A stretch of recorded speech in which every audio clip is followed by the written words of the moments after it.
Asked the question, then you said it. Always saying things you're regretting. Can't erase the steps we've taken. Can't go back to the time and place we met. I was so upset, but you made it all better. Now it's messing with my head, yeah. We don't say goodbye the best. I still feel your ghost inside.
Expo Mom Online 2021 Mindful Mom is co-presented by Baby Dove, PLDT Home, and Enfagrow A2 NeuroPro 4. With sponsors, Photobook Philippines and Primary Teleservices Technologies Inc. Our media partners, Enquirer.net, Inkpop, Our Awesome Planet, Manila Bulletin, The Asian Parent Philippines, and When in Manila. Our community partners, Camp Explore, Kinder Music Philippines, and Geron Travel and Tours Corporation. Become a more active part of the Mommy Mundo community. Plus, get access to exclusive privileges and content when you sign up for the MN Community Passport. When you do so, you'll be able to avail yourself of the 2022 Mom 24/7 Planner and our Journey Box. Complete details can be found at mommymundo.com/community-passport.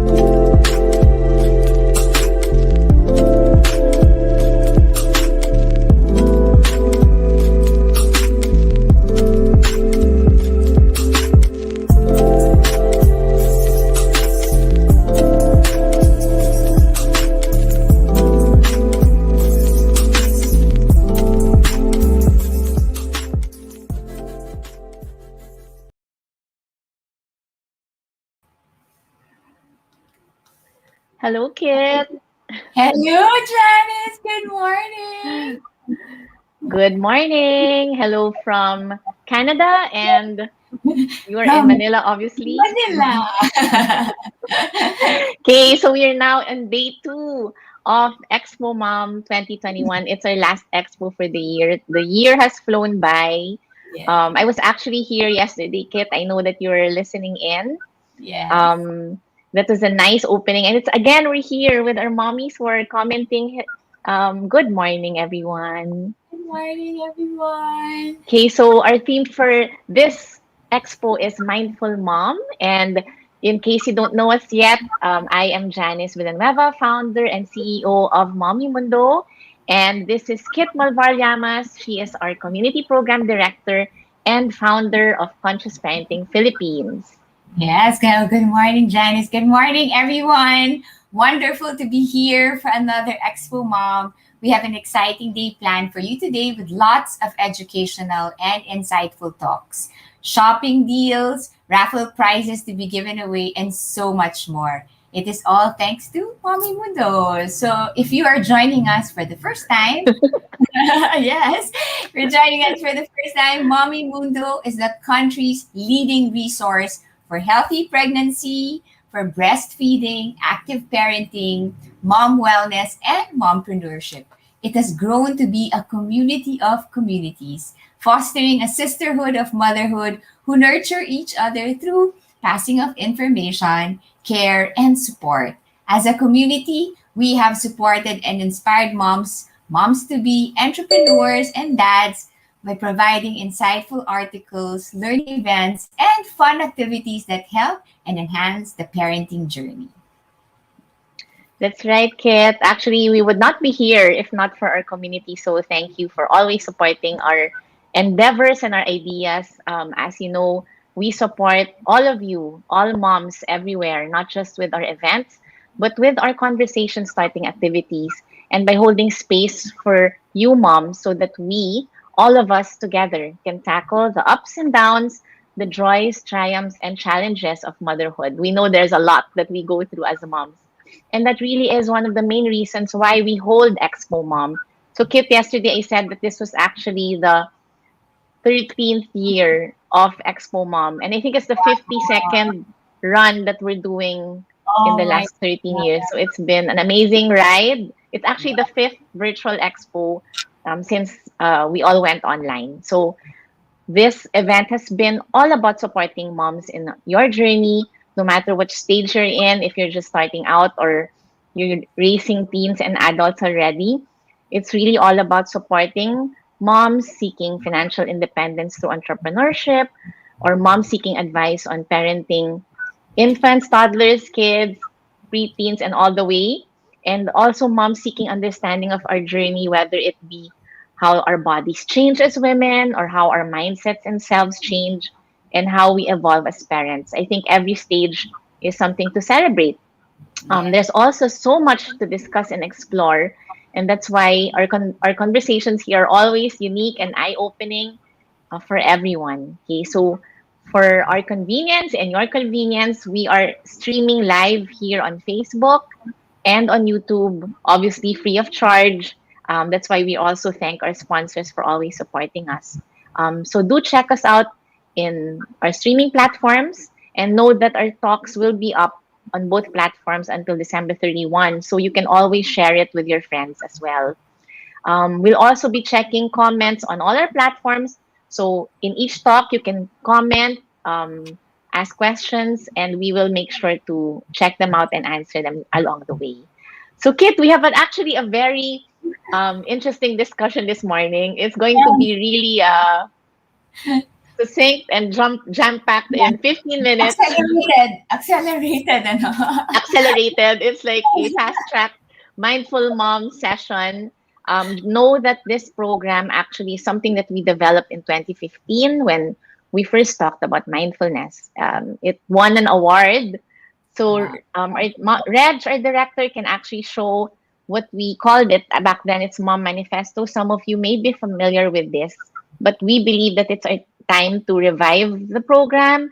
And because Kit is here with us now, she's going to give us a conscious parenting lens Yeah. using our Mom Manifesto module. So I'm so excited to learn from you as usual, Kit. So why mindfulness? Because, well, mindfulness is something that can help us in our mom lives. We know that we are so busy.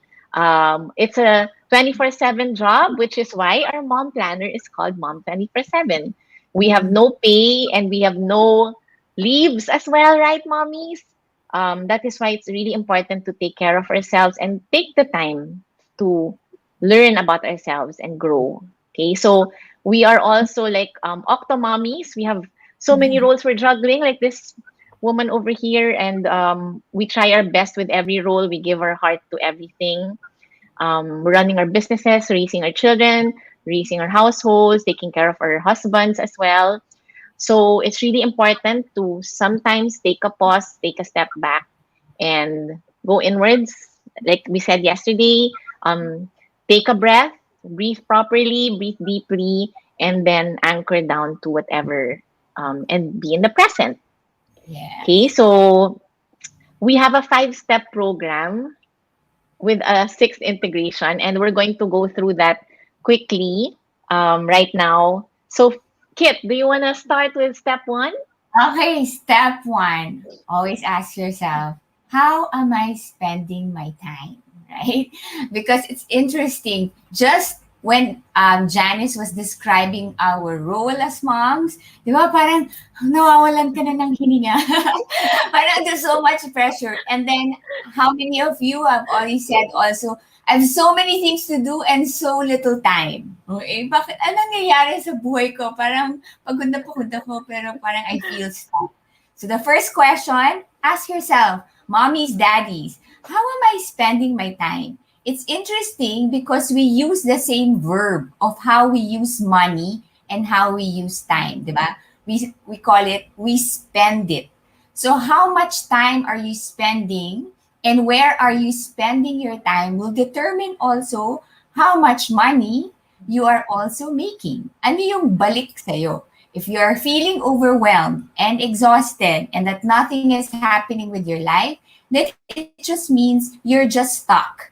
You are stuck in a loop. Alam mo, parang paulit-ulit na lang. When there is high emotion, our emotional brain, the back part of our brain, disconnects from our thinking brain. Diba? Kaya pag natutulog tayo, pag nag-iisip dito. Okay, so if it's integrated. Pero pag True. overwhelmed tayo, nagdi-disconnect siya, so we cannot think properly. So that's why we need to pause and we need to just breathe. And one of the first step is just have an honest assessment. What are you doing with your day? So break it down into steps. So we have a worksheet here, but you can just do it on your own. And this will allow you to see what are you doing in the morning. As soon as you wake up, just be mindful. Ito yung ginagawa ko. How much time or how many minutes and hours are you spending in that particular activity? When you are doing this, you will now have, an honest assessment without judgment. Ito pala, dito pala yung butas sa bucket ko, kaya I feel I am running on empty. So ask yourself as soon as you write it down, for first like 3 days, just do it. Tignan niyo yung pattern. And then ask yourself, so how do I start my day? How do I feel when I'm starting my day? Are those activities that I am spending time on how are they making me feel? Short term and in the long term. Which activities are making you feel high energy and which activities are not giving you energy? From that, then you can now start to integrate and choose. Be choosy with your choosing. What activities will you eliminate because it's not good for you? What will you decrease also? And where will you put your energy first? So you need to plug in first. So moms and dads, as soon as you wake up, you also have to plug into our source, diba? We go to our breath, we dial inwards, we dial upwards, and then kasi pag may energy tayo, diba, we can do so much. Sabi nga ng lola ko, Lola Elisa told us, pag nawawala ka, pag meron kang gasolina sa kotse, okay lang mawala. Kasi you can always find your way home. So just like in our lives, our bodies need fuel when we go back to our present moment. And then we will realize, motherhood, di ba? The days are long, but the years are short. Matatapos na yung taon, di ba? So when we do this, we just get to relax our brain. Then the next step, after you do that, ask yourself your roots. Okay? Kasi may cause and effect yan eh. Diba? When we are doing this because we were conditioned to do something. We live our lives as patterns from past conditioning. Kung ganito ka pinalaki, syempre parang uulitin mo lang yon. Kasi that's how you were trained. That's how we were conditioned. If we do not stop and just be curious. When you're curious, paano mo ba malalaman kung curious ka? Ask questions. Just ask questions and then ask yourself. I have one story. There was a mom who was spanking her kids. Tapos sabi niya, every time I'm spanking my kids, ako rin umiiyak while I'm spanking my kids. And then you just be curious, diba? Ask a question. Then why are you spanking your kids? Diba? Why are we spanking our kids? To teach them a lesson? But when you were young and you were spanked, what lesson did you learn? Diba? So, you're coming from fear. So, you just ask yourself, bakit ko nga pala ito ginagawa? Yeah. And sometimes, Kit, if I may interrupt, sometimes you're acting on, it's like you're running on autopilot. Just because you did it before, you feel you have to do it. But if you really take a step back and be conscious and see where your motivations are, if it's fear or you just want to follow tradition. But there's always you can own it, right? So the other step we'll talk about it as well, like what kind of mom you are. But yes, knowing our roots is really important. Yeah, just ask yourself, just be curious without judging or blaming anyone, because diba, some days lumaki tayo, di ko to gagawin ever. Tapos we find ourselves quoting our mom, saying the same things that our mom used to tell us. Okay, so we just be curious and find humor in it, diba? I sound like my mom. I sound like parang lola ko na, parang tita ko na naiinis ako dati. Tapos ngayon, ganito din ako. And then, correct. How can you change, diba? So, mommies, did you ever find yourself sounding like your mom? Yes, diba? Or dad? Sabi natin, parang may sinabi tayo, oh my gosh, parang narinig ko yung mom ko. Alam mo, Kit, nangyari sa akin yan before yung kunyari, my son was like, kunyari, you can't go to this party. But why not? Because I said so. And then I realized, I hated that when my mom used to say that. Tapos anyways, ginagawa.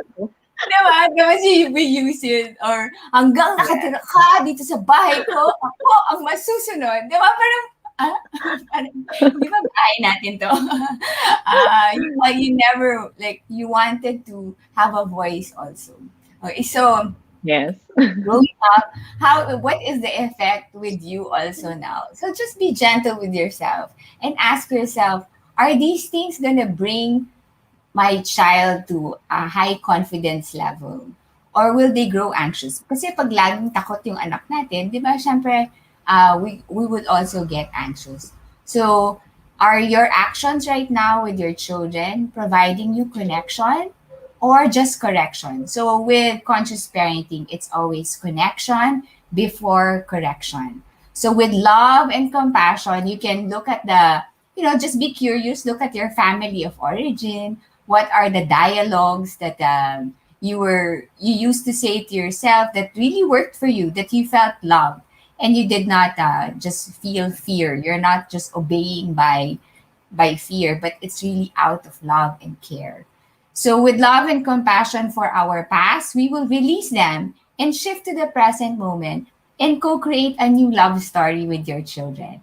So mindfulness is staying in that present moment. When we go to the past and we just bring it to the present moment without releasing your past and accepting your present moment, then that's the only time you can create our future. If not, we're just going to live in fear and anxiety and also guilt. Okay, so we need to turn guilt into an accountability. When we put things in perspective, we also know, oh nga, no, what is within my circle of control right now? And that will also empower you and your children. So yeah, you're going to enjoy now the parenting journey. Because you see, you co-create rules together with your children, and you stay present and attuned to what they need. And they will also, our children love us. They look at us like we are their heroes. Okay, so we just need to relax and to be able to attune ourselves in the present moment. Okay, that's the second step Yeah. about, yeah. I So love it, that, Kit. So those are the conscious parenting practices that you're putting into our Mindful Mom Manifesto. I love the co-creating rules. That's so important. Honestly, that made me a bit emotional because it's hard to raise children who have minds of their own. So those with babies and toddlers, well, toddlers have minds of their own, but those with the yeah. babies, savor the moments. But so our next step, our step 3 is going into the present. So we talked about that was the past, but now step 2 is going to the past. Now it's the present. So trying to assess what kind of mom you are. So, well, in the most basic sense, are you a full-time mom? Are you a working mom? No, what kind of mom are you? Are you authoritarian, authoritative, permissive? There's all these terms, but really going down to at the heart of it all, what is important to you as a mom and how you interact with your children, how you communicate with them. Okay, in a nutshell, it's also using your mom tuition. That's what we used to call it. It's having your own brand of motherhood. Like sometimes we're acting on our programming or our how we were raised, as we mentioned earlier. But really, we have the we can just use our intuition and our instinct to create our own style of motherhood and how we want to connect with our children, and that's what will eventually form what kind of mom you are in the present. So Yeah. this is a good reminder. I always try to remember this, that sometimes we're so concerned with raising a good kid that we forget we already have good kids. Like we Yeah. always say, I want to have disciplined children, I want to have God-fearing children. But if you look at it, they already have those traits, Yeah. and we just have to keep reinforcing it. We just have to keep giving our kids the opportunity to prove that they're already there, right? And we celebrate those wins. Yeah. As long as Yeah. we model it as parents, Yeah. then that's the Right. best teacher, right? The parents is the one that will model it for their children. So Yeah. you already have your precious child in front of you. So That's true. So let's wishing. keep our eyes open, diba? It's being Yes. mindful about it is knowing and having that awareness that what we have right now might be already what we actually want, right? Mm. So the form that we had, our worksheet, is actually just a simple quiz. It's like fun quiz that we have. Let's ask the question right now, and then moms can comment on the chat. Next slide, please. So, for example, our one fun question is: at a play date, your child grabs one of his playmates' toys, making him cry. What would you do? So, Kit, you read the first one. Okay, letter A. You tap your child's hand and tell him to give back the toy immediately. Letter B. Letter B, you explain to him that taking something that's not his is not right. You ask him to give back the toy to his playmate and say sorry. Or letter C. You don't pay any attention at all. Kids cry all the time anyway. Okay. I know Yeah. I'm not. So what kind of mom are you? So I think then maybe the letter A is what type of mom. Yeah. Um well, let's not When label. No, let's letter not label, but no labels, it's just yeah. curiosity. Diba? Why would you Yes. do that? Why would you know, tap your child's hand and tell him to give back the toy immediately? There's no right or wrong answer here. It's just Yeah. the thing is, where are you? Diba? What Yeah. time? And Yes. ask yourself, oh nga, no, but ito yung ginagawa ko. And then Correct. also, So we have a Luna Marie, Luna Love. That's my friend Luna, and she's going to speak in hi. our session as well. She would do A, but should be B.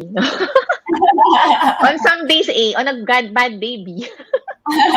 No naman. Again, curious, no judgment, No just judgment, curiosity. just curiosity. Yeah. Some Yeah. of Oh, let's go to the next one. yeah. The next question. Number 2. Your child placed second at the school spelling bee competition or any competition. What is your next step? A, you should scold him for not working hard enough. Coming in second is not the same as being the first. Okay. Letter B. You hug him tight, affirm his efforts, and tell him how proud you are of him. Or letter C, you hug him tight and take him to the toy store to get him a present. Okay. So There. Lyndon said A, and Mhm. Michelle and Mafati said B. That's Okay. interesting. So we have different styles, right? So again, Different. we use this test to find out what kind of mom am I, and how do I react to my children when they do something, right? I like what Cheska said. Chelsea. It's, I'd be C, I'd be the B, the husband is C. So but then, di ba, in our household, sometimes that causes also some, tension point. Yes, Anong gagawin natin? But when we are just curious, we just have a conversation around this as a family, di that's ba? right. And what Yeah, will help is ask yourself, if we continue doing this, what will be the effect to the child? And how will you know? Go to feelings. Go to feelings and ask your child. yeah, Ask yourself also, if you were the child and you enter the school spelling bee competition, tapos hindi ka nanalo, how do you feel? Diba? And then yes, as a parent, how will you guide now your child to feel better also? It's to enjoy. Imagine to celebrate they enter the competition. If we're also going to just scold them, okay, or swing to the other side, spoil them, they will not learn from that experience. And then we're going to expect them in life, di ba? In life, kailangan lagi kang show up, di ba? and then you wonder Yeah. why they're stressed or maybe disengaged. So, well, what's important here is to think about what we do with our Yeah. kids, and then well, later on we're going to talk about integration. But from here alone, you can check back on step 2 and step 1 and see why you're doing that, right? I love to. Sana we can do all the quizzes, but then we I don't have know. Okay. time. We don't So have let's time. go Yeah. straight to the next step, which is goals for my roles. So we have different roles in our lives. We have a role as a mom, as a wife, as a businesswoman, or an employee, or as a daughter, right? Or community builder, whatever you're doing. we all have different goals for different roles. I know this is also like in the the 7 habits that you teach Yes, kids. yes, And that was actually something that I also utilized when I was younger. Okay, yes, we ask ourselves first of all, what are our interests? What makes us passionate about waking up? What do we enjoy doing in our day? Okay, so what's your purpose, right? What fires you up? What makes you get out of bed, mm, right? So, and then what are your dreams? So that's also important. So sometimes we dream for our children. Our kid will be like this, and then she's going to attain this. But then when you ask the mom or ourselves, what is your dream for yourself? It takes us so long to answer. Like we forget to yes. dream for ourselves. And yes. Okay. And if I may Yeah. add, Janice, also, sometimes we Sure. need also to reflect. When you say, what's your dream for yourself, sometimes if it's not fulfilled in your, when you were growing up, we tend to see Yeah. our children to fulfill it for us. Di ba? Yung mga Right. dreams natin. Si We're anak, projecting. yeah, anak, ikaw na lang yung magpatuloy. Or if we are successful, we totally, think that ito na rin yung dream ng anak ko. Kasi para it will make Yes. successful. So we're expecting that, That's right. unconsciously. That's why going through these questions will see also that your life is different from your child's life. So how you can also Yes. align and attune with each other. Yeah. Or sometimes, Kit, it could also be like your unfulfilled dreams from childhood. That's automatic. You're carrying it over to adulthood, but you don't realize you're a different person already, right? Yeah, So these yeah, are things that we need to think about so that we also know how to move forward in life with more intentionality, which is mindfulness. yeah. Okay. And the fifth step is actually caring for ourselves. So this has been something we've been talking about for maybe the past 2 to 3 years about self-care and self-love. And one of the steps which I also talked about yesterday is using our senses, have sensory experiences throughout our day, whether it's during our chores, and use those experiences to hinge back on being mindful and intentional with our time and with our efforts during the day, and just anchor in the present. Okay. So also, we have to remember that it's very cliche about filling our cup, right? How can we give to others? How can we love others if we don't give love ourselves? We know that we get depleted in energy. Like they say, time and energy is not an infinite resource. It's not unlimited. Hindi siya only energy or only time. So we have to be mindful about that and anchor to the present. Okay, so next slide, please, team. There. So this is like, I saw this. It's so cute. See, Yeah. usually everyone has energy, or babies and daddies, but then us were already depleted. So we have to keep an eye out for that, right? And the worksheet that we used here was actually just a questionnaire and some tips on how to care for yourself. So Mm. at the time when we were doing this workshop, self-care was like pampering, spa. But now, mommies, we just realized that even just taking a breath is self-care. Okay, having a mindful bath, or conversation, mindful eating, mindful walking, it's all self-care. Okay, so you can create a self-care plan and match it to your lifestyle. Okay, then now we go to the last step, which is integration. Now, please go to the last slide. Yeah, there, the Yeah. next slide.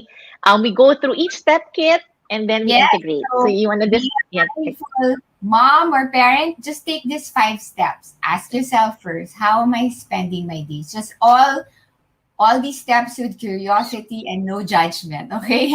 Just get your baseline data right now. So how are you spending your days?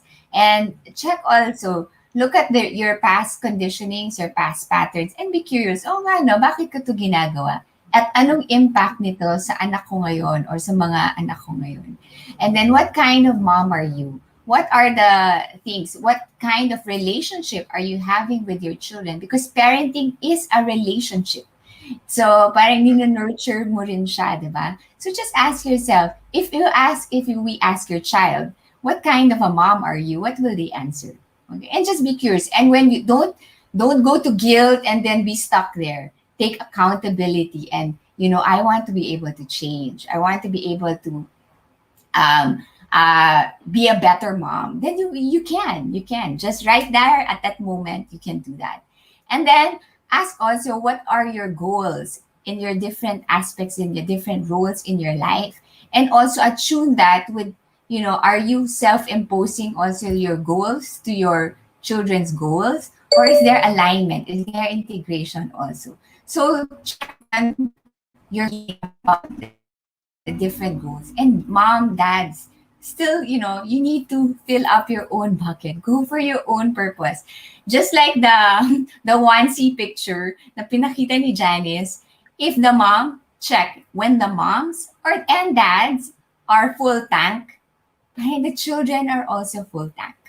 Pag depleted ka, lahat ng mga kasama mo parang irritable rin sila sa'yo. Okay? So, we just co-create that space. So, just fill in your bucket first, which is caring for yourself first. It always starts from us as the parents. And then we're going to, when we are mindful, then we are really going to see our children for who it is they really are. And you're going to co-create like a love story that you really want your children all to say, wow, mom, dad, I really love you. And you are my first love story in my life.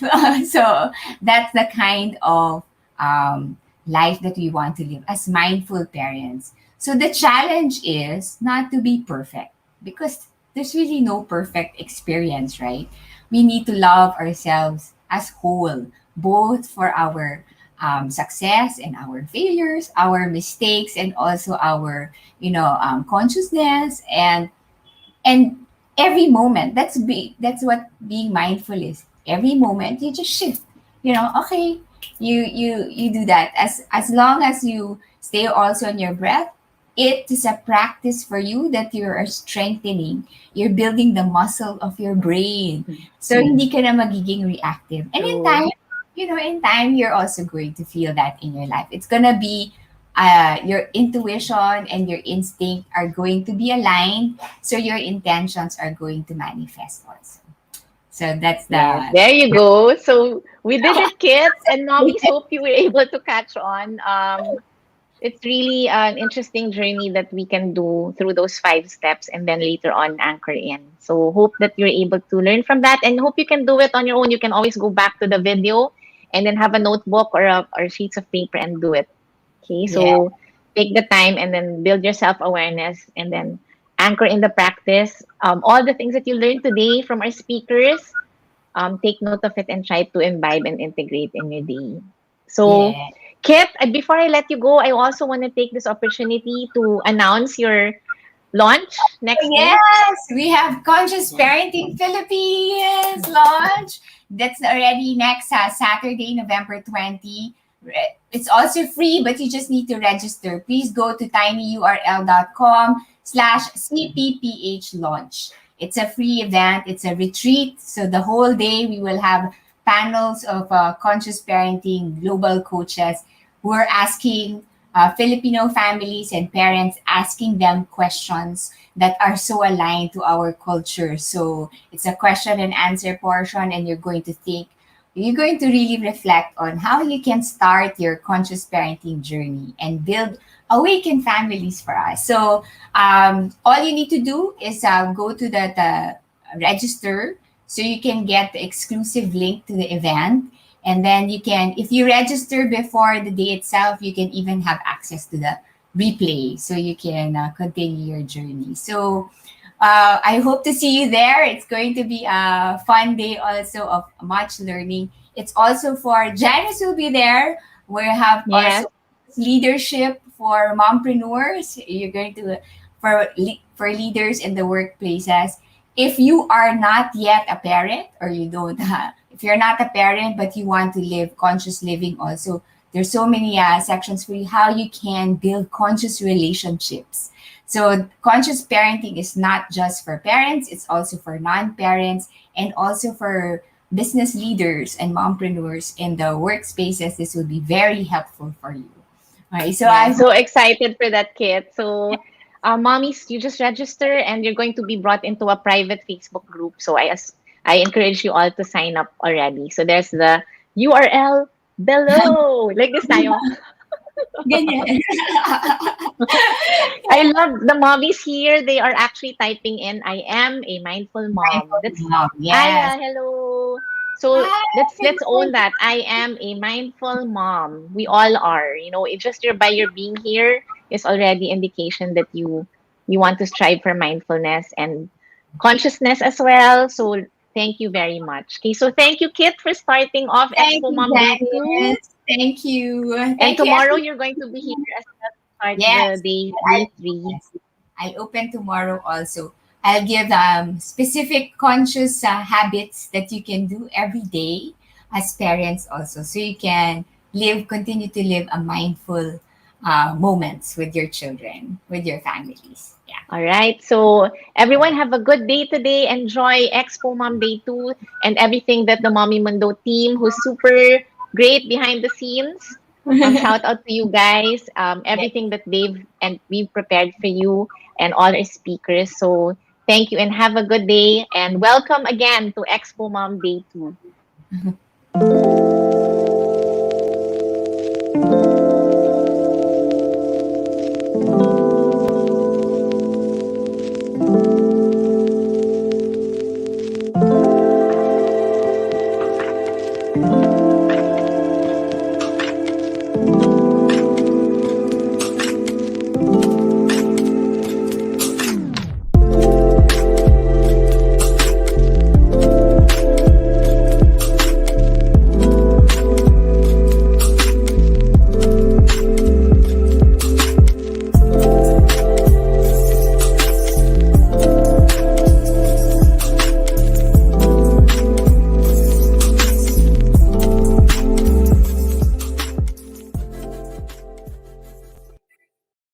Good morning again, moms, and even those dads that have joined us for our Expo Mom, Mindful Mom. This is day 2 of this wonderful event that we're having here. And what an awesome way to start it with that great conversation with Janice and Kit. And I really felt I was just in the room with them and having a great conversation and learning from those two wonderful moms. Well, we are happy that you're back with us here at our Expo Mom 2021. And like I said, it's all about being mindful for all of us moms, and our final Expo Mom at for 2021 at that. So what a great way to end this year of being mindful and just really progressing and improving and learning from each other as one Mommy Mundo community. I'm Patricia Bermudez-Hizan, and I'm happy that I get to be with you today and tomorrow. Last night was a great kickoff. We've learned so much from our speakers, and we continue with that today. Now, as we continue with our mindfulness journey, we thought it'd be best to hold a meditation session this early in day 2 of our program. Joining us to lead that session is a speaker and a mom we all know. Triathlete, adventure racer, special needs mom, meditation and breathwork teacher and facilitator, and soon to be certified life coach by the Chopra Center, owned by the world famous mindfulness guru Deepak Chopra. I am so happy to be seeing her in this virtual stage because it's been too long, and I'm looking forward to learning from her. Moms, dads, let's welcome Tricia Chiongbian.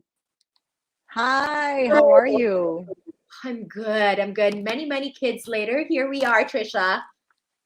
I know it's been years, and I'm happy to be here with all of you. So, I'm going to be leading you all in a short meditation, which you can join us if you want to.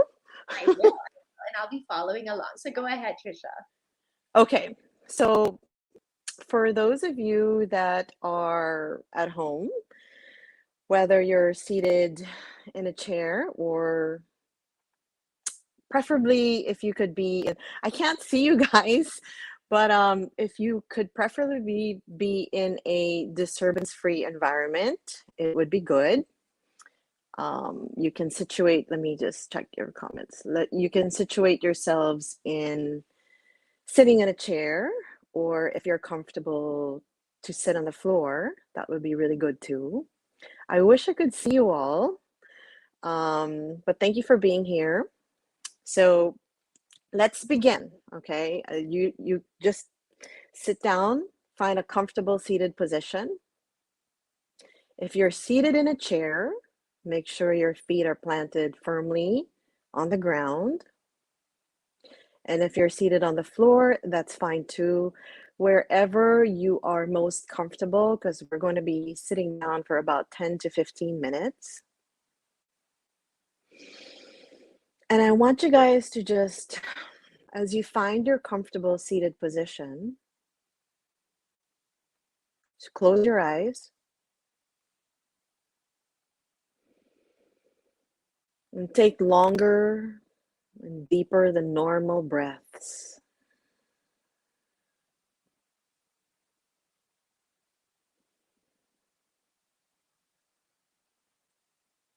Allow the mind to settle.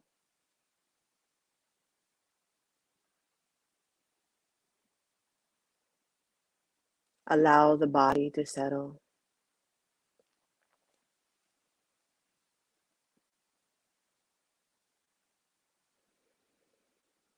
Bring your awareness to your breath, noticing the inflow and the outflow.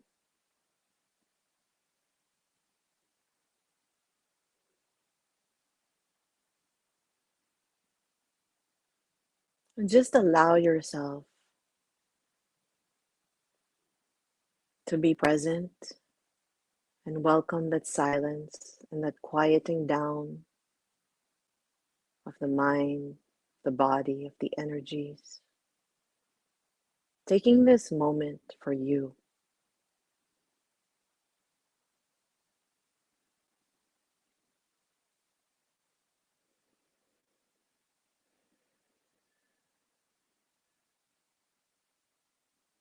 Take a deep breath in through the nose and exhale through the mouth, making it an audible sigh like ah. Releasing any tension, any stress as you exhale. Take a deep breath in through the nose and exhale, release through the mouth. Ah.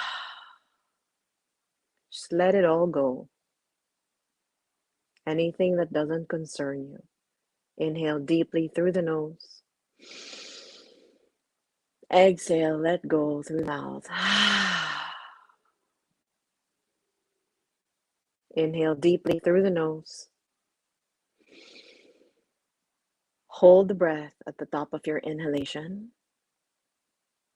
And with your eyes closed, eyes rolled up at the third eye, the space between your eyebrows.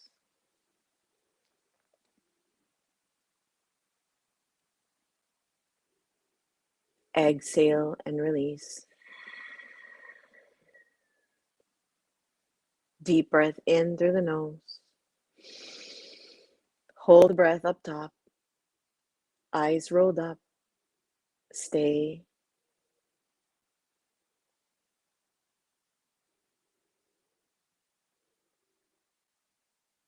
Exhale and release.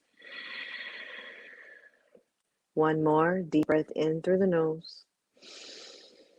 Hold the breath at the top of your inhalation. Roll up the eyes, the third eye, the space between the eyebrows. Stay.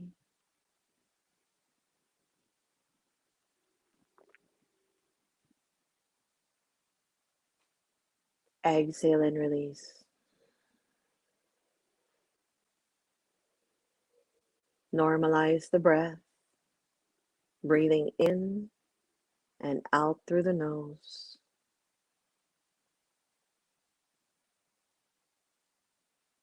Feeling more peace, more calm.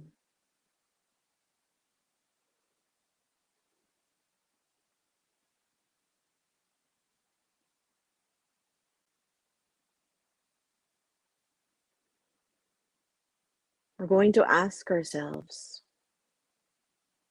4 soul questions. Silently ask yourself after I say them out loud. Our first soul question is, Who am I?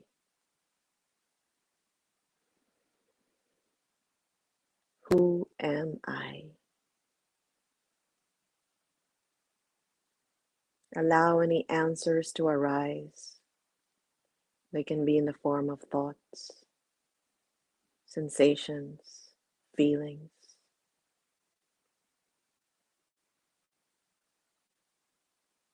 Just allow them to arise without judgment, without evaluation.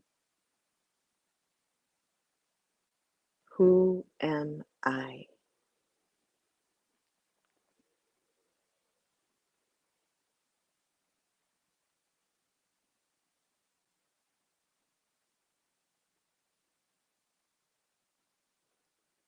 Our next soul question is, what do I want? What do I want? Allow for any answers to arise. They could be in the form of thoughts, feelings, sensations. Just observe without judgment, without evaluation. Who am I? What do I want?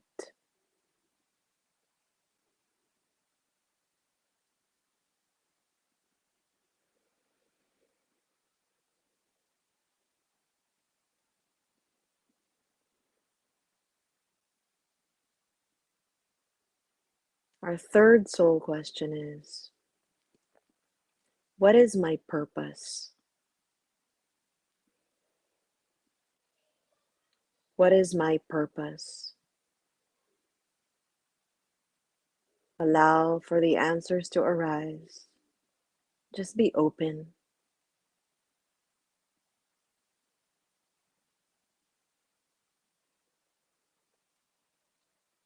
What is my purpose?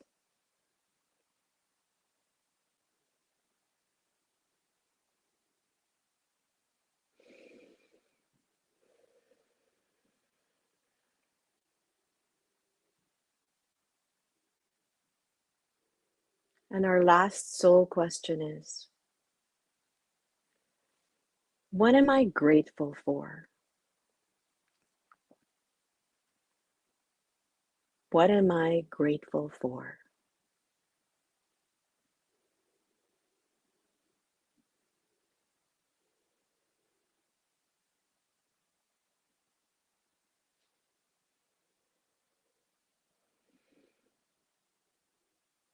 And now slowly release all the answers and all the questions out into the universe. Just allow the universe to work out the details for you.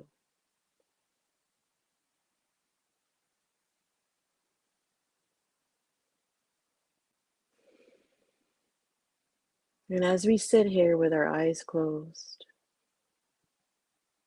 silently repeat to yourself, I am, followed by your first name and your last name. I am, followed by your first name and your last name.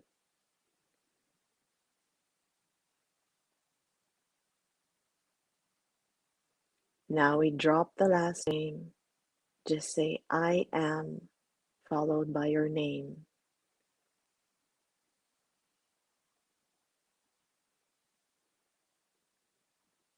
And now we drop your name and just say, I am. I am.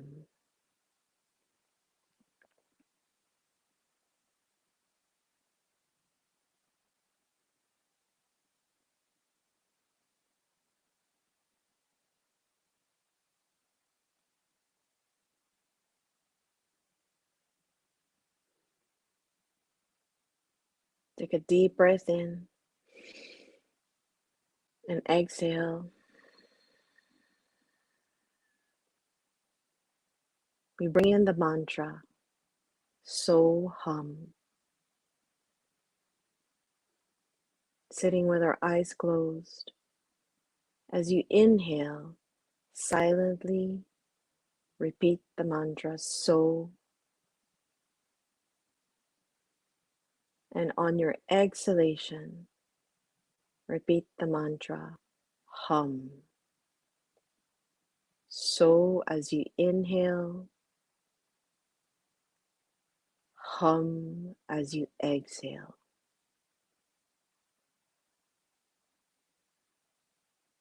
So on the inhalation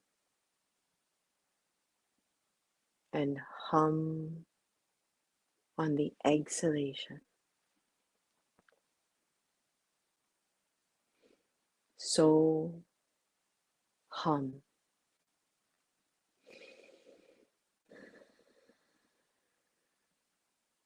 I'll mind the time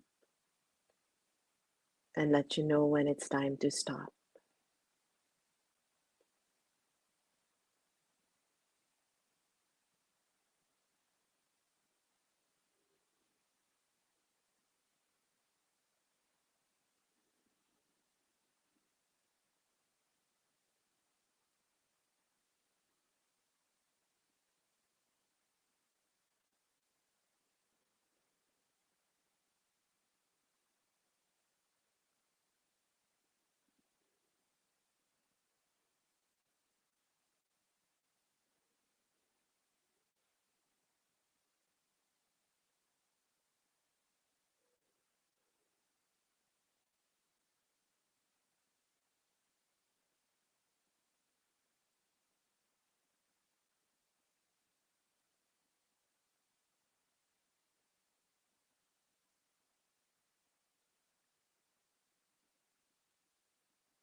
And now slowly release the mantra into the field of silence. And simply rest in being.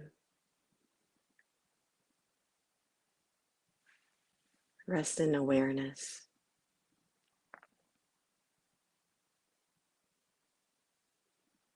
Rest in stillness.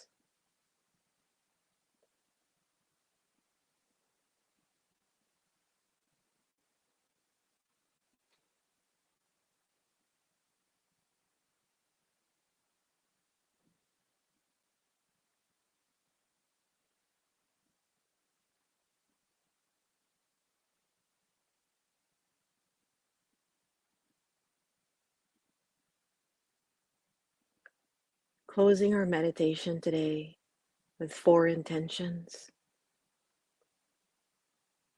for the mind, body, heart, and soul. Silently repeat them to yourself after I say them out loud. Joyful, energetic body.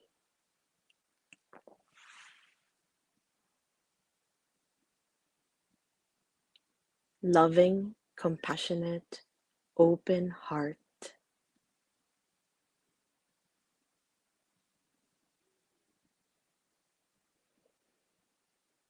Reflective, alert, peaceful mind.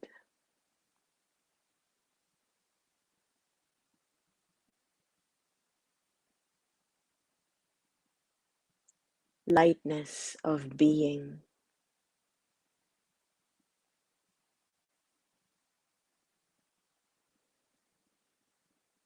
Take a deep breath in and exhale.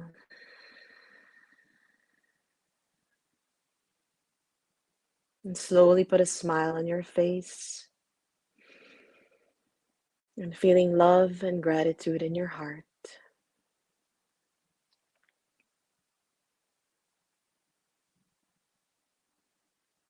And when you feel ready, open your eyes and come back into our space.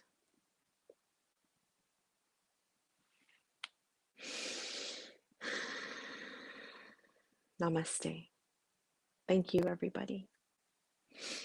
I hope that was relaxing.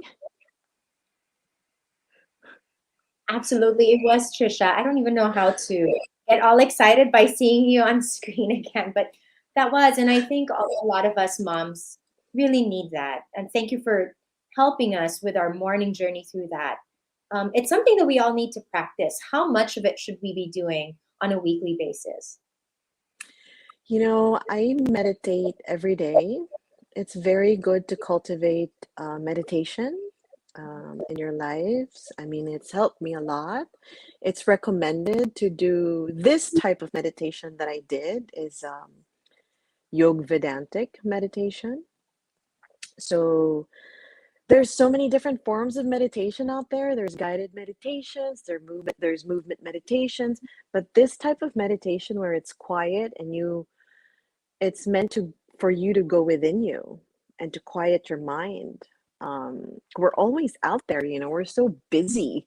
We're like busy moms. We're doing everything, right? I mean, we start our days like, some of us are like to-do lists. Like as soon as you wake up, it's like, you have this list going on in your head. And for me, I think it's really good if we moms can cultivate the stillness as we start our day, because it brings that calmness that we get in meditation. We bring that out into our lives, and so we're armed and ready. If that makes any sense. Oh, absolutely, absolutely. I love what you taught us, but does it always have to be that long? Can moms benefit from even just pockets or moments of meditation? Because sometimes even 5 minutes, right? It seems like an eternity for us to give up when you have that long list that you're talking about. Yes. I'm just reading the comments. It says, I like this. How do you guys feel? I'm feeling great. Mafati Blood said feeling great. So yes, I mean, especially for a lot of the moms, like I said, who are busy. It's a positive thing to cultivate in one's life. Instead of reaching out for your phone the first thing in the morning, meditation is a good way to start the day. It sets the tone for the day. What you do first thing in the morning, how you are, usually sets the tone for the day. So meditation can set the tone for your day, bringing in that calmness in your life. Meditation enriches one's life. And who doesn't want that? Yeah, exactly. Patricia, you do so much as a triathlete. Your mom related roles, and there are many. As a mom, you have a lot of roles. Plus, we're so proud and so happy that you're going to soon be a certified life coach by the Chopra Center. Congratulations already in advance.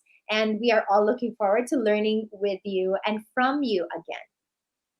Thank you. Thank you so much for having me. And I hope you guys enjoyed that short little meditation break as you continue on with this wonderful, exciting weekend of learning from all the other speakers.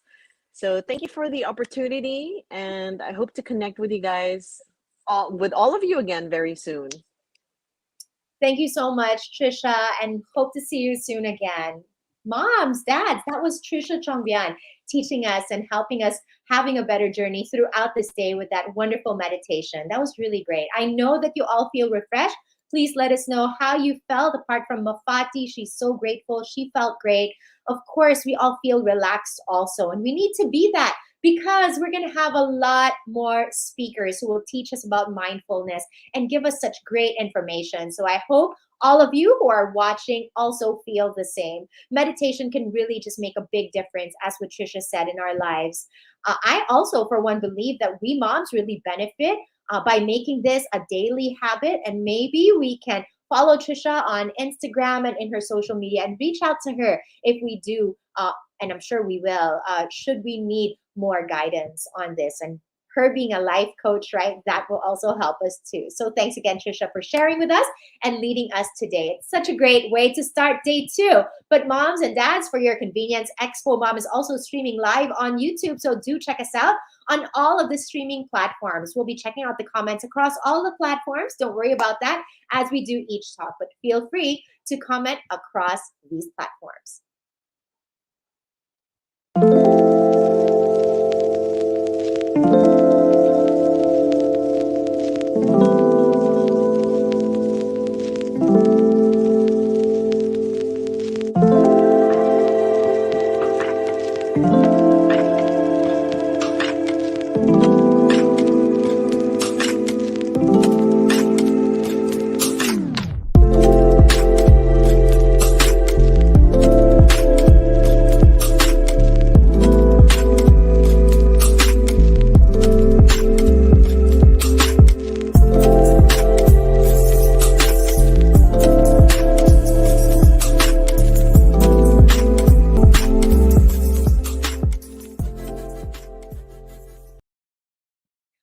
Segment is really special. I know that many of us moms struggled with homeschooling or are struggling with homeschooling education and really even online distance learning, right? That's been a struggle for all of us this past 10 months. And today we're going to hear from a mom that decided that unschooling, yes, unschooling was the way to go. As in many aspects of motherhood, being mindful can really bring us hidden joys and bear fruit for our families in many unexpected ways. So today, this mom of 4 lives on the beautiful island of El Nido, Palawan, a Waldorf unschool wild schooler, founder of Casa Muni Muni, a plant and frequency medicine geek of Isla Medicina. She will be sharing her story with us, and I'm looking forward to this. Let us all welcome Mommy Monica Manzano. Hey, Monica. Hi, everybody. Can you hear me? Sorry. Okay. Can everybody hear me? I'm on. Okay, great. Yes, we can. Thank you for having me. I'm so honored to be here amongst everybody. So here I am. Here I am with my youngest baby. I just birthed my 4th child 4 months ago. Congratulations. What a blessing. And I was hoping he'd be napping right now, but he woke up. So I have a presentation prepared for everyone today. I'd like to share how we live our life. I am officially unschooling mom. So I started as a homeschooling mom, but life just brings you to your path. So here we are. This is how I unschool in the Philippines. So how can your life, for us, we all live in the Philippines, and our lives can actually be our growing curriculum. I've read many books, and certain people have definitely inspired me about education. Mark Twain said that do not let schooling interfere with your education. And the message I get from this is don't get school or the system of school get in the way of life, because nowadays we're so stressed, that we forget to live, and we actually stress out our children so early on. So I want to define what unschooling is, because there are a lot of misconceptions just because of the name itself. Unschooling doesn't mean that you stop teaching children. It is a process of child-led learning. It is active and not passive. So you don't just let your kids kind of like be and not guide at all. There are certainly so many kinds of unschooling parents. And the first thing that we need to know and practice is to deschool. Because deschooling means that we break down paradigms of what learning actually is and how children learn. So, unschooling is under the whole umbrella of homeschooling, but we focus more on the experimental process of learning and becoming educated than with doing school in like a classroom setting.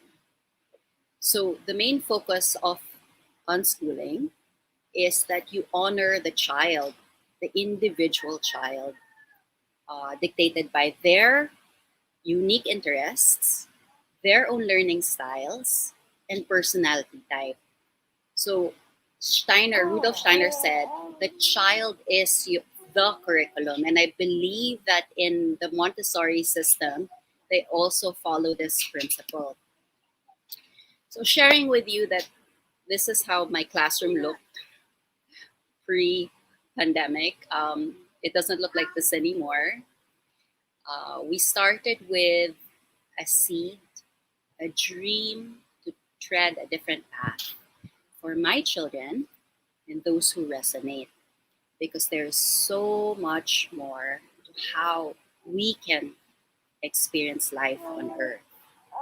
Sometimes maybe there are other parents like me who come across thoughts like, is there more to life than this? Why is there so much struggle? Can we actually make it simpler?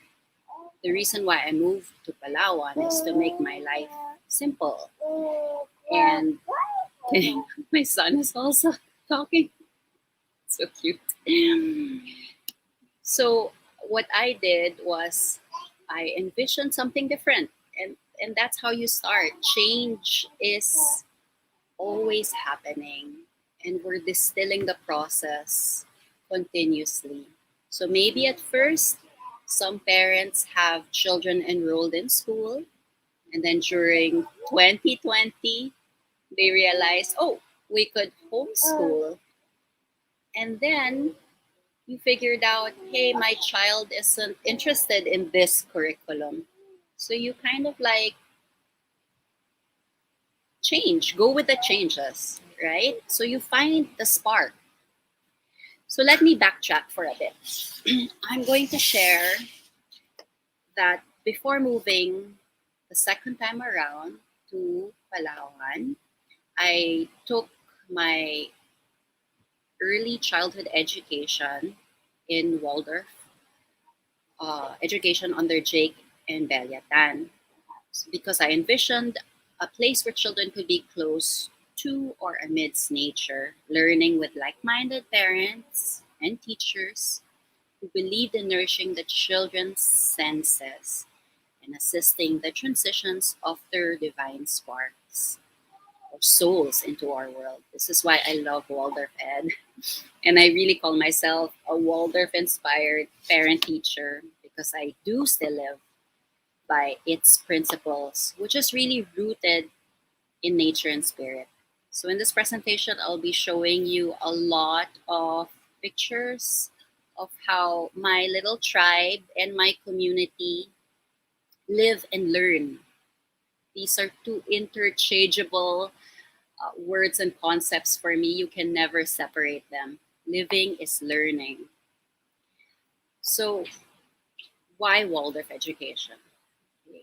If you read Steiner, it is like, I'm a yoga teacher as well. For me, when I did my early childhood education training, it was like a yoga teacher training.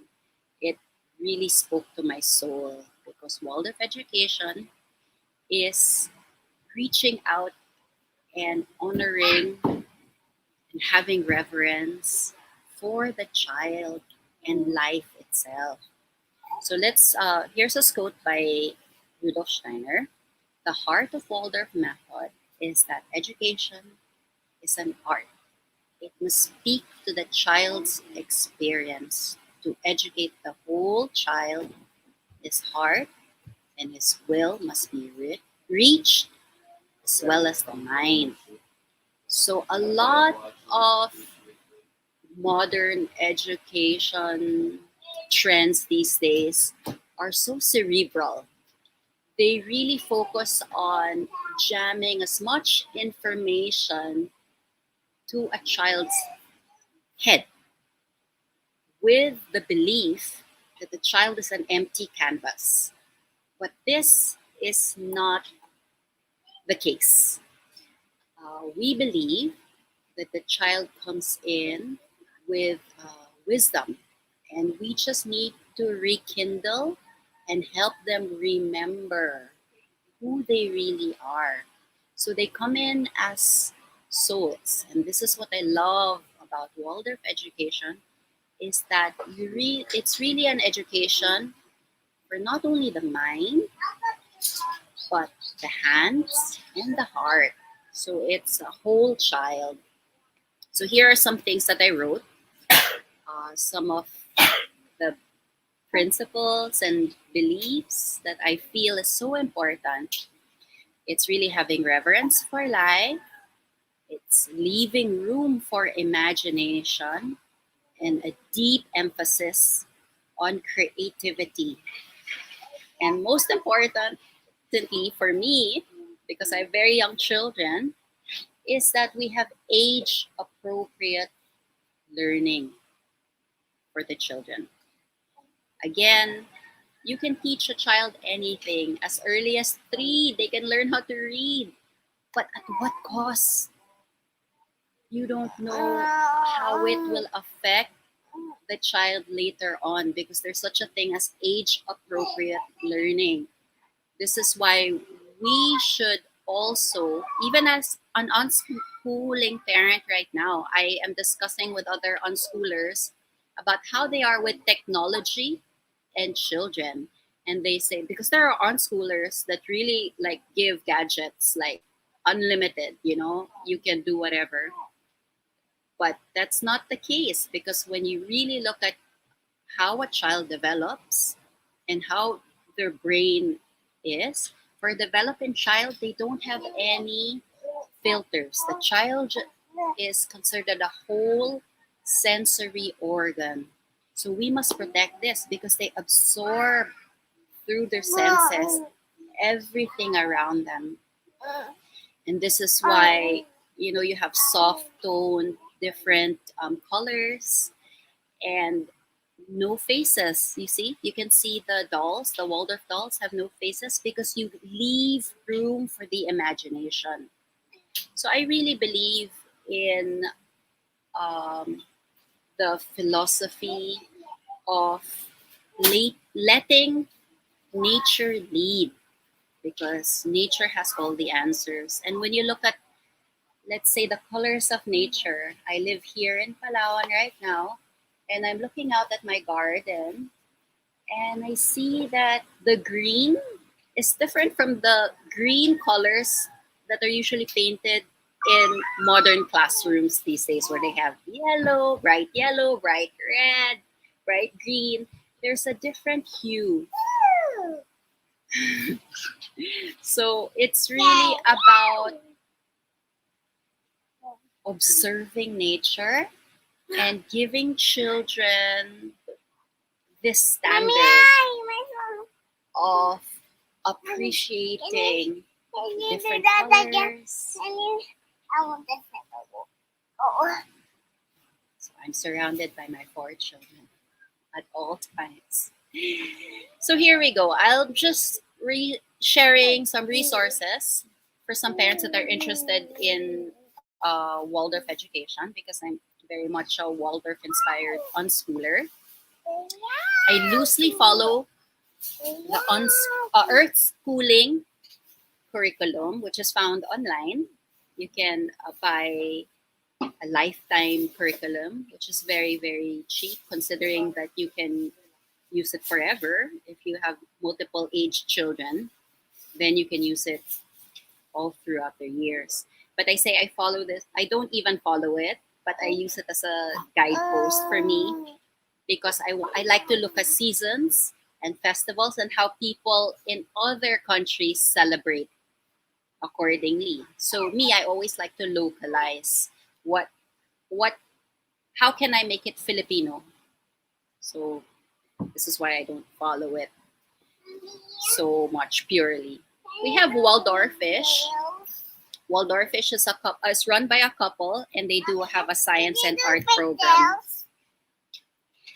Locally, here are some of the Waldorf schools. If you want to check out what they're doing, if they have any offerings online, there's Sisidlan Institute, Damat Cogon, Akasha, Manila Waldorf School, Jalisco, and Valenzuela in Baguio, I believe. There's also one in Davao.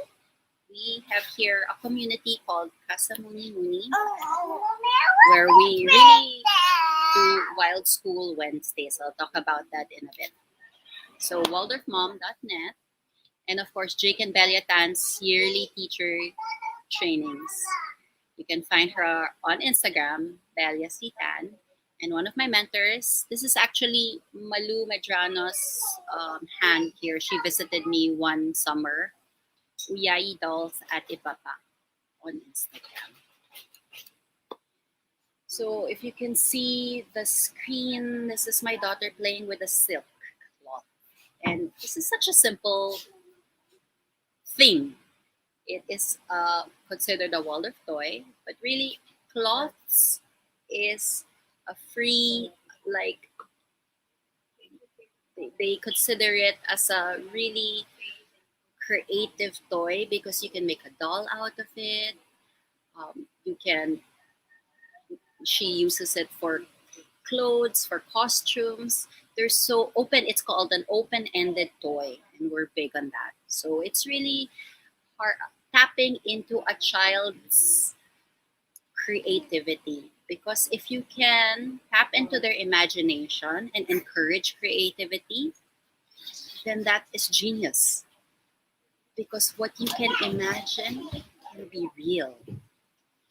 So it's not about boxing or just teaching them concepts that you know. They actually have very wild concepts that, for me, they are my teachers. And I love listening to my children if you let them be. So it's really about letting them unfold like flowers do. So let's hop on to why I wild school. And in a way, Rudolf Steiner really believed as nature also as a guiding teacher, aside from the child as the curriculum. But now there is a resurgence of communities in schools called forest schools, wild schools, because this is what we need, in cities where there barely are any parks and farms. Communities, parents are really making the effort to bring children out to nature. So wild schooling is a progressive parenting philosophy which encourages the creativity, curiosity, and joy that children naturally express. So aside from me being a Waldorf-inspired mom, we're very much inspired by nature because this is what we do. We're surrounded by greens all around us, wild, the rivers, the beaches, the mountains, the farms. I have so many organic farms. So I'm not sure if you can see the same thing. Okay, good. You can see same. So here we connect children to the wild because close connection will actually spark their curiosity. It helps them make sense of the world. This picture to the right was a collab between Kasamuni Muni and Weekend Wild Child. Where they're wild schoolers and they really do a lot of their classes outdoors. They really believe in bringing children out to breathe, to be, and to learn with nature. So here we have that time. We don't teach time as it's 10 o'clock, 12 o'clock. We look into nature, into how historically did humans learn about time. So when the sun is up, it is directly above our heads. It is 12 noon. And that's easier for children to absorb and understand because what is 12 in their minds? It's too abstract. So we really follow how a child's brain develops and how they can really chew, digest, absorb the information that they need. Because if you just teach them concepts that are dead, like it is 12 o'clock, copy this clock, it's harder for them to chew. But if they understand nature and here the birds are always out and flying around 4, and in the morning the birds are busy chirping and it's like they have a meeting, so they understand this concept of time. So it's mostly linked to seasons and cycles than to timetables. As in unschooling, wild schooling really puts the trust in the child's natural growth and development. And I can't say this more, a child-led, unique educational pathway is really possible. And I'll give you some tips on this later on in the future slides. So we have group involvement.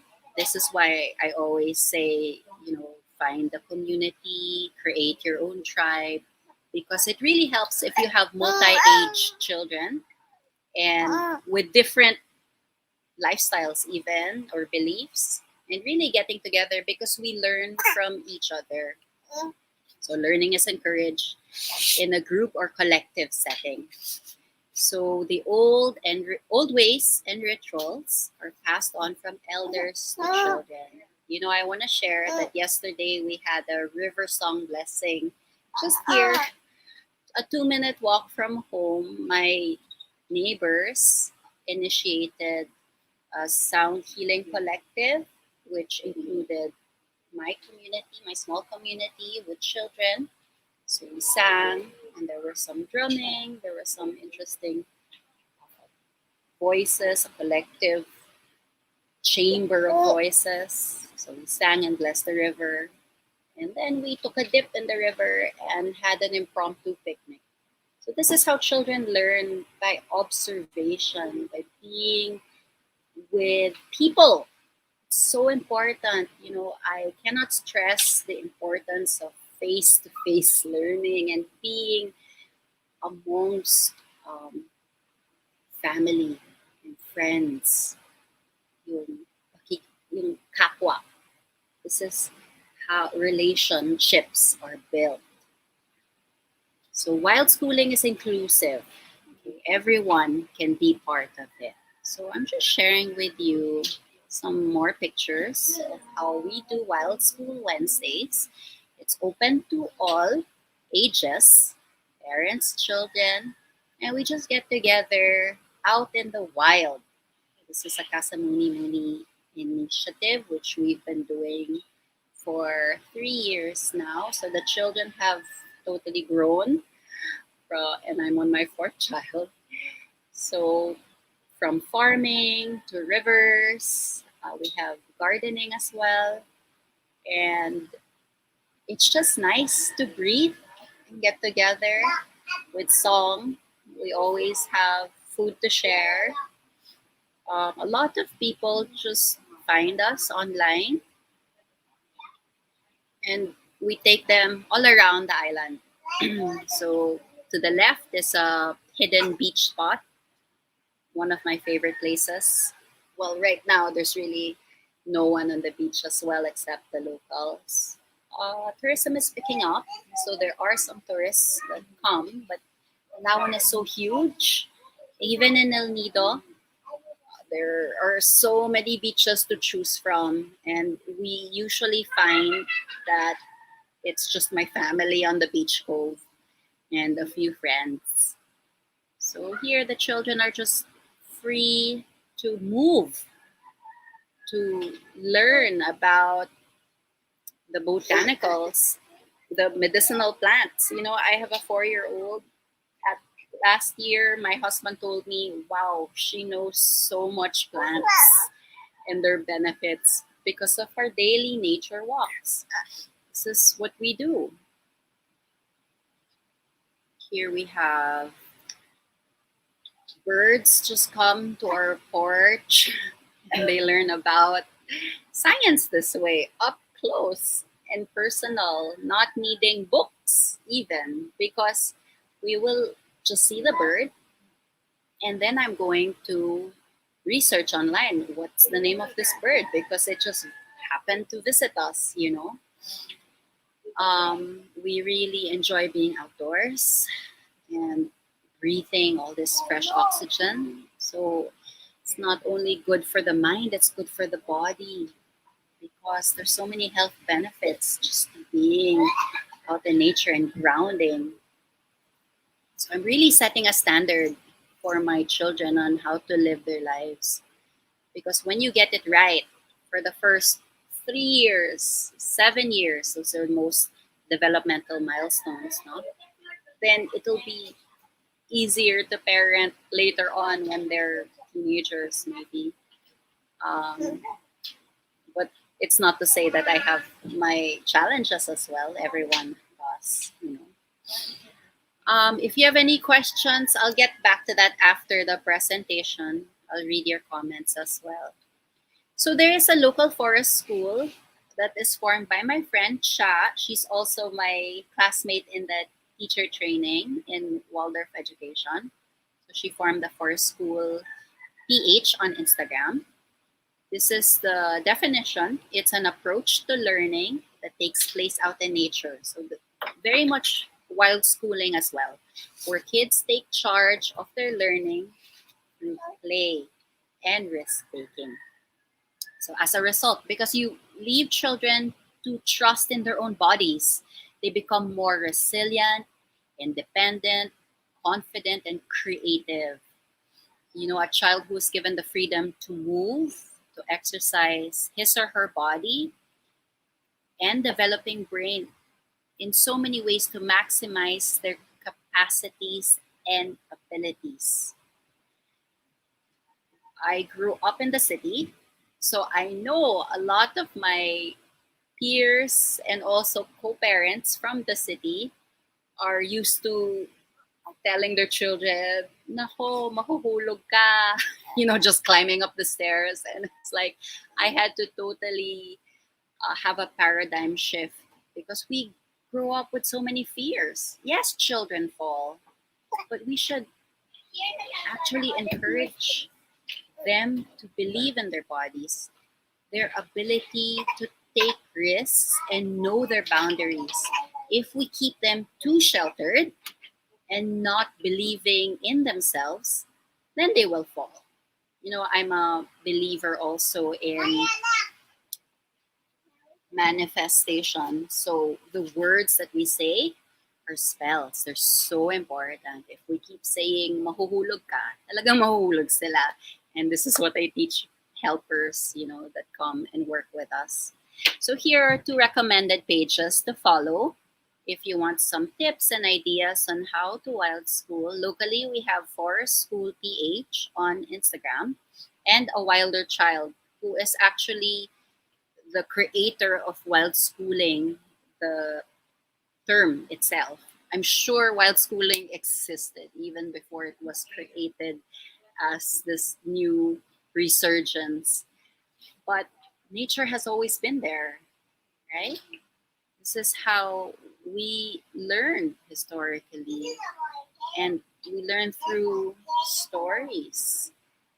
We'd have bonfires, in our ancestry. I'm sure that people gathered around fires, around cooking sessions, and passed down stories generations through generations. And I always now ask my mom about stories, and your children will love hearing your stories when you were young, right? So here are some wild schooling ideas to take home. Really go outside. If you have a garden, you are lucky because you can spend many hours here with your child learning about the plants that you have, the bugs that are in your plant. I have a 4-year-old who's super into bugs. So she's not afraid to touch bugs and collect them. And, I find delight in that because I wasn't like that. But now I'm so curious because of our daily nature walks. If you don't have a garden, maybe you live in a condo, you can have a pet if your condominium building allows that, because pets are still part of the animal or wild kingdom. They make great companions, they're therapeutic, they teach us many lessons that we have forgotten. They're much more intuitive and really operate from the heart when humans really are more brain. So if your children need to learn empathy, maybe you can save a pet, adopt one. So for me, I find refuge in our nature walks. If you need a time out, if you have the ability to take a stroll, I heard that now children are now allowed outside in Metro Manila. So take them out for walks, and you'll be surprised if you just open your eyes what grows, even in cement. Nature always wins. I find seedlings sprouting out of cemented areas in the cities. Plant a seed. Take care of a plant. Watch it grow. Soon you'll be inspired to be the source of your own food. So here are some more pictures of how we unschool wild school. We're wild schooling, but unschooling. There are unschoolers who don't actually go out in the wild. But for me, nature is such a balm to our souls. Here are some places that I take my children to. Below, to the left, is an organic farm, and they have no electricity. They just use solar power. And then some 3 different spots, beach areas of El Nido. So Forest School Philippines has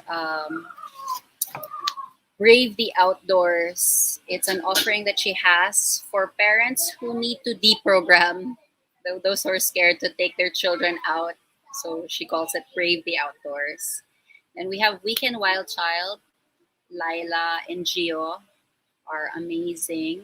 And they also have a Spotify account for local Filipino songs that I think they made, which you can sing, to your children.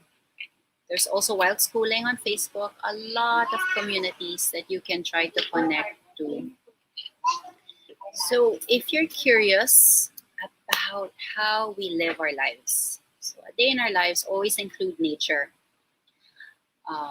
We go to the beach, or my kids swim in the river, just like 3 minutes away from us. We always include community. I reach out to neighbors who are like-minded. We have house chores. We have a lot of art, movement, and most especially love. What are your intentions for your child? Don't forget that. Why are we doing this? I love what my friend said, because I asked her about how does she feel now. A lot of education is happening online. And she said, because she's like me, she's Waldorf inspired, low tech, or actually no tech. Her daughter does have an iPad, but only for drawing. Most of the time we're really outdoors and learn outdoors. She goes, my gosh, with what's happening with the world today, I'm not going to stress out my child with online learning all day. If your child is showing signs of stress, take a breather. Really step out. I like how my other neighbor does it. Her child is enrolled in an online school, but the minute that they go on break or the day ends, she takes her child to the beach to breathe. We need an out breath. We need to exhale after the inhalation of all this information to the head. The limbs need to move. So here are some schooling ideas. You can research in your barangay for local fiestas where you can participate.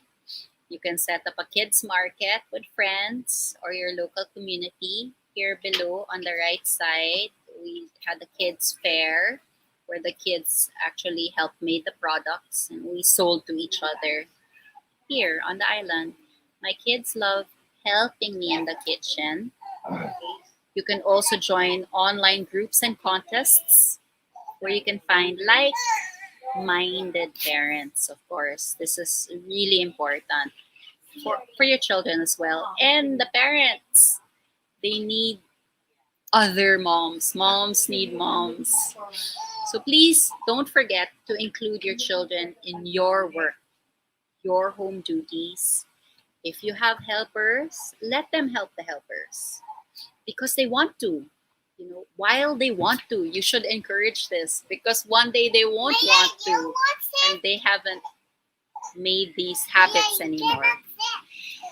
Keep your mind open and curious. That's the most important part. Because actually in unschooling, again, I'm going to say it again, the most important thing is to de-school your mind. It's to break down, set up concepts that you've had because we've been pre-programmed as children. So you really need to reprogram your mind on how education can be. We live in a whole different world. Information is literally at our fingertips. But there is such a thing as age appropriateness, which I discussed earlier. You can't give a 2-year-old child, an iPad without any repercussions. Obviously, we are parents for a reason. So here are some resources that I'd like to share. Maybe you'd like to check out their pages, their books, and their podcasts. So Life Without School is by a father who was once into the system, educational system, and then he started homeschooling first with his wife, and then started to de-school, and they're now officially unschooling their 4 children. Follow him, Star Craving Dad on Instagram, and it's the Life Without School podcast. He is amazing. Him and his wife, I love listening to them because they're so real. I'm part of this international community by Unschooling the Kids. Her name is Layla Eldridge. So if you can find her book it's on Kindle, Jump, Fall, Fly. It's again about a couple that had their children in the regular school system and they weren't thriving. The school system is not for everyone. If you feel that your children are falling behind, there's no such thing and it shouldn't be. You really have to find their spark. So read this book and see if you can homeschool and find what will make your child thrive, make them happy. If they feel like they've done something well, and we can all do something well. We just have to find what we are good at. Because not everyone will be good at math, not everyone will be good at science, and it doesn't make sense to just expect everyone to learn at the same pace within a given time frame, because everyone is different. So the old model needs to collapse. And we really need to find ways to encourage our children to thrive in life and just to be happy. And that's what matters, right? So here is a quote that caught my attention. And this is what I said earlier as well. There is no difference between living and learning. It is impossible and misleading to think of them as being separate. John Holt is probably the creator of unschooling, even though it existed before. I feel he has many books on this subject. Again, he was an educator that felt that the educational system is truly an old model that needs to be revived. So this is an invite to everyone to just be free to live and to learn. It is never too late to start. We find that we as adults, after many years of education,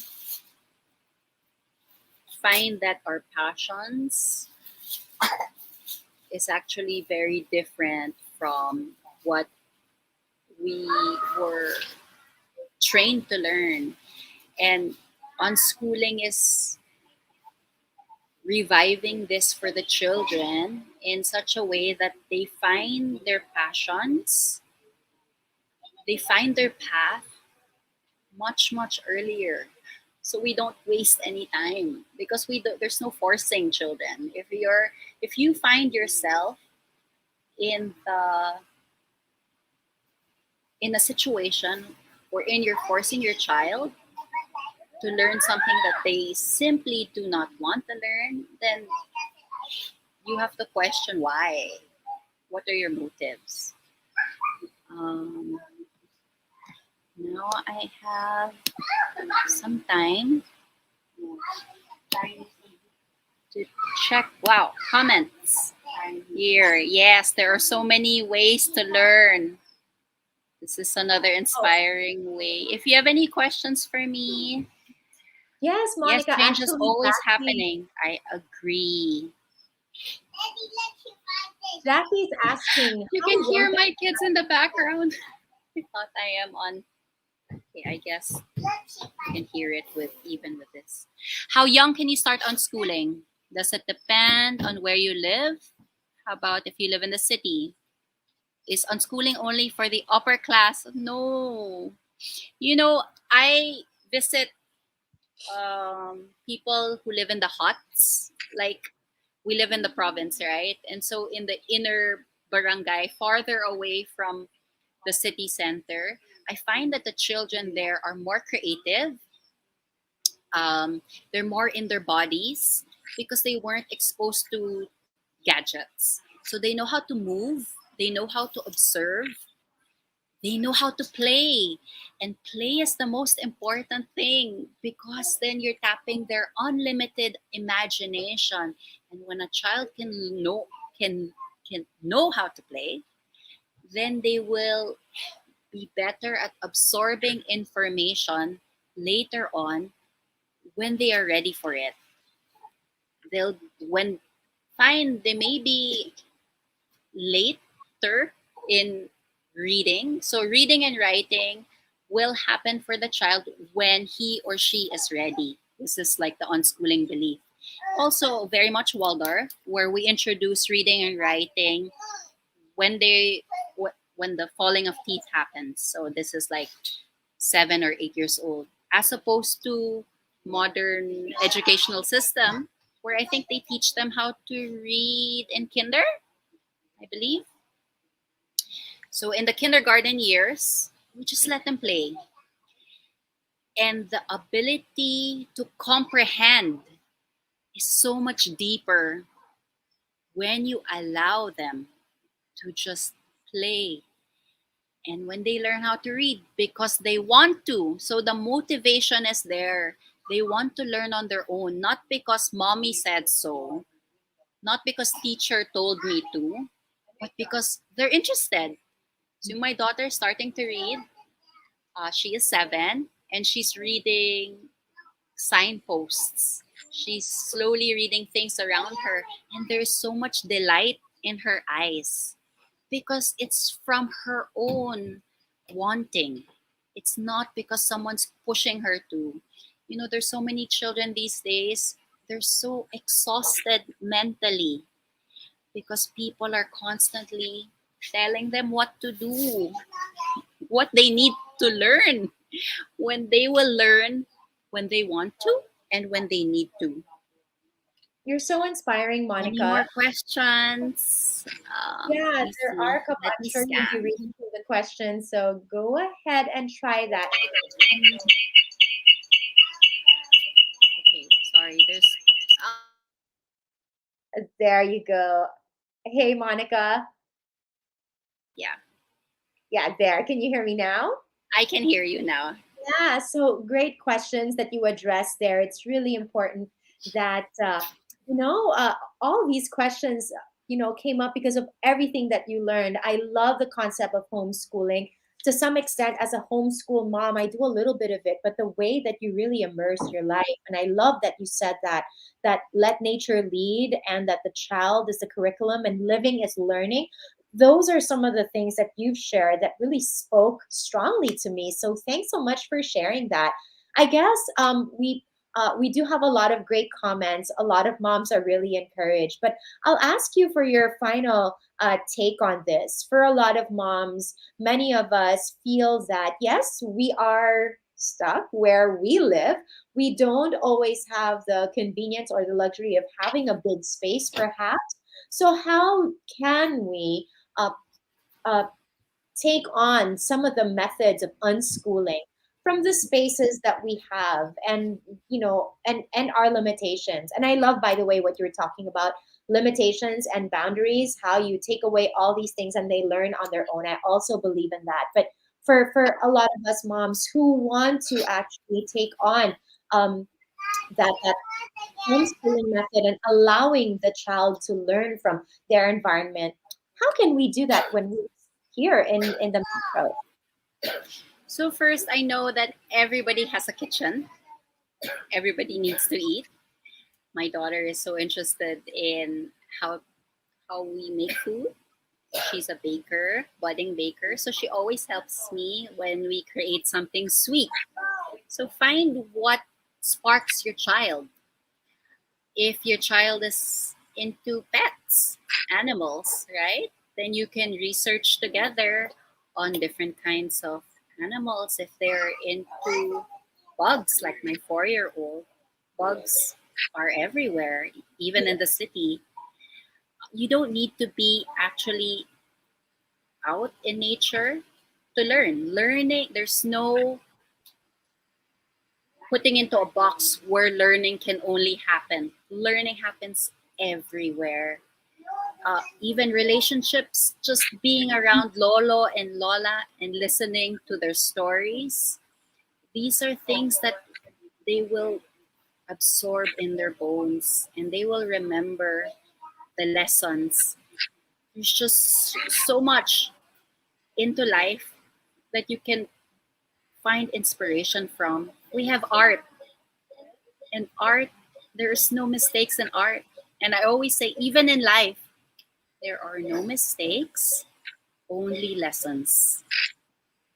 So this is why I don't believe in grading our children. I never have homework. I never grade because we are all a work in progress. You're so inspiring, Monica. Thank you so much for sharing with us not just lessons from unschooling, but lessons in life and being a mindful mom. And we appreciate your time and the time that you spent with us and your children too. Thanks so much for sharing snippets of how your life is there in Palawan. What a wonderful, wonderful sharing that you had with us today. Thanks so much, Monica. Thank you for allowing me to share my story and our lives. I'm just here for any more questions. You can just send me a message. I'm happy to answer them. Thank you for having me. Thank you. Don't forget to check out at Monica Manzano and you can connect with her there. Thanks so much, Monica. Wow, that was great. Honestly, for me, I wrote down some of the resources, the Earth Schooling curriculum, and so many of the lessons that she learned, really. And these are some of the things that I too need to adapt a little bit more as a homeschooling mom, but I love that concept of unschooling. Thanks so much again to Monica. Unfortunately, we didn't have enough time because we still have a lot of things to be talking about. Stay tuned because our next segment is all about babies and the woman that helps us have them.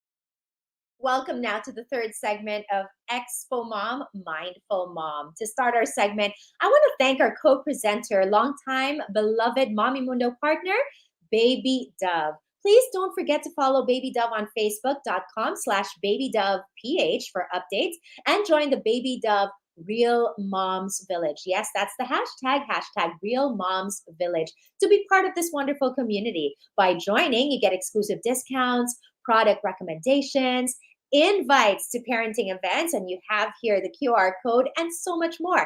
To join the community, all you have to do is simply chat with Baby Dove PH on Facebook and sign up. That easy. On your screens, like I just mentioned, you have the QR code that will lead you directly to the chat bot. So you can go ahead and scan that and find out how it works. As we all know, Baby Dove's mission has always been to provide real care that enables all parents to feel confident as they enter or go through their parenting journey.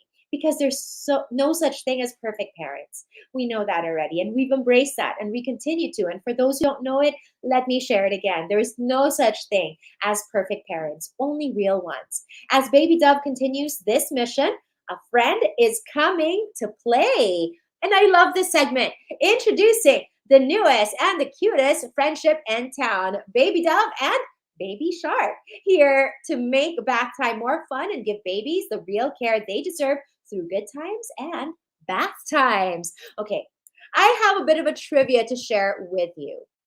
As we continue to take a look at that Baby Dove, you know, they have so many great things going on with that partnership with Baby Dove and Baby Shark. I think we have a video to quickly play. So go ahead and play that video.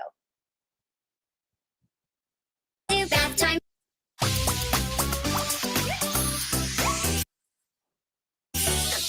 Baby shark, do do do do do do.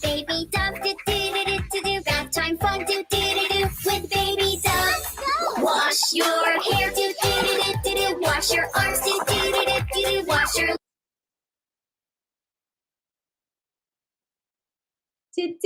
I know you guys were singing along, right? It's always so captivating for our children. So I love it that we have Baby Dove and Baby Shark to make bath time more fun and give our babies the real care they deserve through good times. And like I said, bath times. Okay, moving on. I have a bit of a trivia to share with you guys. Did you know that having a birthing companion, because we were talking about companionship, right? The friendship of Baby Shark and Baby Dove. But did you know that having a birthing companion goes back to prehistoric times? Yes, that's right. In the whole history of motherhood, we moms have always been more comfortable when other women supporting us, making the birthing process one in which the community is involved so much better. I love that you pointed that out because these days, the role of birthing companion is popularly called doula, which according to anthropologist Dana Raphael is derived from the Greek word ola. Now, if you're a mom in the Philippines and you chose and choose to have a doula, and I hope I'm saying that right, we will learn from our expert, you probably know that the woman I am about to introduce is amazing. She is a mother of 3, married and lives in Quezon City. She has been professionally involved in the field of women's health and rights for nearly a decade before becoming a mother herself. Coming out of her own first home birth experience, she pursued childbirth doula or CBI certification in order to assist mothers and their families to plan out their birth preferences and to help them achieve joyful, balanced, and pleasurable births. Here to talk about gentle birth and baby care, please help me welcome doula Irina Othmakhova. Hi, Irina. Hello, thank you so much for your warm welcome. So happy to be with you today. I'm looking forward to learning from you, although I don't think I'm going to be giving birth anymore, but you never know. After 15 years of not giving birth, I suddenly had a baby, so we'll see. Yeah. I'll be listening intently and then seeing my options. Go ahead, Irina. Okay. Sorry, I have kids that barged into the room just right now. Can you please leave, my darling?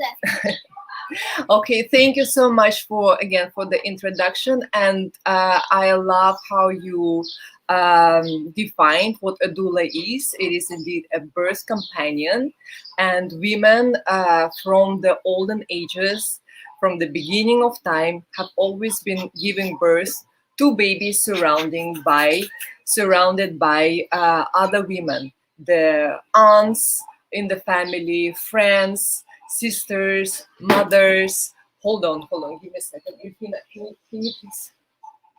Okay. Daphne, can you please? Okay, it was a security breach. Give me a second. I'll be quiet.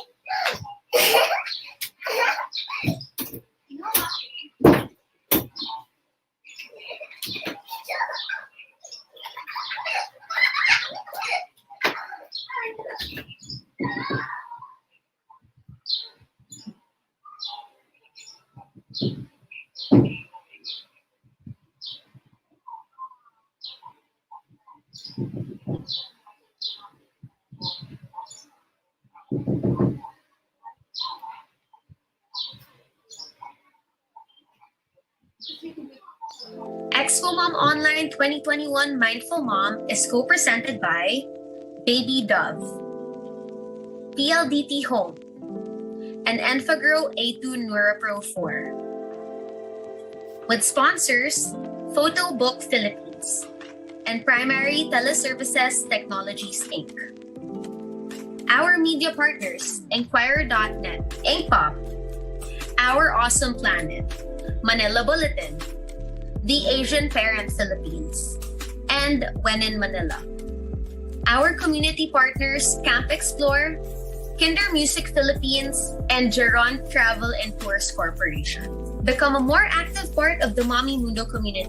Plus, get access to exclusive privileges and content when you sign up for the MN Community Passport. When you do so, you'll be able to avail yourself of the 2022 Mom 24/7 Planner and our Journey Box. Complete details can be found at mommymundo.com/community-passport.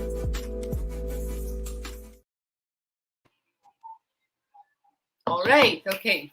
Thank you. Thanks God for advertising, for averting all these crises with the kids that sneak in. But that's part of motherhood. Okay, so let's get into the topic of gentle birthing and baby care, and we'll talk about mindful approach. Okay, so there is no one right way. It's giving birth is very, very personal, very individual, and each story is entirely unique. And there is no one size fit all, because as you can see in this little captions, there are so many different scenarios, right? So you can be a first-time mom and just have a healthy and complicated pregnancy, or you can be a mother already at the end of your reproductive career and having another surprise pregnancy and birth, or you might have been struggling to conceive for many years and then finally that happened, or you have already given birth before and for some reason it became cesarean section, and now you're exploring other options of whether you can give birth vaginally or schedule another cesarean. So there's so many variations of the scenarios of where you can find yourself in. So there is no one size that fits all. It's very, very individual. But when we bring mindfulness in the choices that we make about how we're going to give birth, it is important to be aware of the context. And this is what I would like to talk to you about, and maybe share some new things about birth that are not so commonly known or commonly shared during the prenatal appointments with your doctors. Okay, let's continue. Next slide, please. Yeah, so different ways to the same desired outcome. Healthy baby, healthy mama. It can be a hospital birth with medication, and you will be very happy that you had access to the drugs, to the pain relief, because this is just, that's how your mindset is. You would rather like not to experience any of the discomfort, or you have opted for a water birth, whether in a hospital facility or home birth or in the clinic, and this is what makes you happy. This is how you brought this dream of having the baby come into this world to life. Or you can have had a scheduled cesarean section. So these are all ways to the same desired outcome, right? Healthy mother, healthy baby. However, as birth keepers say, there is a little bit more to the equation of healthy mama and the healthy baby. There is also space for empowered mother, happy mother about her experience. So let's look at the next slides, and this is where the connection is, and this is what I would like to focus our attention a little bit more.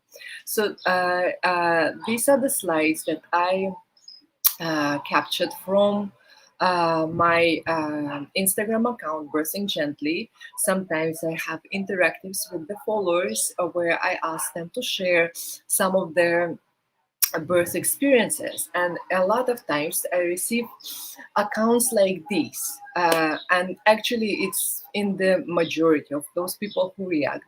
There is a very common thread there, like a red line in the stories that they share, that oh my gosh, I was not alone. I was alone in the labor room. I was not allowed to eat and drink. They ruptured artificially my membranes. Then again, in the other story, I was not allowed to eat, walk, and drink, or even have my phone during labor, right? So like these kind of stories. And let's continue to the next slide. Okay. Again, like the key word is not being allowed to stand even on the bed at the time. I was not even allowed to drink water during 10 hours of my labor. I was strapped to the IV line and monitors during all labor, and my husband was not allowed to stay with me during labor. It was an unpleasant childbirth experience. I felt so alone and uncomfortable. That's from the testimony on the right. In the testimony on the left, again, underlined, I am not allowed. I wasn't even allowed to have water, like drinking and eating, the basic human need. For some reason, it's taken away from mothers in labor. So I felt like I was rushed. So a lot of interventions that are being imposed on the mothers in labor, are they evidence-based? And these are very, very common stories. And when mothers decide to give birth in the hospital setting and just go with the flow with the hospital procedures as they are. And by bringing mindfulness in your birth preparations, cultivating the awareness of what the mainstream approach is, what the mainstream protocols are, is part of it. It is very important to discern, to realize what the reality is, and whether this is for you, whether you would like to be to make part of that reality, or you would like to have a tweak on that, or you would like to have a completely different experience. Okay, let's proceed to the next slide.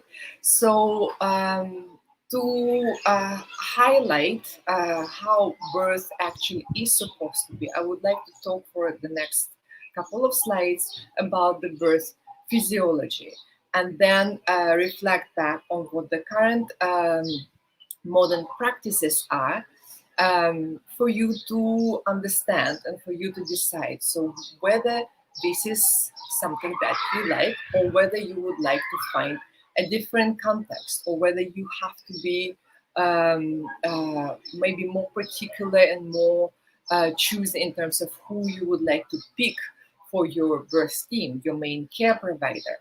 So these are all the questions that come up when you approach your pregnancy and your birth preparation in a very mindful and conscious way.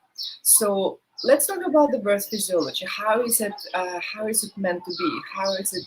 What is the blueprint? And as it turns out, there is such a thing as a hormonal blueprint. It's a set of it's a mechanism that sets all the things in motion when the mother goes into labor.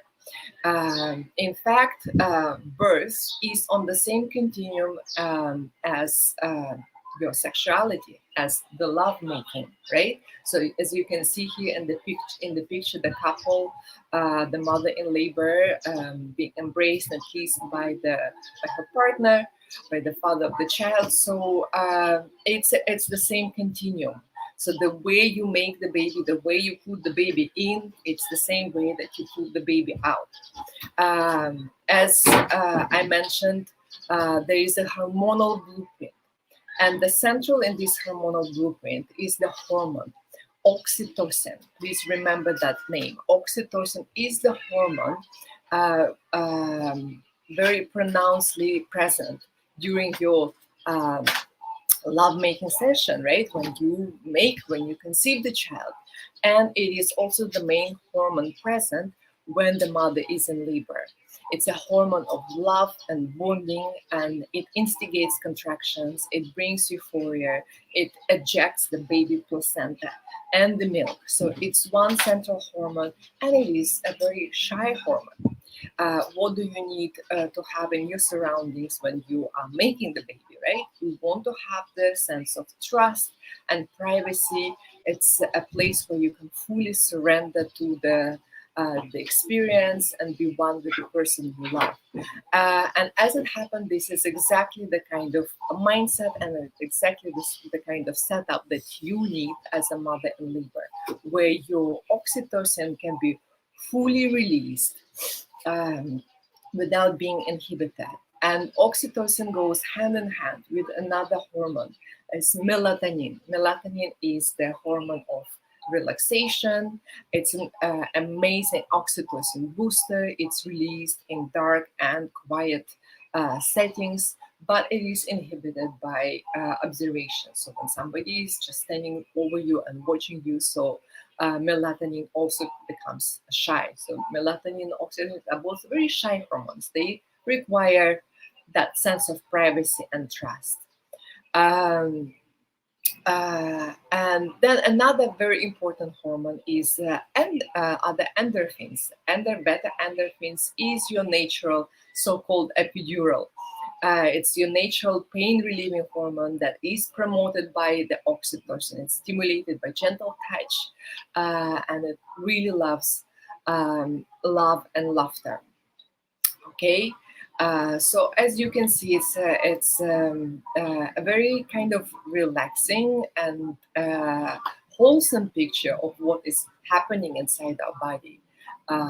So then you also have hormones, prolactin, that is also developed during labor, that starts producing milk, and relaxin related to melatonin increases in pregnancies and relaxing your ligaments and pelvic floor muscles. So it softens pelvis for birth, pelvis for your birth. And then the hormone that we would rather avoid in large quantities during labor itself is adrenaline. Adrenaline is the stress hormone. It's released with fear and stress, and it stimulates the fight and flight or freeze response, and it blocks oxytocin, and it can slow down the labor. So imagine those who have given birth. I would really appreciate your comments and your stories, how it went for you. But again, imagine a common setup in the hospital where it's really bright lights, mostly unfamiliar people, and certain procedures that are being suggested right from get-go, like mother is getting immobilized, put on the back, hooked up on the monitors. The mother is being deprived of food and drink for actually a very no longer evidence-based and outdated precaution that in the time when the cesarean sections were performed under general anesthesia, emergency cesarean sections were performed under general anesthesia, there was a risk for the mother to lose control of her reflexes and might she vomit during labor. During the surgery, she might aspirate on the contents of her own stomach. So that was the precaution where it was preferable for the mother not to have any contents in the stomach. So, but that was back in 50, 70 years ago, when most of the emergency cesarean sections were performed under general anesthesia. Nowadays, even emergency cesarean sections are performed under a local anesthesia, spinal block, where the mother keeps being awake and keeps control of her reflexes, and so the chances of aspiration are pretty much nil. But the protocols from all the way back then are kind of still being persistently used in the hospital, despite the recommendations of the evidence-based research for that. So again, bringing mindfulness to the birth preparation is being aware of things like that, so that a lot of prescriptions and protocols are not necessarily based on the best evidence care. And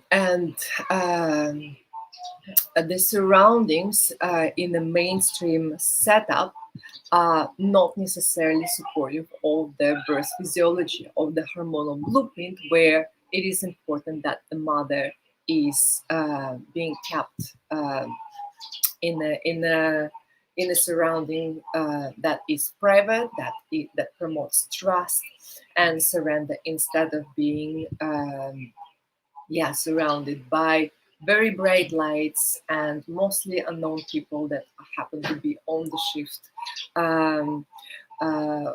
So it takes a mindful approach to assess those factors and see what you can do about that if you would like to honor the physiology of your birth when the time comes. Let's continue to the next slide. So this is what I'm talking about. So the ideal environment to honor the birth physiology, how it's supposed to be, is warm, dark, and quiet, and something that incites more trust and privacy in the mother in labor.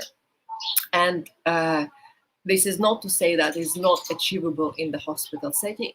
It is very much achievable, but again, it takes preparations, and it takes planning. It takes planning from picking up the right care provider and discussing these kind of details way in advance. So when the time comes, the tweaks in this environment can be done, and you're really prepared for them, because you know that this is the kind of environment that will support an easier and more straightforward labor.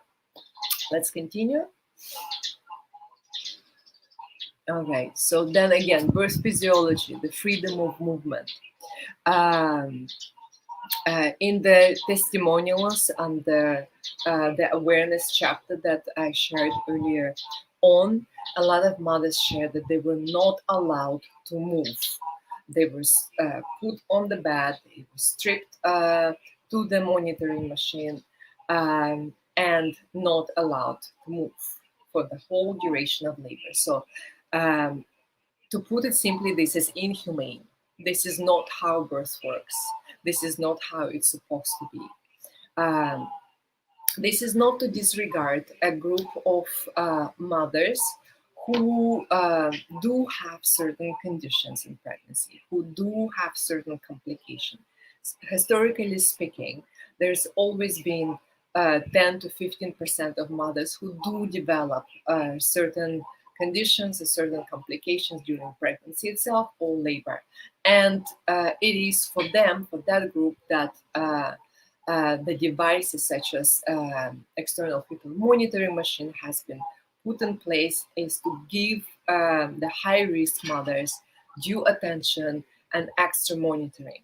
So this is absolutely wonderful that we have those insights and how the baby heartbeat is doing and how the baby is faring during the course of labor. However, the problem is that these measures started being applied to everyone, whether it's a high-risk pregnancy or a low-risk pregnancy. According to the best evidence and actually the recommendations of the same WHO, the local DOH, the American or the British Society of Obstetric and Gynecology, is for the healthy, low-risk mothers, with again healthy and uneventful pregnancies, is to keep the freedom of movement, to be able to eat and drink during the course of labor, whatever they want,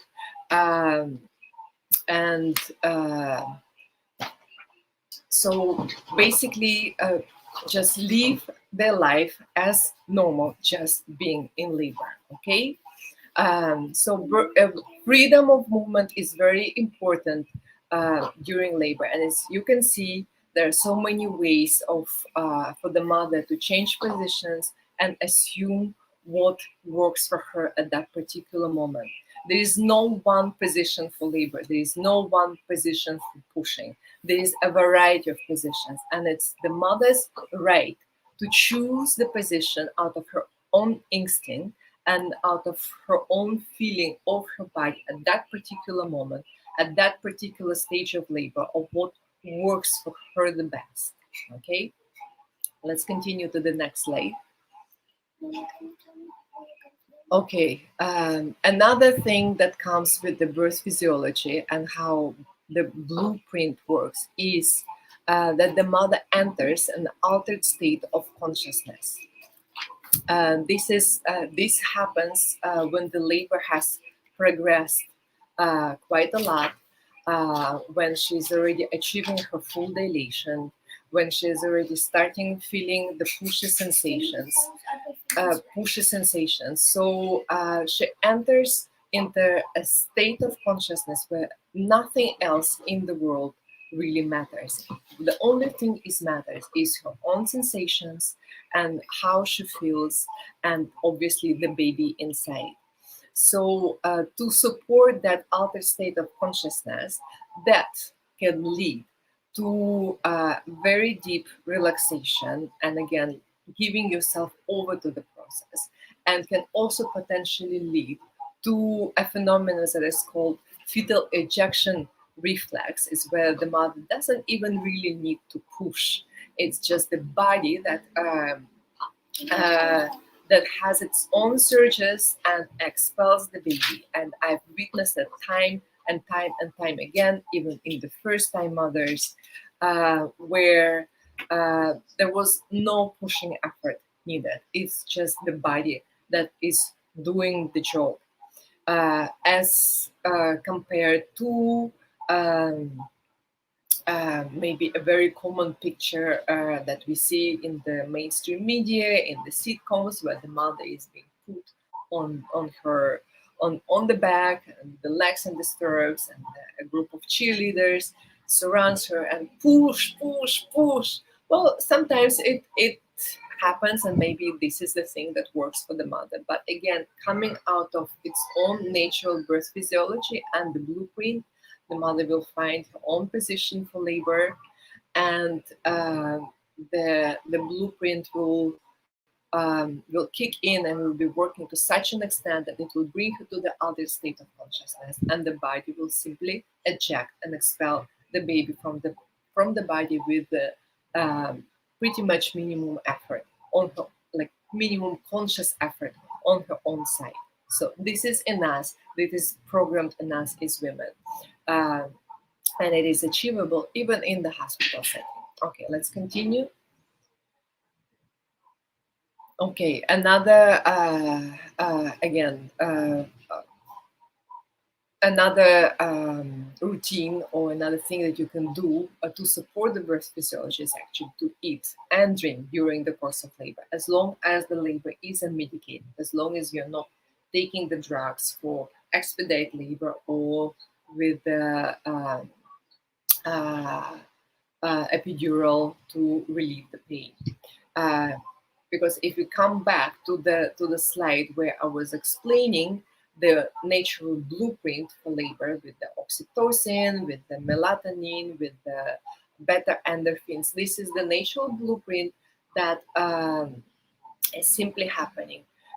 Any chemical intervention that will be administered from pitocin that to augment contractions, or to induce labor, or epidural to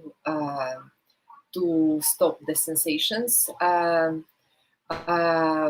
stop the pain. So that will interfere with the birth, with the hormonal blueprint, and it will affect the actual natural physiology. So as long as there are no drugs present in the system, it is absolutely acceptable and supported by the best evidence for the mother to eat and drink whatever she wants and however much she wants during labor. The secret is that probably will not even want to eat and drink much, but as long as you have the right and access to the light snacks, that whatever you might want to have, it should be accessible, and it should be your right to do so. Okay, let's continue.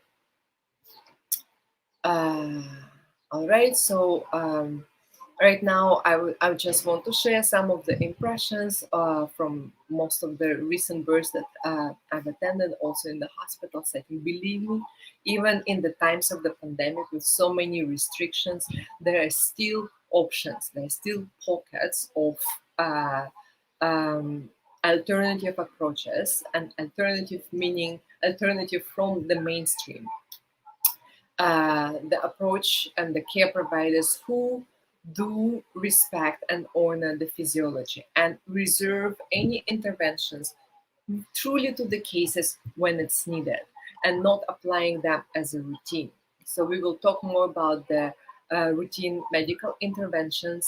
So they do have place to be, but as much as possible, we want them to only in cases where it's needed. And initially, and per default, we trust the birthing process of the mothers, that it will simply unfold and continue and will bring the baby into the world. So this is some captures from the water birthing Clinica Antipolo last June, where the pool was used by the mother during the labor, and the mother used it by going in and out to really very intense sensations of the transition phase and beginning of pushing. Eventually, she gave birth on the hospital bed with some cheerleading and with some encouraging to push, because this is what she actually needed, and it felt just the right thing, and it felt good for her to be supported and to be in that place and no longer in the water. But the water served its purpose for relieving the very intense sensations during the moments prior in labor. So as a result, a very high satisfaction of the entire birth experience. As usually I advise, never expect it to be just one way or another, even if you choose the facility with the water birth, right? So it might not turn out to be a water birth per se, but the pool, the warm body of water can definitely serve the purpose of bringing the relief, and this is fine too. All right, let's move on. Some more images. This is from also a home birth. So not in the hospital setting, it's more of a home setting where the mother chooses to be surrounded by her own family and labor in the privacy and the comfort of her own bedroom. So this mama actually did get to have a water birth. She gave birth in the water, but labored mostly outside in the comfort and privacy of her bedroom, surrounded by the family and the birth team. And then I would like to share some captures from around the world that are inspiring and that illustrate a certain happening during the process of labor, just for illustration. Okay, let's go. Okay, so here you can see the couple in the hospital setting using shower as a relief tool to help mother cope with her sensations. And we even see that she has waterproof sensors to keep monitoring the baby's heartbeat, even though being submerged in that water environment. So this is actually very interesting. And again, should be accessible for anyone who asks. So that movement, support of the partner, or a birth professional like doula, or a family member. So anyone you would like to be present with you during a very transformative and a very vulnerable period of your time, where you bring a new life to this world. You have to have a proper support system coming from the people who you know personally and whom you trust. So it's a beautiful illustration of a partnership at work during labor, with the use of water and with the use of what is considered, what was probably deemed proper at the time for the mother actually to be continued on the continuous fetal monitoring. So let's see another illustration.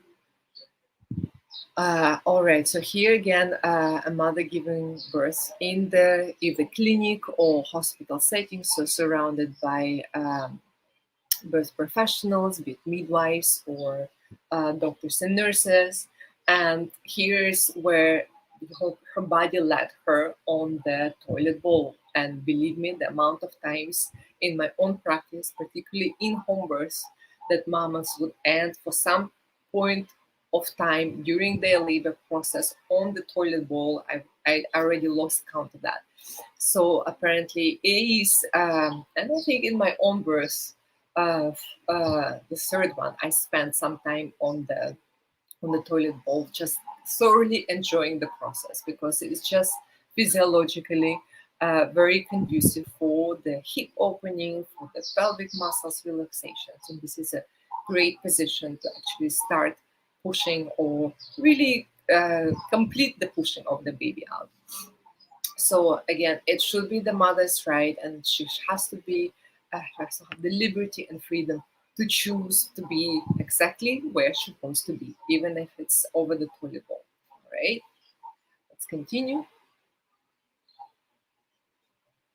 And I also realized that a lot of interventions, particularly the epidural pain relief, come from the cultural expectations, right? That birth is painful, birth is very scary, birth is excruciating. This is because how it is mostly being portrayed in the mainstream media, and also years of accumulated birth trauma through the years of where of mainstreamed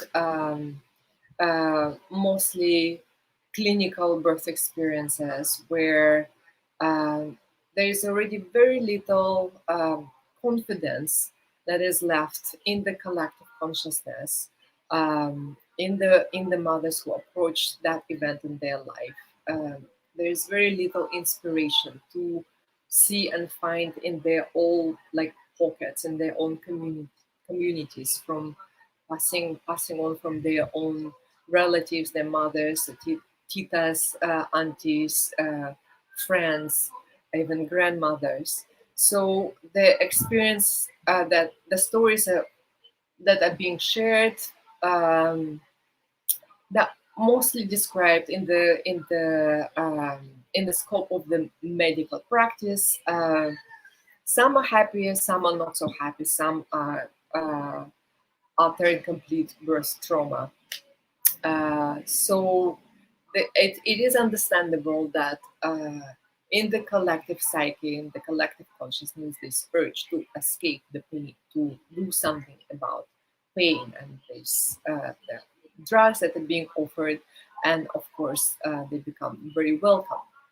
But if you dig deeper and understand that actually no medical intervention is without consequences, that actually there are risks to these routine medical interventions, that when you over medicate the body, when you take the sensations of these painful sensations that come with labor, that actually labor can slow down, and that will lead to an array of other interventions. So mindfulness in birth preparation implies seeing through these kind of things and understanding the consequences, understanding the step-by-step process and what can happen, but also to understand that pain in labor, I will not lie, and I will not downgrade the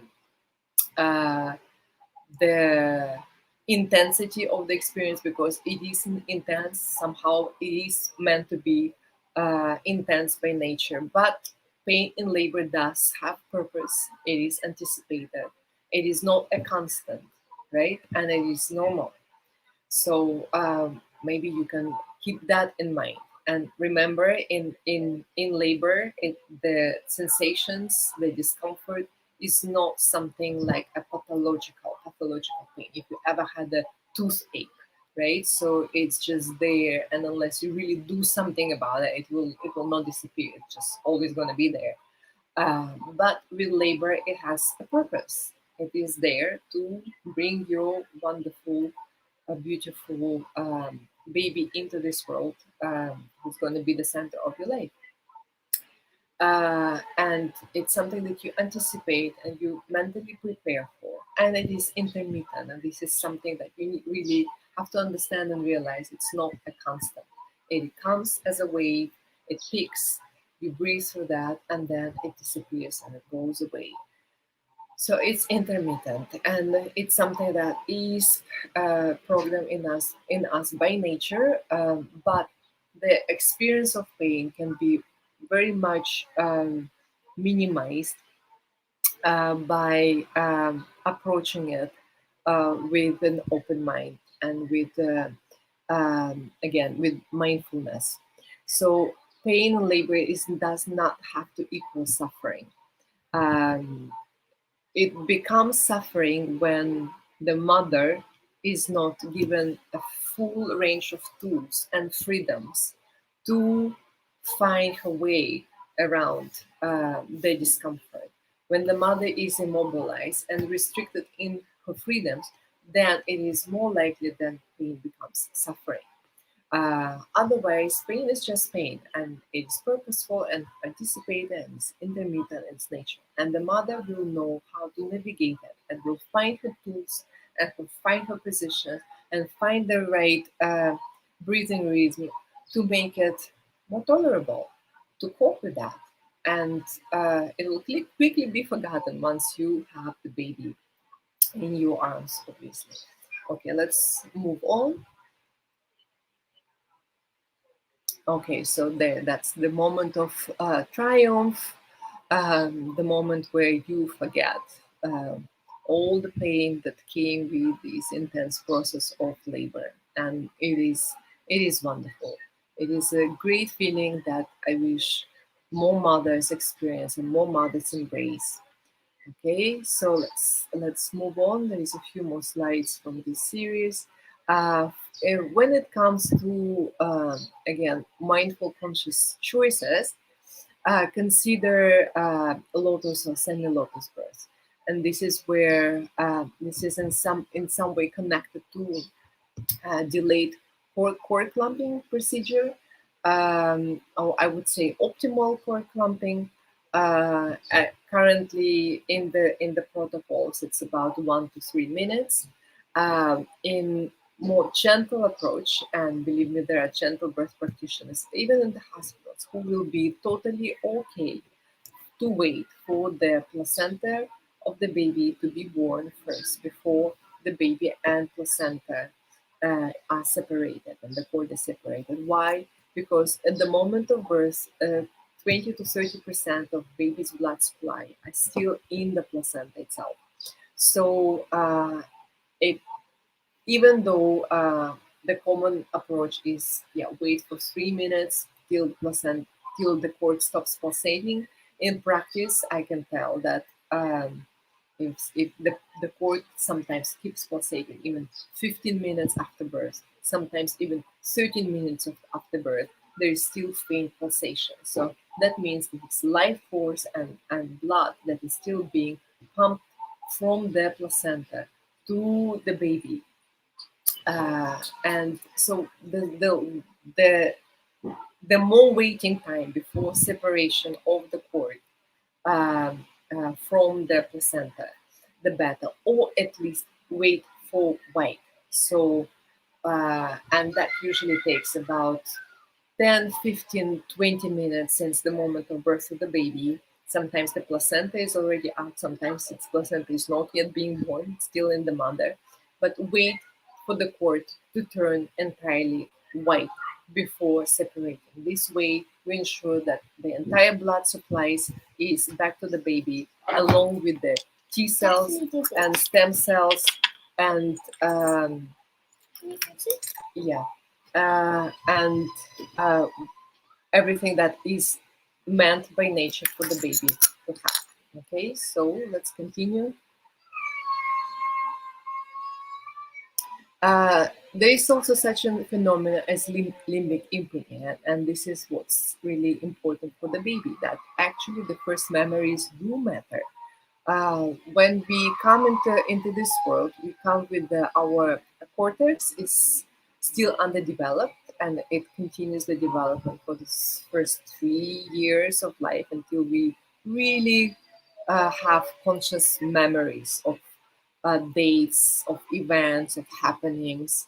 Before that time, it's a blur. Like, we don't remember the moment of birth. We don't remember the first events of our life. We don't remember us being a baby. Not unless we are being shown the pictures. Then yes, like that's the kind of a correlated memory, but it's not something that we consciously remember, right?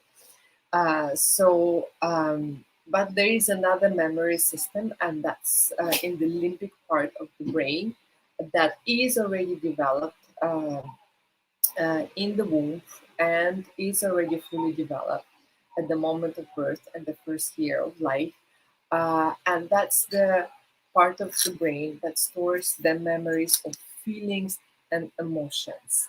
Okay, so this is that subconscious part of your being that holds onto that memories, and those memories, those first impressions, they kind of put a wiring to your personality, uh, and hence the first moment of life, that first memory, that first feeling, right? What does it come with? Does it come with the feeling of endless trust and love, like when you're being born and received in the loving hands of your parents, or does it come with a sense of danger when the baby is delivered and immediately separated from the mother to be done to perform some routine medical procedures that can be completely safely done when the child is on the mother's breast or on the mother's tummy. So they, again, if there is for no emergency reason, there is no real need to separate the mother and the child. So those imprints are being kept in the psyche of the child as the sense of the world as full of love and trust versus the world that is dangerous. There's amazing research that is being done. It's actually research in progress, but it's a very interesting topic in itself, along with epigenetics, where it also plays out a role how the mother's pregnancy history and her own feelings and emotions and the hormonal blueprint that she is passing on the baby in the womb are actually shaping up the personality of the child. So just take it, it matters. Those first memories and feelings and emotions, they do have a role to play. They are in the wiring, in our psychological wiring. So let's continue. So I keep referring what are those mainstream hospital birth protocols, policies and practices that you need to be aware of. And as much as possible, if you have a healthy, low-risk pregnancy, that you can negotiate their use and find a care provider who will be supportive and flexible about those policies and practices, because they're not set in stone. Even though they are there in the hospital setting, it's very much subject to the personal interpretation of the care provider. Okay, so things to be aware of is continuous fetal monitoring. Is it really needed?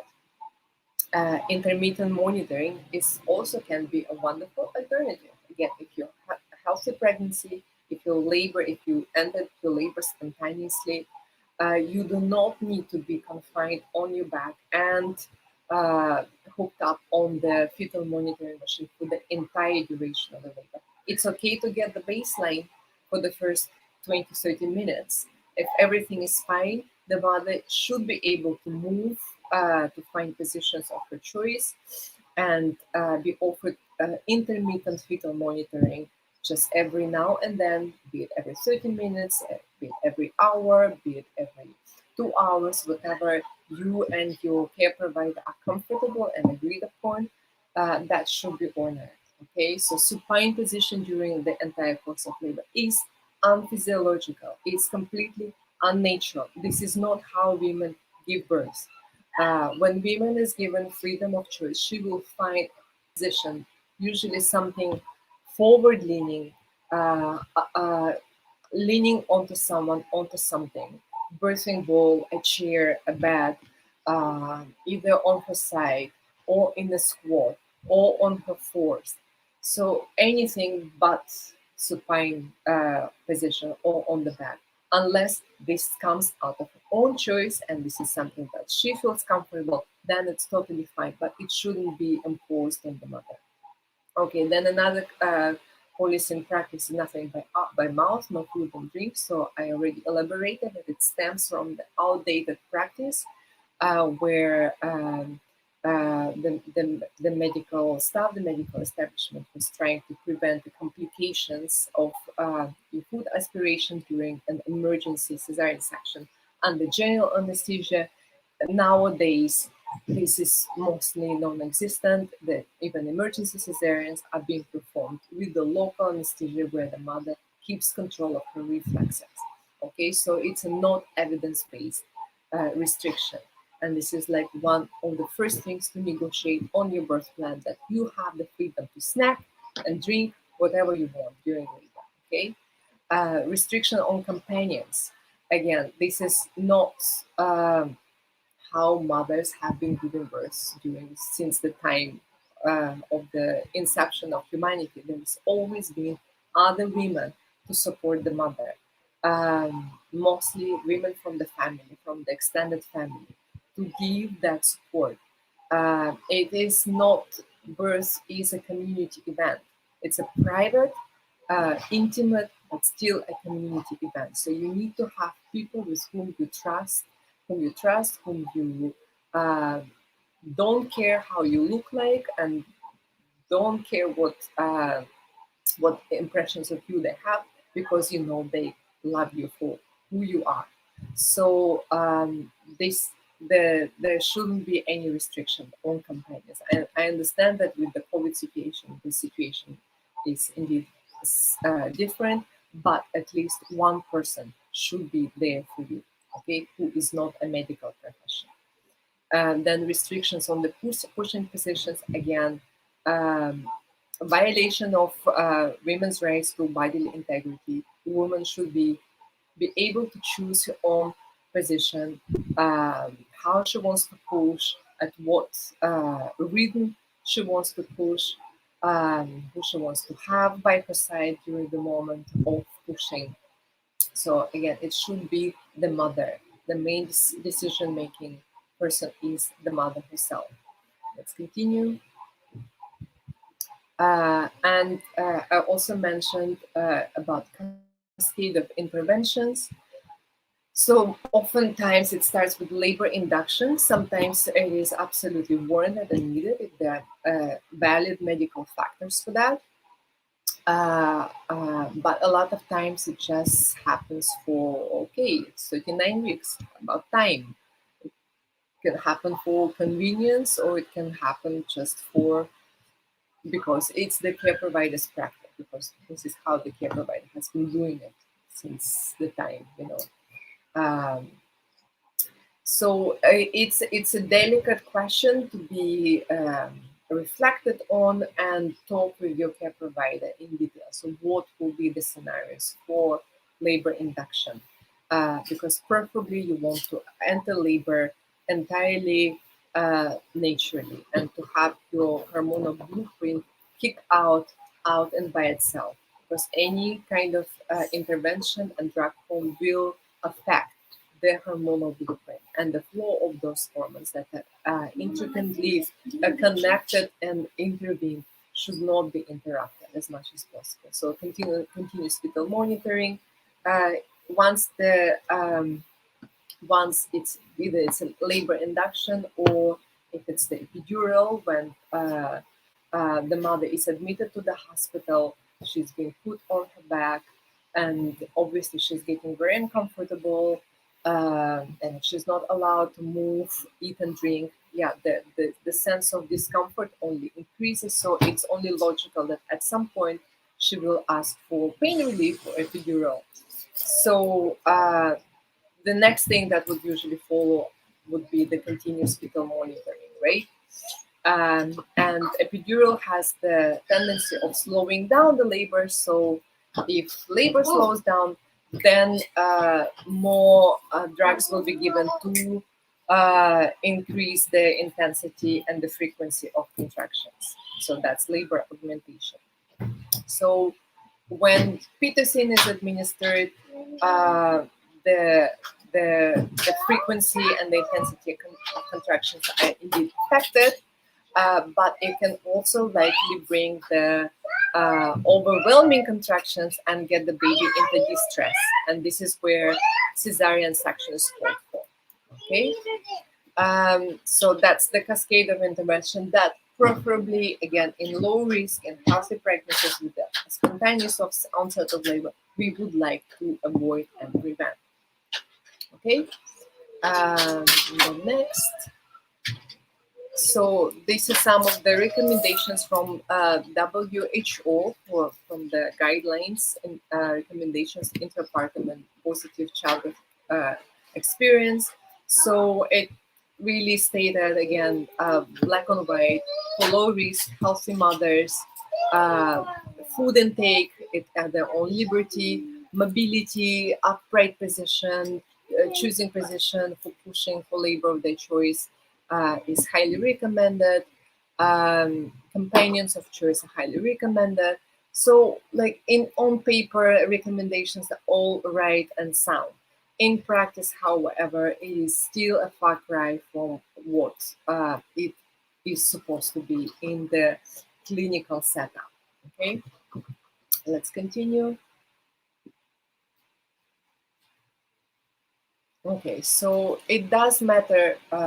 Like your own experience of the childbirth matters a lot also for your mental health after birth. Because times and times again, I get the stories from the mothers who just went along with the mainstream and then wonder what happened.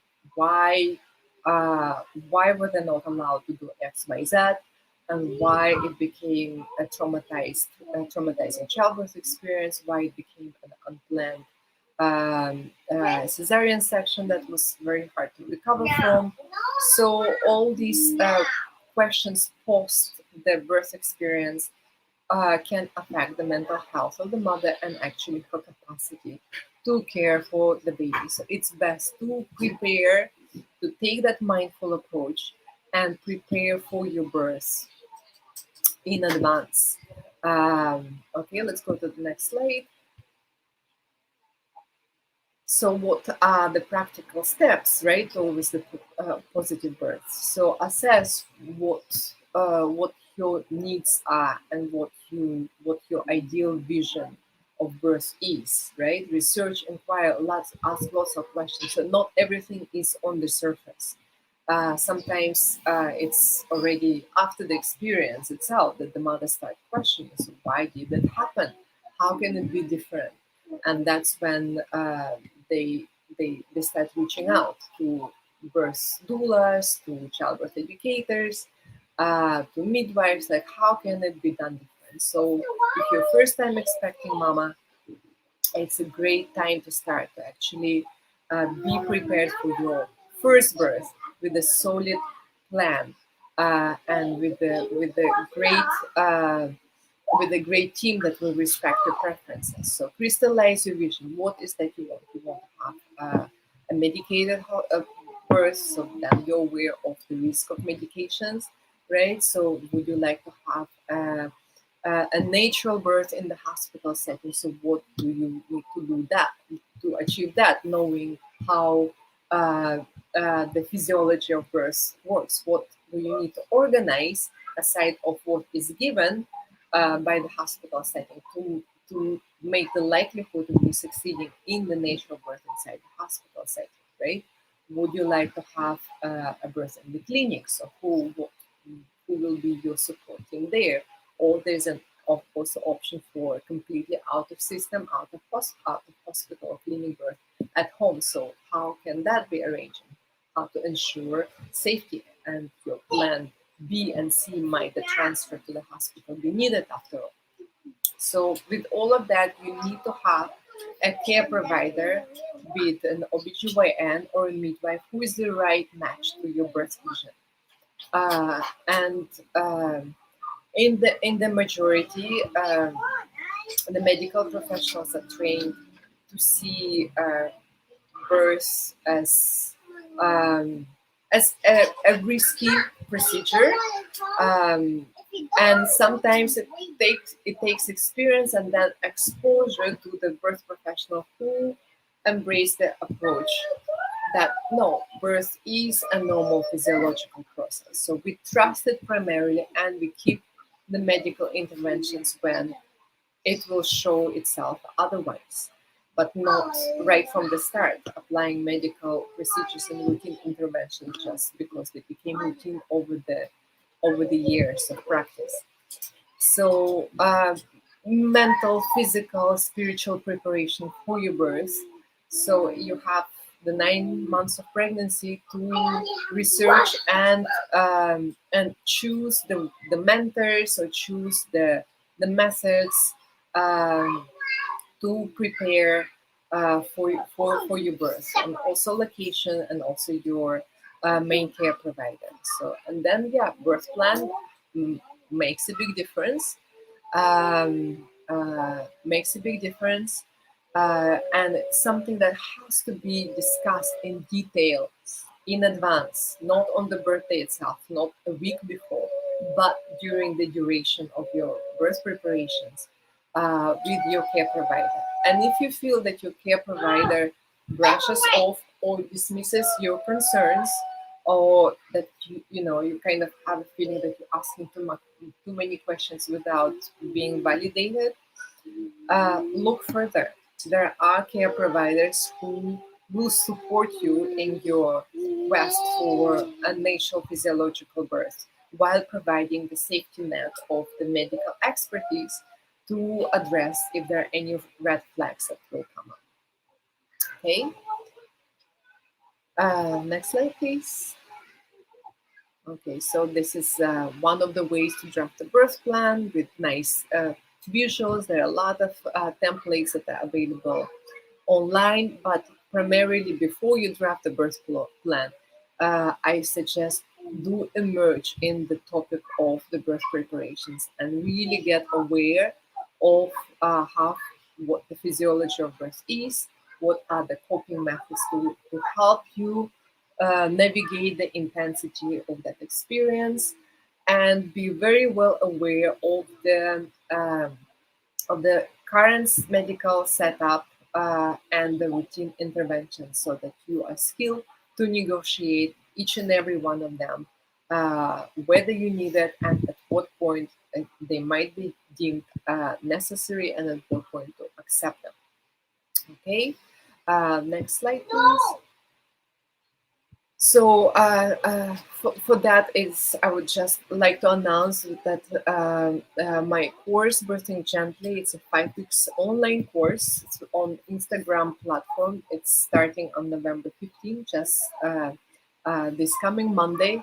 And this is where we peel each and every subject to the very detail, and you come to your birth truly prepared, with the team that you will choose for yourself, and with full knowledge of what your body is going to go through, what to anticipate from the place where you're going to be giving birth, and with the plan that is solidly put in place with the input of your care provider. So if you're expecting, if you're particularly in your second or third trimester, that's the perfect time to join. Just reach out to me through Birthing Gently on Instagram for the details.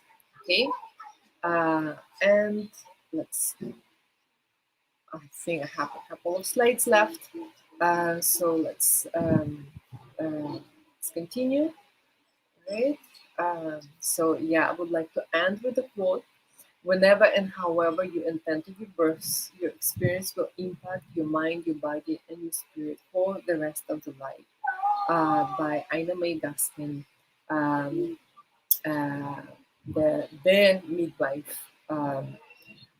So take that as a piece of wisdom, and as a guiding principle to craft and to navigate your own choices in this journey that is only possible once in your life with this particular child. So there is only one opportunity to give birth to this particular child that you are carrying.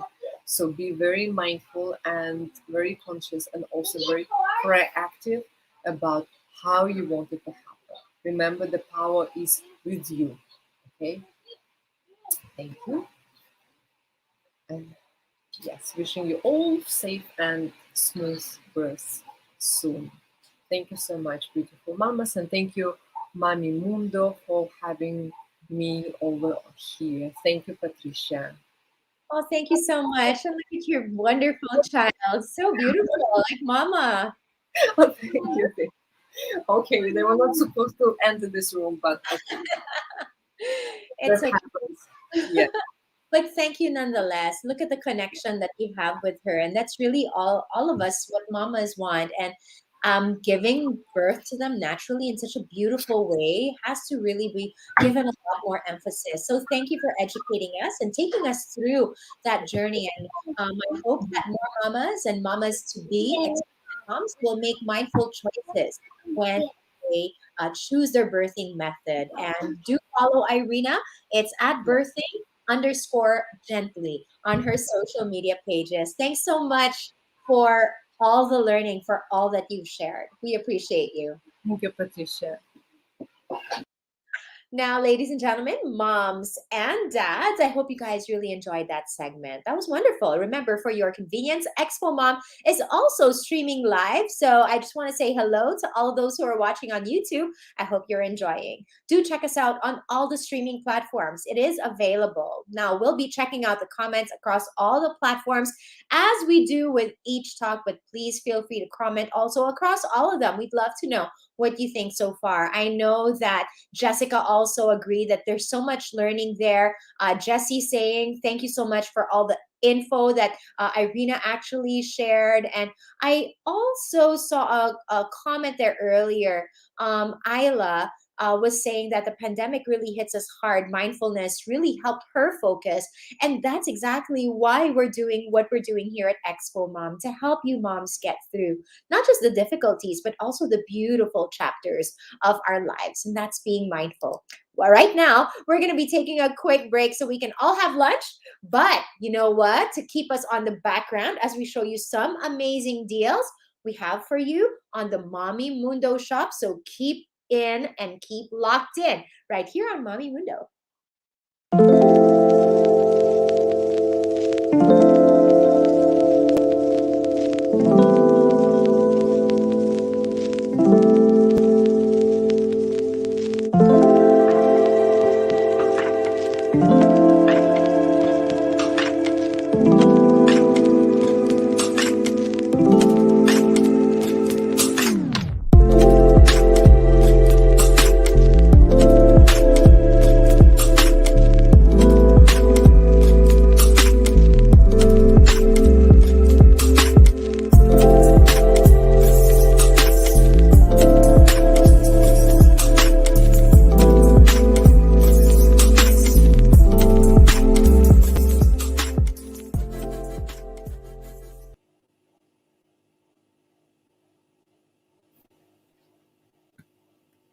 Nakamute pala ako, sorry. Hi, everybody! Take two. Inya, are you with me? Hi, everyone. There she is. Hello. Okay, hi, everyone.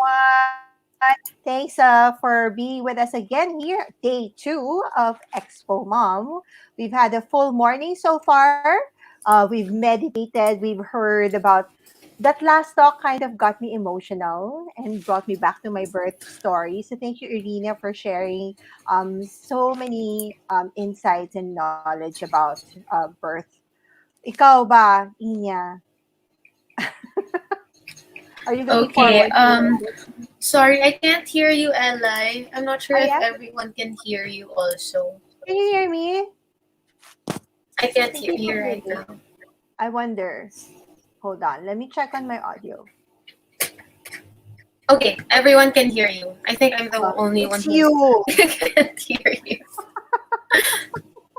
But it's okay. Okay, so hold on.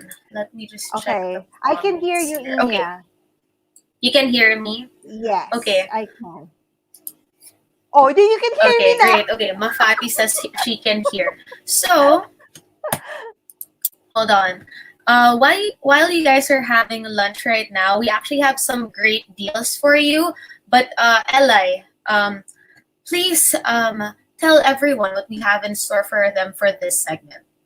Okay, so here. So I'd like to remind everyone that during the selected talks, we do have a pinned link with a raffle form in the comments. Okay, again, a pinned link with a raffle form in the comments with jury selected talk. So it's really nice if you stay with us all day because we've got great prizes to give away for this duration of Expo Mom, not just today but tomorrow as well.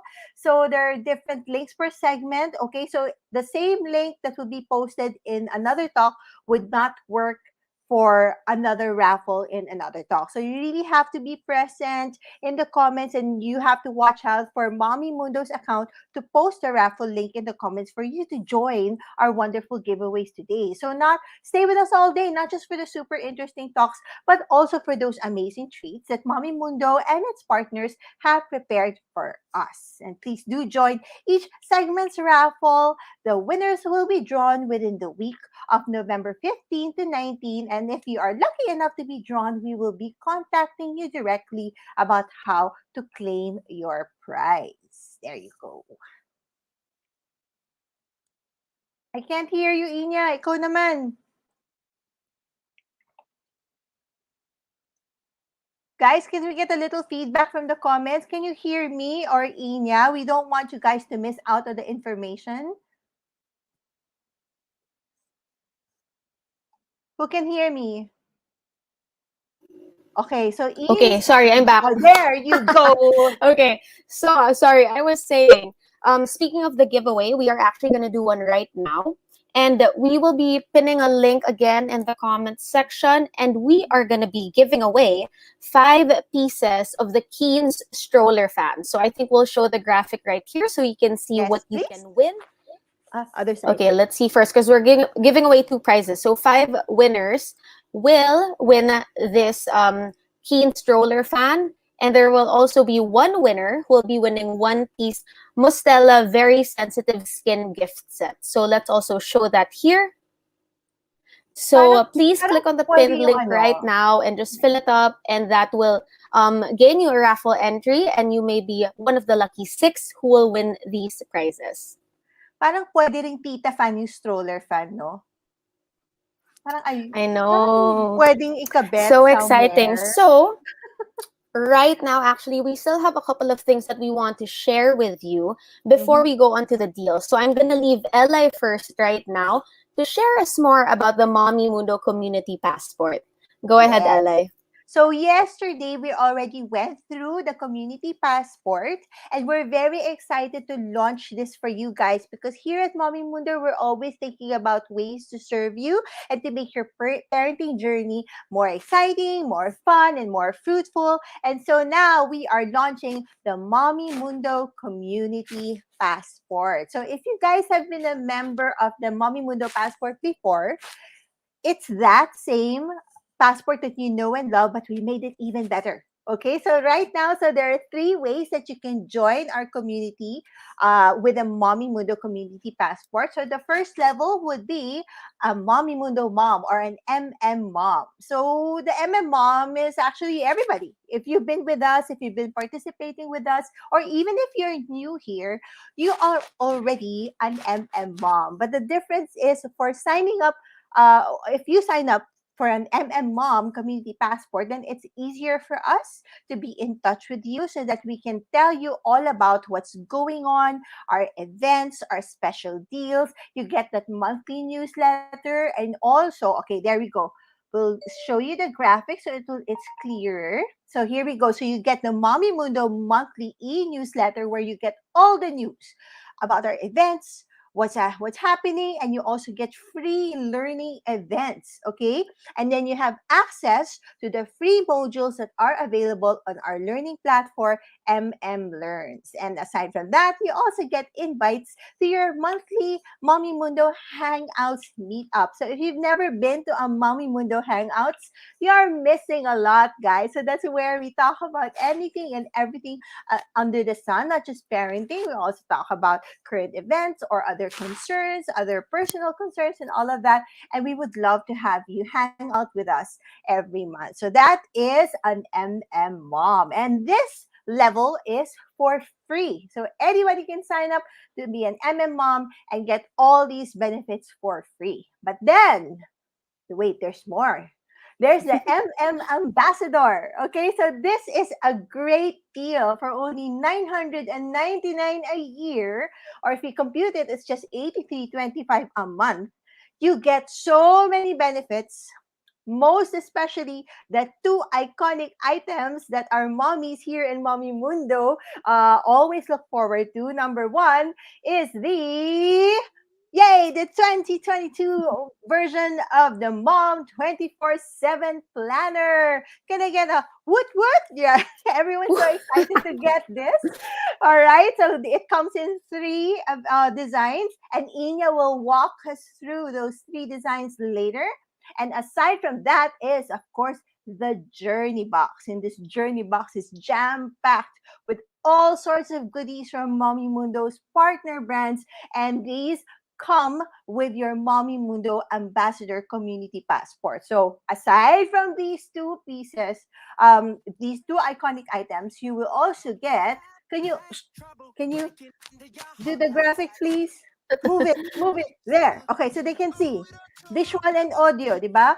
So aside from that, you also get the Mommy Mundo monthly e-newsletter, and then you have access to the free learning events. You have access to more than 100 plus learning videos in the Mommy Mundo e-learning platform, and 5% discount on Mommy Mundo Learns premium modules. And you also get an invite to the Hangouts. And this is another thing that you get with your Ambassador Passport: exclusive quarterly deals and discounts in our e-commerce shop, which is, of course, mommymundoshop.com. So that are all the benefits of the Mommy Mundo Ambassador Community Passport. So 999 a year. Actually, sobrang sulit. Journey box pa lang. Covered ka Yeah. na. May I ROI ka na, actually di ba? I actually wanted to add something. In our Learns e-learning platform, we actually have most, if not all, of our Zoom events in that platform. So should you have not been able to attend a Zoom event or register, you can actually access it now in our Learns platform. And in the past almost 2 years na, di ba? We've been online. So we've had so many talks. And we understand if you haven't been able to, moms are busy. If you haven't been able to attend a lot of our talks, so much content, so much information that can help you in your personal and parenting journey, then you'll have access to that when you get your Ambassador Community Passport. And watch all the events and talks at your own convenience, diba? Doing the labada or cooking, you Just have have this it on the on the background. side, diba? Then you can learn and do your, And you can always rewatch it too. We have so many learning events na you probably can't really digest everything in one go. So you have that platform to rewatch it should you want to, and that's one of the benefits of the e-learning platform also. Yep. Oy, Jessica Jamiro na access done signing up po. Thanks, Thank you, Jessica. Okay, so we're not done. Wait, there's more. Okay? There's Wait, there's more. There is a third way that you can enjoy the Mommy Mundo Community Passport, and that is the Mommy Mundo Maven or the Maven. So this is a community passport that has a value of 11,999 a year, but for special introductory price at 58% off until December 31, 2021. It's only 4,999 for the year. So you also get the newsletter. You also get the journey box. You also get the Mom 24/7 planner and the learning events and the videos. But here is the very, very special feature that sets this passport aside, as in it's really special. It is the Step Up Parenting course. Okay, so this is a specially designed course by Mommy Mundo's board of experts, and you are going to have access to classes and modules that will help you on your self growth journey, and also give you up-to-date parenting tools and techniques. So it's a really, really, really robust program. You learn a lot, and these are for those who really want to step up their parenting game. Okay, it's designed with our board of experts. May I tell you who some of the facilitators will be? We've got Yes. Dr. Michelle Alignay, we have Christine De Chao, we have Teacher Jeannie, we have Nika Santos, Lindsay Ko, Kate Moynihan Gonzalez, Leah Erigel, Kit Malvar-Llamas, Janice Villanueva, and that's not even, I haven't even touched the surface of who your fantastic teachers and instructors and facilitators will be when you sign up for the Step Up Parenting program. So if I were you guys, if you're really looking to enrich yourself in your parenting journey, take advantage of our introductory price at only 4,999 for the year. Then you get this amazing Maven Community Passport. There you go. Right. Okay. So for those who actually didn't get to join us yesterday evening, we actually showed everyone already the contents of the journey box and the planners. But for those who are only joining us this afternoon, this is now the grand reveal for you. So as you can see here behind me is our journey box. So this is still the old box design, but we do have an updated one, which is very, very nice. I know you've seen it in the graphics as well, but we will now go through the contents of the journey box quickly. So, Yay! ta-da! Ta-da! Oh, here we go. Reveal! This is the grand reveal. So here you can see that your planner will actually be inside the journey box when you get it. So I will just set aside the planner first because I will show each and every one of the 3 designs that we have for next year's planner. But I will go through the different items in our box right now. So first up is from one of our beloved brands in the Mommy Mundo shop. Of course, we have V Pharma's Mega Malunggay. This is the 10 capsule sample pack, which you will get in your journey box. We also have 2 sample items from Health Fusion. So you get your multivites and vitamin C. This is for kids. These are gummy vitamins. And you also get another sample pack right here. Okay, next up, we have from one of our partners this year, of course, we have Huggies. This is their Clean Care Baby Wipes. And this is the Skin Loving Natural Fiber Baby Wipe. So you get 10 pieces in one sample pack. And next one, we also have the Kleenex Protect Kids Daily Mask. So here it is. For, of course, the parents who are already ready to take their kids out, of course, you will need masks for them as well. And next up, we have 1, 2, 3 Baby. This is a natural gel multi-cleaner. So here it is. There's actually more information about the brand as well, but you get this sample sachet inside. And next one, of course, from one of our co-presenters for this Expo Mom, we of course have the Baby Dove hair to toe wash that I know all of our moms really that's so love nice to use. And this is in the rich moisture variant. And then next up, again, one of our beloved brands in the Mommy Mundo shop, we have products from Maringo O2. This is the 2-in-1 herbal shampoo and conditioner. And here it is. Okay, and another one from Maringo O2 is their herbal hair, scalp, and skin therapy oil. I really like using this for my hair, though. I like that a lot. I actually really love this product. And then next up, for our cooking mamas, we have the Kikoman samples. This is their oyster sauce sample packs. So you get a couple of them, and you actually get recipe cards as well. So you get to try out different recipes with the sample sachets that you will get. And aside from those samples, we actually have vouchers as well. So we have one from Mama Frog for 100 pesos off. So you get vouchers like this as well. And lastly, from Senti, this is a 50% off voucher that you can use in the Mommy Mundo shop.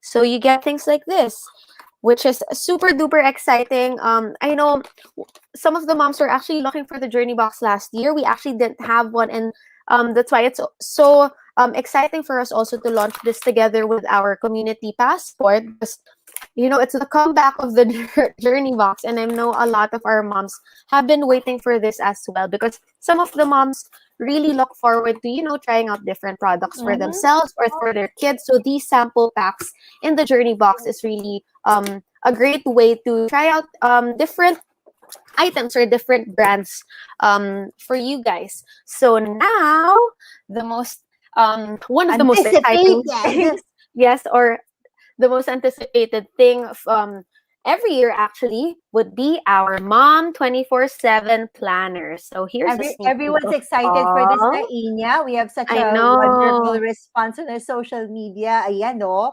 3 designs to choose from. All yes, and before super gorgeous. I know, before I go over the designs, I actually just want to mention as well, for those who only want to avail of the planners, it actually will be available to purchase the planner alone by December, should supplies last. So we do encourage you to really, sign up to be maybe an MM ambassador or MM mom, because you automatically get one. But if we have extra supplies by December, you can actually purchase them alone. Maybe, for extra gifts, maybe for your mom friends. And yeah, okay, let me now go through the different designs. So first, I will show you the different covers and the artists, and then we'll go through quickly the pages inside. So first, we have this colorful cover by Eva Tezabat, one of our momfluencers. And this is a very happy cover. And I know this is actually, so far, I think the moms are really excited for this cover. This is happy, happy, joy, joy. Yes. And the next one, we have this work of art by that. Joy Oigonco. I really, really like this as well. The colors are so nice. If you are into maybe, paintings and art, this is already a work of art in itself. So this may be the choice for you. And lastly, we have one from Mia Delara, who actually also designed a planner cover for us for 2021. Year, But she is also making a comeback this year with this cover, which is floral, dainty, and feminine. Yeah. Which to get? Flash mo ulit yung tatlo. Okay, everyone, why don't you tag us, take a screenshot, and then, put a little GIF in there, and then post it on your socials, tag us. Which one are you going to get? Which of these 3 designs of the Mommy Mundo 24/7 planner will you get? Ako, I can't decide. Di ba pwedeng tatlo? Me also, honestly, when I saw it all, I actually saw all of these for the first time yesterday on the actual planner. And when I saw it, I was like, oh my gosh, I really don't know what to choose anymore. Because it's all so nice. Last year, I had Mia's. Same. This is actually Mia's cover from last year. So let's put it side by side with her cover for this year. Yeah, subtle difference. Ay, ganda, diba? Diba? And then each are so different. Actually, what I like about the covers, it will cater to any personality type. Exactly. That's also what I thought. Sabi ni Jessica, maganda po. I know, Jessica, which planner are you gonna choose? Let us know the design you maybe chose already, if you already signed up to be an MM ambassador or MM maven. And for those who also, for all the other moms who are here, let us know which design you choose. So, okay, let me quickly go over some of the inside pages of our planner, just so you can see. There's actually one feature that we added this year that we didn't have for the past planners. So let's go through it quickly. Of course, we have your cover page where you write your personal information first. you also have your calendar for 2022 and 2023. Grabe, ang bilis. And you also have your dates to remember. So here you can put maybe birthdays, special occasions that you really just want to look, quickly and remember, of course. So you have one for, of course, every month. And At a then, glance yan, at a glance. The year at a glance. diba? So you don't forget birthdays, diba? That's very important. Guilty. Reliant ako on Facebook, which shouldn't be kasi not all people, di ba, put their birthdays on Facebook. Right. So maybe you Oo. can use that for that. And then, of Right. course, we have our monthly layouts. And we also actually put some holidays already, Philippine holidays. So you don't have to put that in. You may already check when you can have, a long weekend, like on February 25 Ang will be a bakasyon long pala yun, eh, no? weekend. Yes. And you also have a notes section here down below. Okay, so let's go through a month page. Yesterday, Ella and I went through our birth month pages. So let's go. I'll just flip through our random month. Okay, we're in June. So let's just start with the first page cover. So here you have the June cover where you can put your monthly mantra right here. I know some of our influencers have been posting them, filling it up every month. And I like how they actually draw as well. I know Angel Enero really designs this page of hers. So you can be creative when, filling up these parts of your planner. And here you have goals for my roles. Actually, a while ago during Miss Janice's and Kit's opening, she actually mentioned goals for my roles. So you actually have a section right here where you can put your goals for your roles as yourself, for your family, your home, and for work as well. So this is a section for that. And here you have your to-do list where you can put your personal to-do list and your work to-do list. So again, Amazing. at a glance na naman, the important and urgent things that you have to take note for every month. It's nice. It really will assist you in your mindfulness journey, moms. Not just the things to do or the, everyday errands, but also reminders of your intentions and your goals. It's really a tool for you to be overall mindful. Okay, next. Exactly. Dami pa. Next up, we have our weekly spread. So as you can see here, the weekly spread starts on a Monday and it ends on a Sunday. And we also have a note section right here. And we actually also put the holidays as well on the weekly spread. And as you can see here, we actually always have these quotes from our influencers and our board of experts actually that can just inspire you every day when you write on your planner. Or I think you mentioned yesterday, Ella, it can be like your manifestation for the week or something that inspires you for the whole week. So it's a good cue. Like, right. I don't believe in accidents. So baka yung the quote for that week will speak to you and all that Exactly. stuff. So ano yung quote na inopen mo? Baka it will Yes, actually, I will read this chance. quote just so you also have an idea on somewhat what the theme is for our quotes this year. So this is actually by one of our board of experts, Abby Yabot. She says, "Hope is consistency in doing what's good, gratitude for each day, and faith that this too shall pass." Okay, so that is by Abby Yabot, that quote right there. So you have more. Gratitude and faith. O, diba? So when you read that for the week, diba, it will just inspire you to go ahead and live your life in hope, gratitude, and faith for the week. I know Exactly. it does me. So now let me flip through a little bit at the back of our planner already. As you can see here, we just have this page showing you all the different activities that we have been doing for you or that Mommy Mundo will continue to do so to serve you moms. So here we have, of course, Expo Mom, our online events and workshops. We have our You the Mom podcast as well.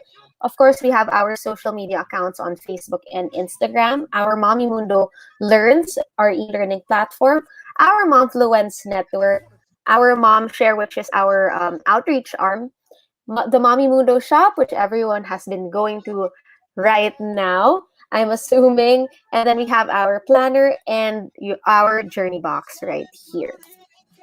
Okay, now time to flip through some pages and perks.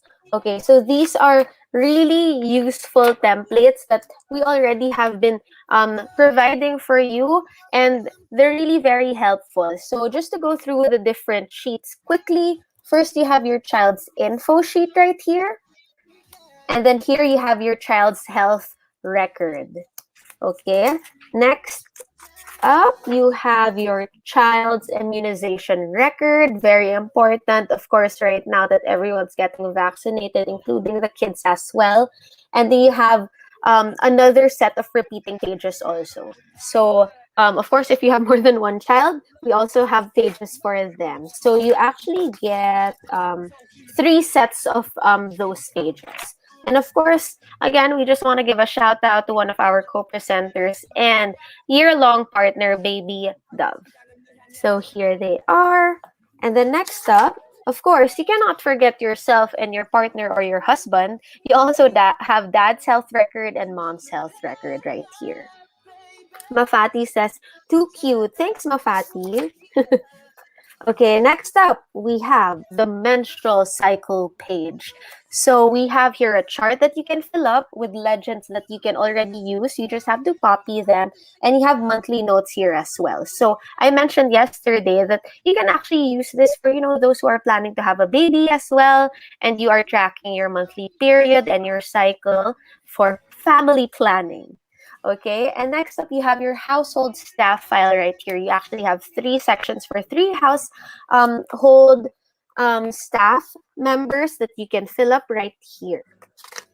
Next up, you have your menu maker grocery list. So here it is.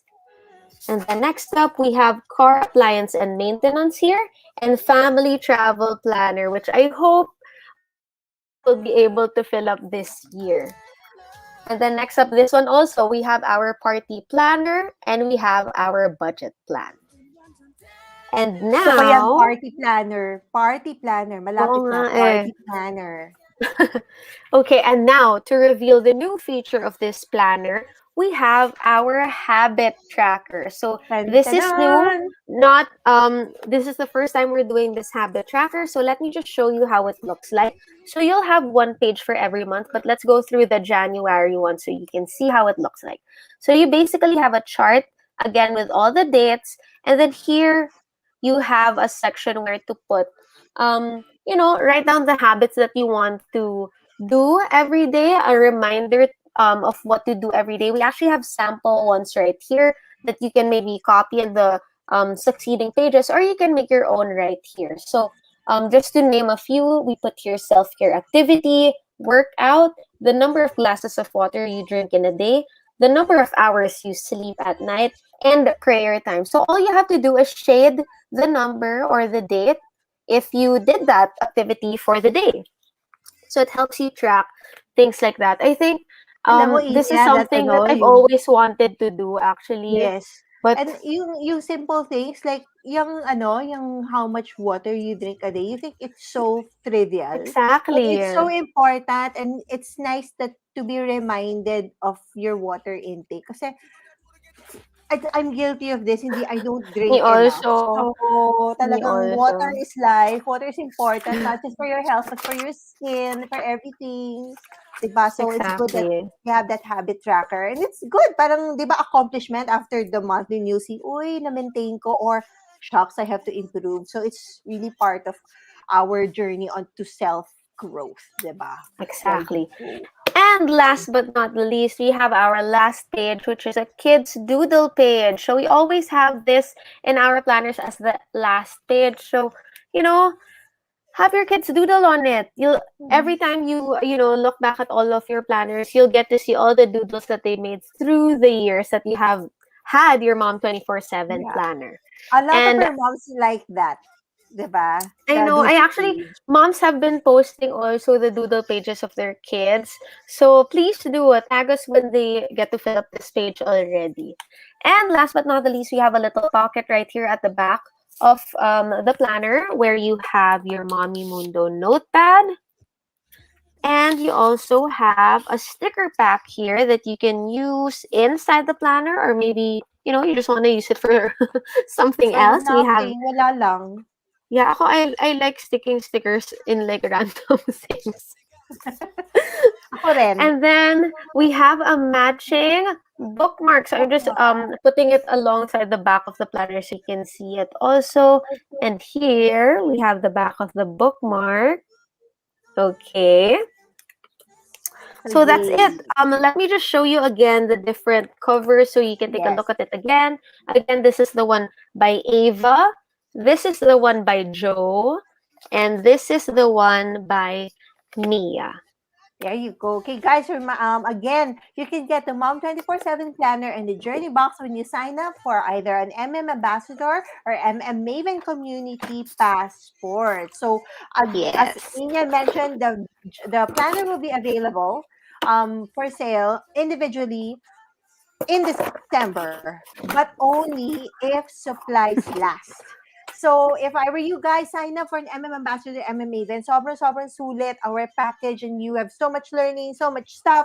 It's an all around way, and we would love for you to have a 24/7 planner. It's our way, diba, to be with you throughout the year, because it's a great reminder that with Mommy Mundo, feel at home. We're here for you. There's a small hint of what our 2022 is going to be Yes. all about. O sabi ni Lyndon, hello, Ma'am Inya. Huwag niyo na kami Hello. i-ma'am.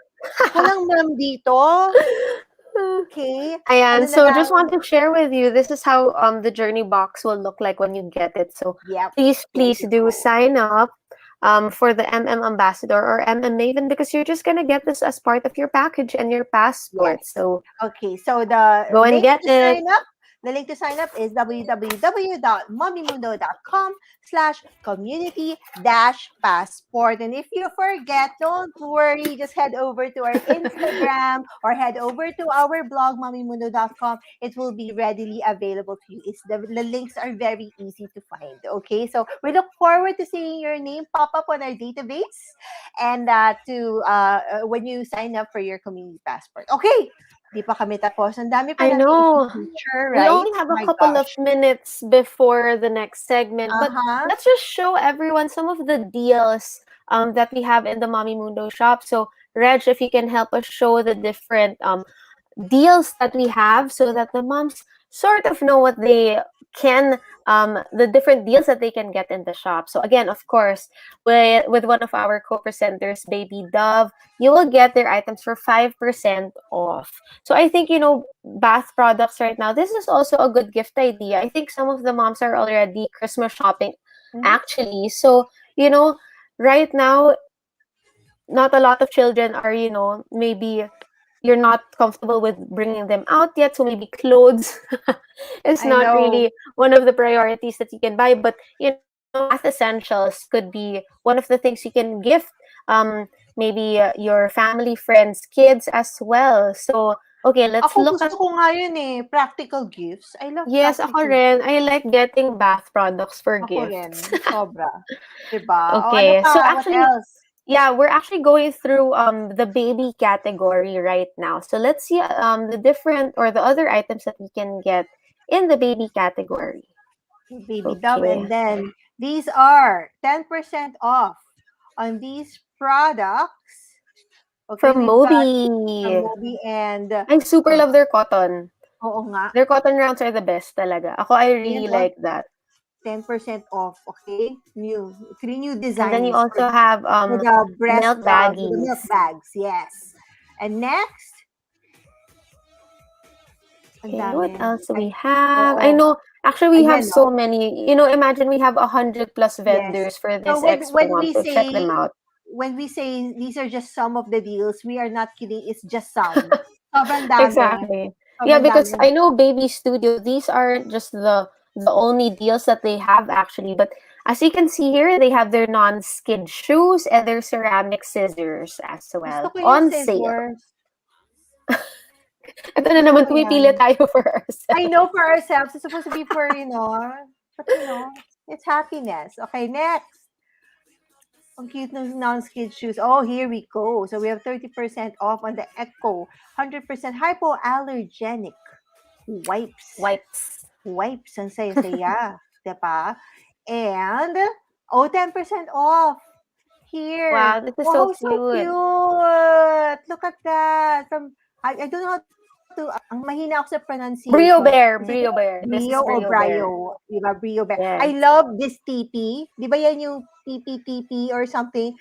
If you are a boy mom, alam mo yan, when you're changing diapers and biglang meron kang fountain. Oh, that's that ba? Oh my gosh, Yes, that's it's the so one. When cute. you're changing diapers, you put it on top of the pee-pee so it doesn't spray you. It'll save you from having to wash, having to change sheets in the middle of the night. I Oh my swear. gosh, that's so cute. Okay, I wish that was around. that definitely will be part of my list of things to buy for my So nephews. cute. I never knew that product actually, so Yeah, I'm actually learning for myself also. So And then 50% okay, next off. up. Oy, oh, nice. Okay, pa-close up naman kasi may tita eyes, There you go. Okay, all these learning materials are these books. There you go from Comfy Babies. Okay, yeah, perfect age appropriate books for your Comfy kids. Basics. This is Comfy Comfy Basics. Basics pala. Ang sama talaga ng eyes ko. I swear. And I think Tita they also have Bear. clothes. So Yes, they do. 15% off. What a great deal. There you go. And then also that blanket. That's nice. Okay. Next. Changing pad ba yun? Ang ganda. Oh, here we go. 20% off Komotomo, which are amazing feeding products, teethers, bottles, and their nipples. For those who are bottle feeding, these are wonderful, wonderful options for you from Komotomo. 20% off. And then 12% off on Cradle. Our very, very, very, since the beginning of Expo Mom yata, they've been with us. No? Exactly. Yes, Cradle they natural have. cleanser. So it's a great for cleaning your babies, feeding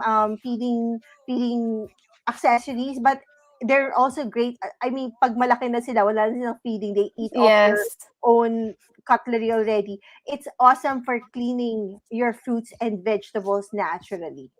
Diba? Para That's malinis right. sila. There you go. That's Multi-use. I love their Super. products.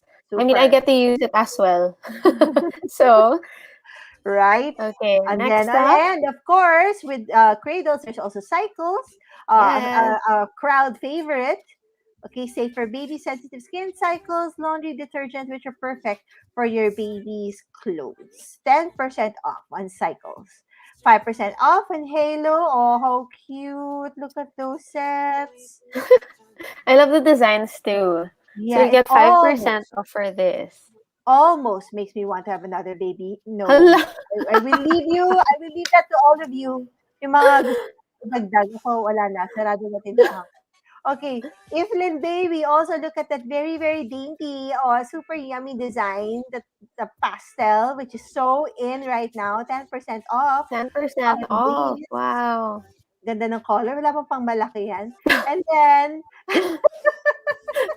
Gusto nyo natin for us. oh, pa-close up naman ng bunny ang cute oh. Look at that. The book. This is the book. Books. The soft books. Look at that. This is by Infant Way actually. Yeah. So these are their hug-a-books. There. And then the bear over there. The The teething bear. teether. That's super their best seller. It's such an amazing teether. Perfect for those little, nibbles. And I when like the how babies- it's designed. They Yeah, can they can easily hold it. hold it. Yeah. And easy to clean. Hindi wala siya Right. ng mga little, parang you can be sure you'll be able to clean it Properly. effectively. Yeah. Oo. Exactly. Cute Okay, let's one. look at one last so we can get on a little break before we Oo nga. proceed in our next segment Yes. already. So this is from Talu. Their toys have been Oh, so cute. so cute talaga. You have dolls, you also have plush toys, and let's scroll through the Organizing bottom bins as part. well. Oh, how pretty. Yes, Look at yeah, that. exactly. They also have Oh, organizing how bins. nice. I think this is a perfect gift idea as well, and they're on Mhm. 20% off right now.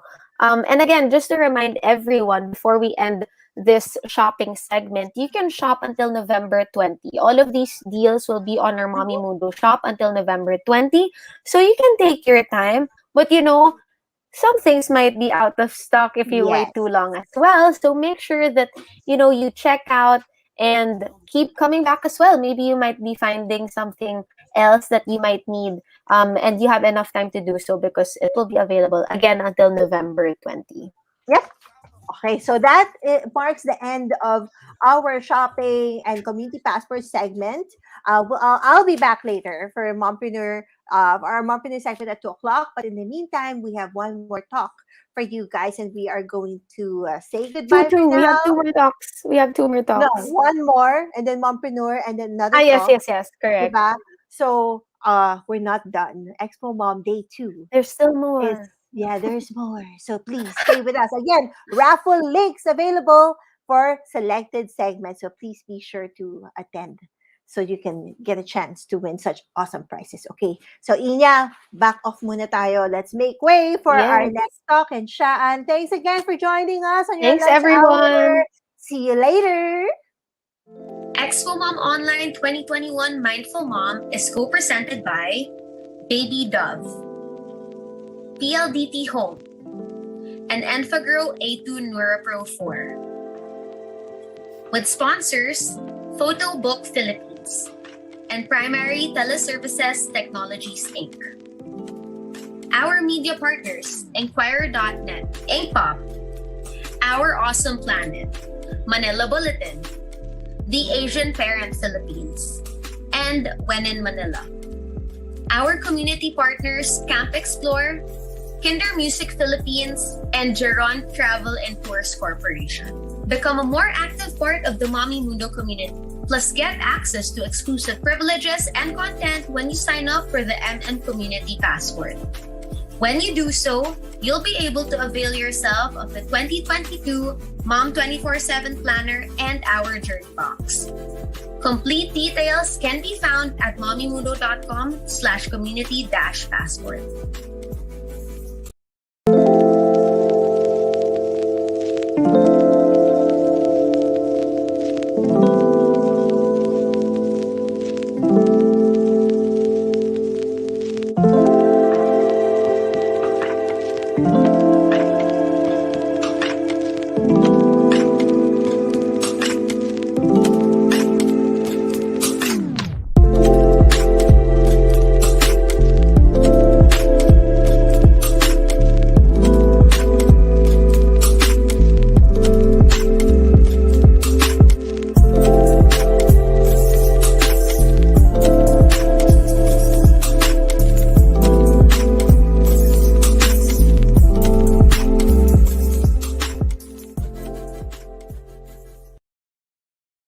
Welcome back to day 2 of our Expo Mom, Mindful Mom. And I'd like to thank, of course, Inya and Eli for taking us through that very important break. It's like, they are not just our shopping assistants, but our shopping buddy. And they let us know the great deal. So thank you, ladies. We appreciate you so much. And the ladies actually alluded to having a raffle link, and it's just about that time. So before we go to that segment, let's talk about that raffle. All you have to do is fill out the form that is found on the link on the comment section right now. We are giving away a one-piece puzzle mat from Rug Mats. Hey, I want to see how that looks. I'm sure it's not just one piece, right? But one set maybe from Rug Mats. But this is going to be a great prize for all of those who really want to join this raffle. Check out the link that is being posted right now on the chat and look for Mommy Mundo chatting away that link. Good luck to everyone. Well, right now, and we see that puzzle mat. See, I told you it's not just one mat. It's one set for the puzzle mat. But it's great. It's beautiful, huh? Thanks so much to Rug Mats. And this is our raffle prize. Now, moving on. We have been talking a lot about the benefits of mindfulness. And Tricia Chiongbian also emphasized about this, how it can really change our lives for the better because of how it slowly reframes or changes our way of approaching and doing our daily tasks and activities. Even Janice and Kit really touched upon this a lot this morning. In fact, all of our moms really focus on mindfulness. This is why it's so important. And it's great that all of us are together here for this Expo Mom. But is it enough, I ask, to be mindful? Imagine if our kids were mindful too. Wouldn't that be amazing? Wouldn't it be amazing to start them young so that they can enjoy the benefits of mindfulness for longer? Our next speaker teaches and advocates raising frequencies, self-love solution, yoga and mindfulness for kids and families, STEAM education, and Reiki. She believes that everyone is powerful and awesome in their own way, and that we can all create a world where everyone is safe, kind, and happy by being loving to our truest selves. Please welcome for this really important talk on self, on Hello Self, creating a safe and loving mindfulness practice for kids, Miss Lay Santa Maria. Hey, Mama Lay. Hi, thank you for that. I'm so excited to be here. I think I need to take a breather because I got excited with all those shopping talk that was right before my segment, right? But yeah, we'll deal with that in a bit. So we'll get all the moms centered in a bit, right? Well, Lay, I'm looking forward to it because we've been talking about mindfulness for moms, but it's great that you're shifting now to teaching mindfulness to our kids. Please, please take it away because I'd love to learn too. Thanks, Lay. Thank you. All right. So, yeah, good afternoon, everyone. Thank you for allowing me to be here, for sharing this practice with you and your kids. So, just let me begin. Why do I call it Hello Self? I'll touch on that in a bit. But right now, I just want to let this out here. What do we allow in this space that we are creating right now? We want to allow safety and comfort, love and light in our space, and curiosity and fun. And just like what I said, let's just pause for a bit. Let's take a breath. Let's breathe deeply. And I want you to experience this so that this is something that you could also allow your kids to experience. All right. So just sit comfortably. Make sure that your spine is long and your hands are on your lap or on your knees. If you're comfortable closing your eyes, do so. But right now, I want you to focus on your breath. Feel that air coming in through your nose and the air that's coming out through your nose as well. If you feel comfortable closing your eyes, do so. But if not, that's also fine. But right now, focus on your breath. And you can also focus on this music that I am going to play. So as you do this, try to imagine sending your breath to your heart. Allow your breath to flow through your heart. And just imagine that cycle of breath going through in and out of your nose, in and out of your body, in and through your heart. And just notice, how does that make you feel? Is that the feeling that you want your kids to experience as well? Because if yes, then all the more that you should practice it and practice it with your kids. So I'm already segueing us to how we can do this with our kids, right? And just enjoy this moment that you are carving out for yourself. And again, just breathe. So inhale and exhale. Isn't that a nice feeling? Again, you're creating this for yourself. And since you have that power also belongs to your kids. They have the power to do this too for themselves. And we'll go through that in a bit. And so right now, just allow me to say goodbye to the music. I know it's quite nice, right? I love this. And let's move on towards talking about why I call this Hello Self. So it's because one of my classmates said the number one sacred space that we have is within us. So when we talk about mindfulness, it's really about noticing our thoughts and feelings without judgment or action. So this is something that we want our children to understand. But we don't talk about, we don't use these words, right, for them. So for us, these words are also connected to mindfulness, inner work, vibrational hygiene, spiritual journey, and connecting within. And we like that we can check in on ourselves, that we can take responsibility, and we are able to make changes within if needed. So again, these are just like our goals. What do we want our kids also to embody, right? So, why do we want to practice mindfulness? There's a lot of talks already before me that talked about the benefits of mindfulness. And again, that's something that we want for our kids, not just for ourselves. So, definitely relieve stress. So, we have better immune system. So, there's awareness, attention, and focus. So, we could change, learn, and grow. And I just want to talk about some negotiables when it comes to practicing mindfulness, especially with ourselves and with our kids. So these are the four things that for me are non-negotiables: the breath, our presence, our intentions, and for that space to be non-judging, right? That's why we are allowing what curiosity and fun, open hearts, open minds, love and light in our space whenever we practice mindfulness. So let's go through this one by one, all right? Very quickly, because I want to get right to the practices that we can do with our kids. So when I talk about breath, it's because our breath gets us in touch with the present moment. So somebody told me that we breathe more than 20,000 times per day. But how many of those breaths are we aware of? How many of those breaths do we enjoy? How many of those breaths do we focus on? So when we focus on our breath, it's really taking the time off to be in touch with the present moment, which is the next non-negotiable, your presence.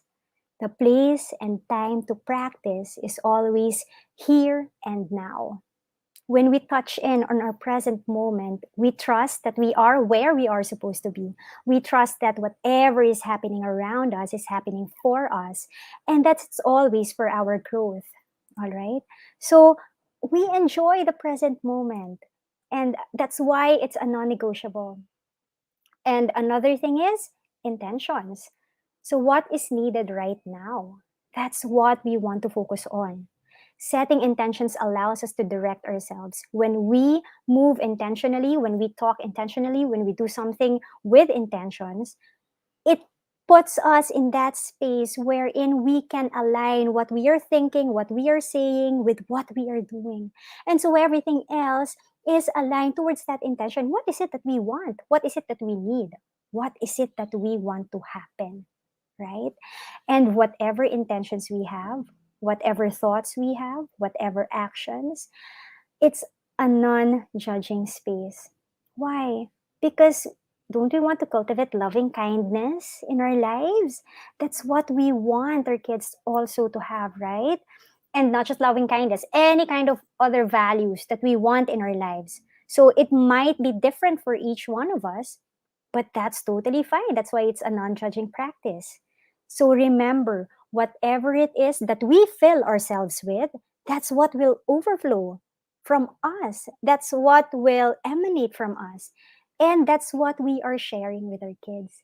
And whatever it is that overflows from us, that's what we can fill our kids with as well. And so all those four non-negotiables for me are very important. You know what?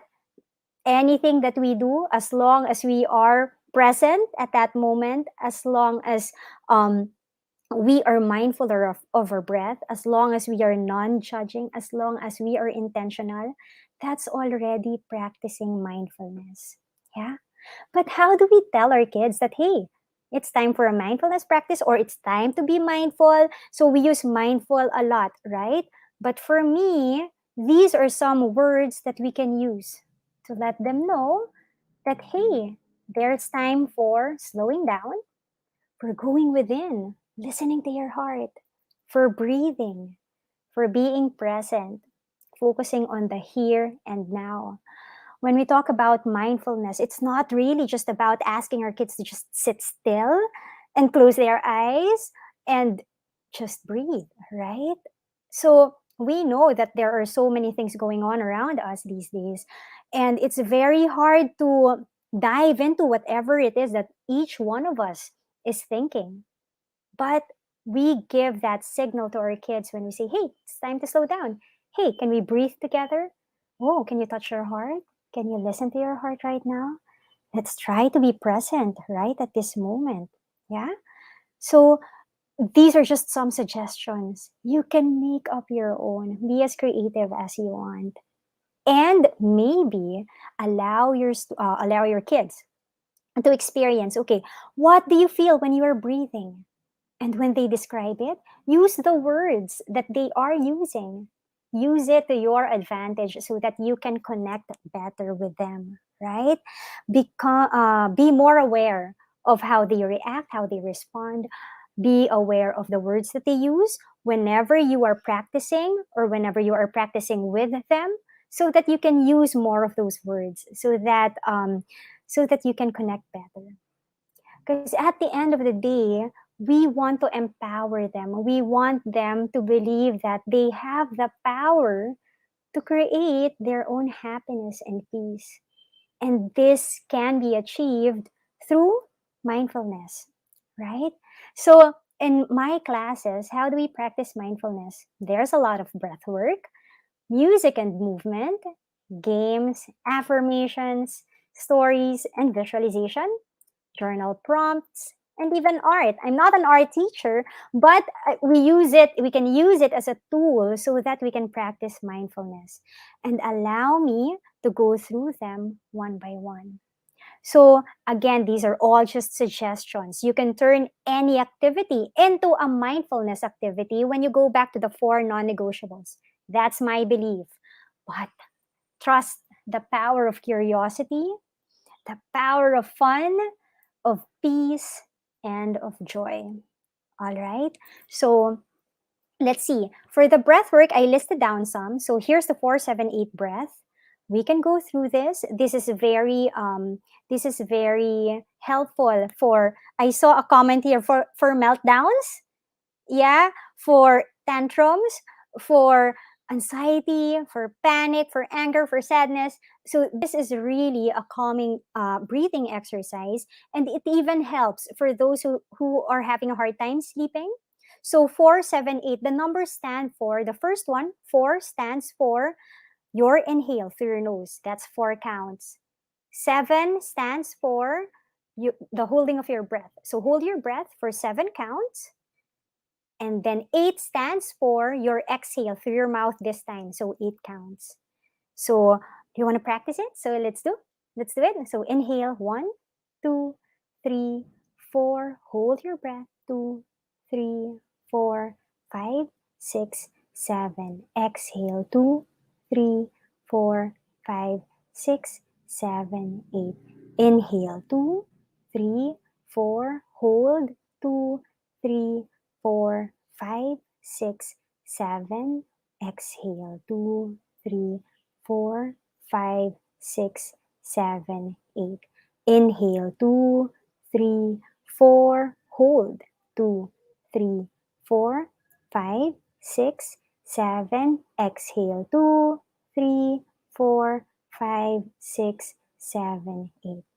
And then now just breathe naturally. Try to notice how that changed the way you were feeling. I don't want to do more because it might put us all to sleep. Yeah. So that's 4-7-8. And you know what? Go ahead and Google it. You'll find a lot of videos suitable for kids. You can use that too. And then there's balloon or belly breaths. I love this. So just imagine a balloon. I'll show you a video later. But we call it belly breaths also because you notice how babies breathe when they're just lying down and they're just looking so cute and all that. And then you notice their belly goes up, right? So when they breathe, that's the natural way of breathing talaga. When we inhale, it's like our belly goes up. And when we exhale, our belly goes down. So those are belly breaths. So let's try going back to that state wherein we breathe like babies. So when we ask older kids to do this, you can just use your hands. Place your hands in their bellies. Place their hands on their bellies. Or if you want, I saw this earlier. There were like stuffed animals in the Mommy Mundo, in one of the vendors, right? There were small stuffed animals. You can put that on top of the belly and then watch that stuffed animal go up and down as you breathe in and out. Right? That can be done. You can use anything that can be placed on the top of the belly, or you can just use your hands. So whatever works for you, whatever you have, then that's what we can already use. So balloon and belly breaths. We also have equal parts breath. This is just being conscious that the length of your inhale is the same length as your exhale. So if you breathe in 4 counts, you also exhale 4 counts. So again, this is very, very helpful for those meltdowns. Ask them to just breathe 1, 2, 3, 4, exhale 2, 3, 4, because the attention goes to the breath. And then again, the breath brings them back to the present moment. So it's very important, because when kids have meltdowns, or when they are at the height of their emotions, what do we notice? No matter how much we try to explain to them, they won't get it, because they are not paying attention and their brains aren't working properly, because it was explained to me in such a way that there's a rush of blood in that part of the brain where critical thinking happens.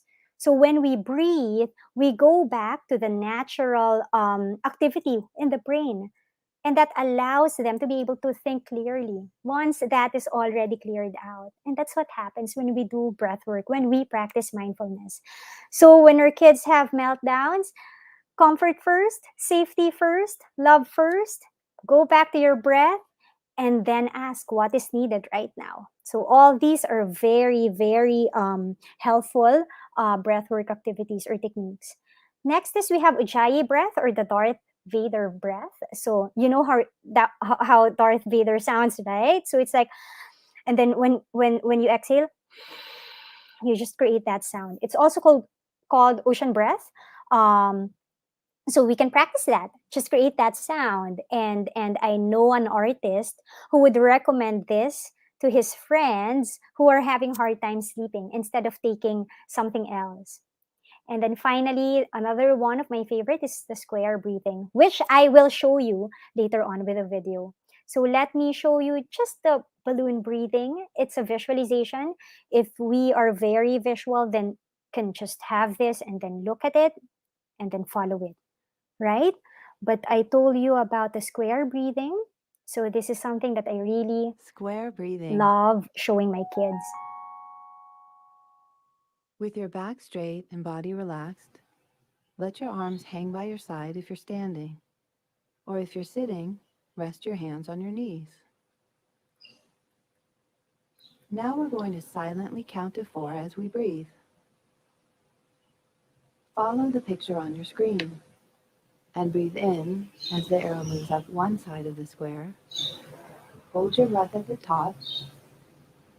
Breathe out as the arrow moves down the other side, and hold your breath again at the bottom. So that is square Okay. breathing, you guys.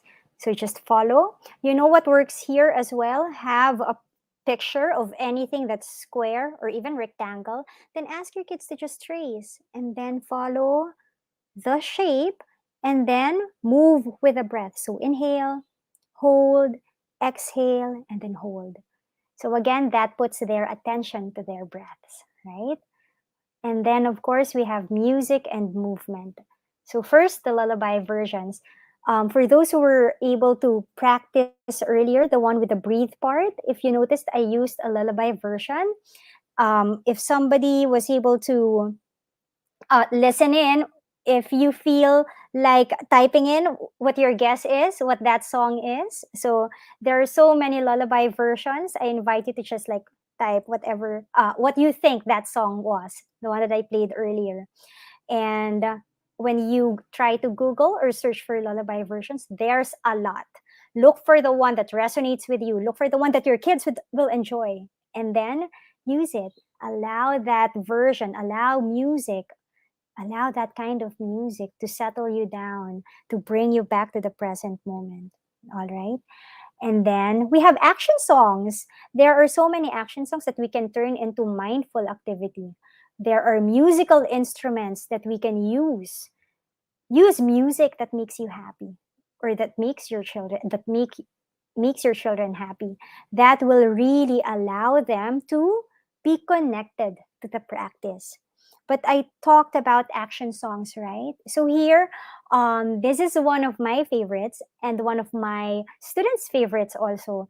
A lot of my students really resonate with this because it's fun to do and it's very simple. So the lyrics are just rub your hands, sit up tall, take a deep breath, And at the end, you'll make the sound of om. All right. So let's try to do it. You can even do this. Oh, I'll have to teach you pala. So, of course, rub your hands. And then when it's time for sit up tall, just bring your hands down on your lap. And then literally just sit up tall. Spine is long. Take a deep breath. That's your inhale. And then when you exhale, that's when you make the sound om. All right? So here we go. I'll let you listen to it. Rub your hands, sit up tall, take a deep breath. Oh, rub your hands. Fun, right? Sit up tall, take a deep breath. Oh, rub your hands. Sit up tall, take a deep breath. Oh, rub your hands. So this goes on and on. It's repetitive. Take a deep breath.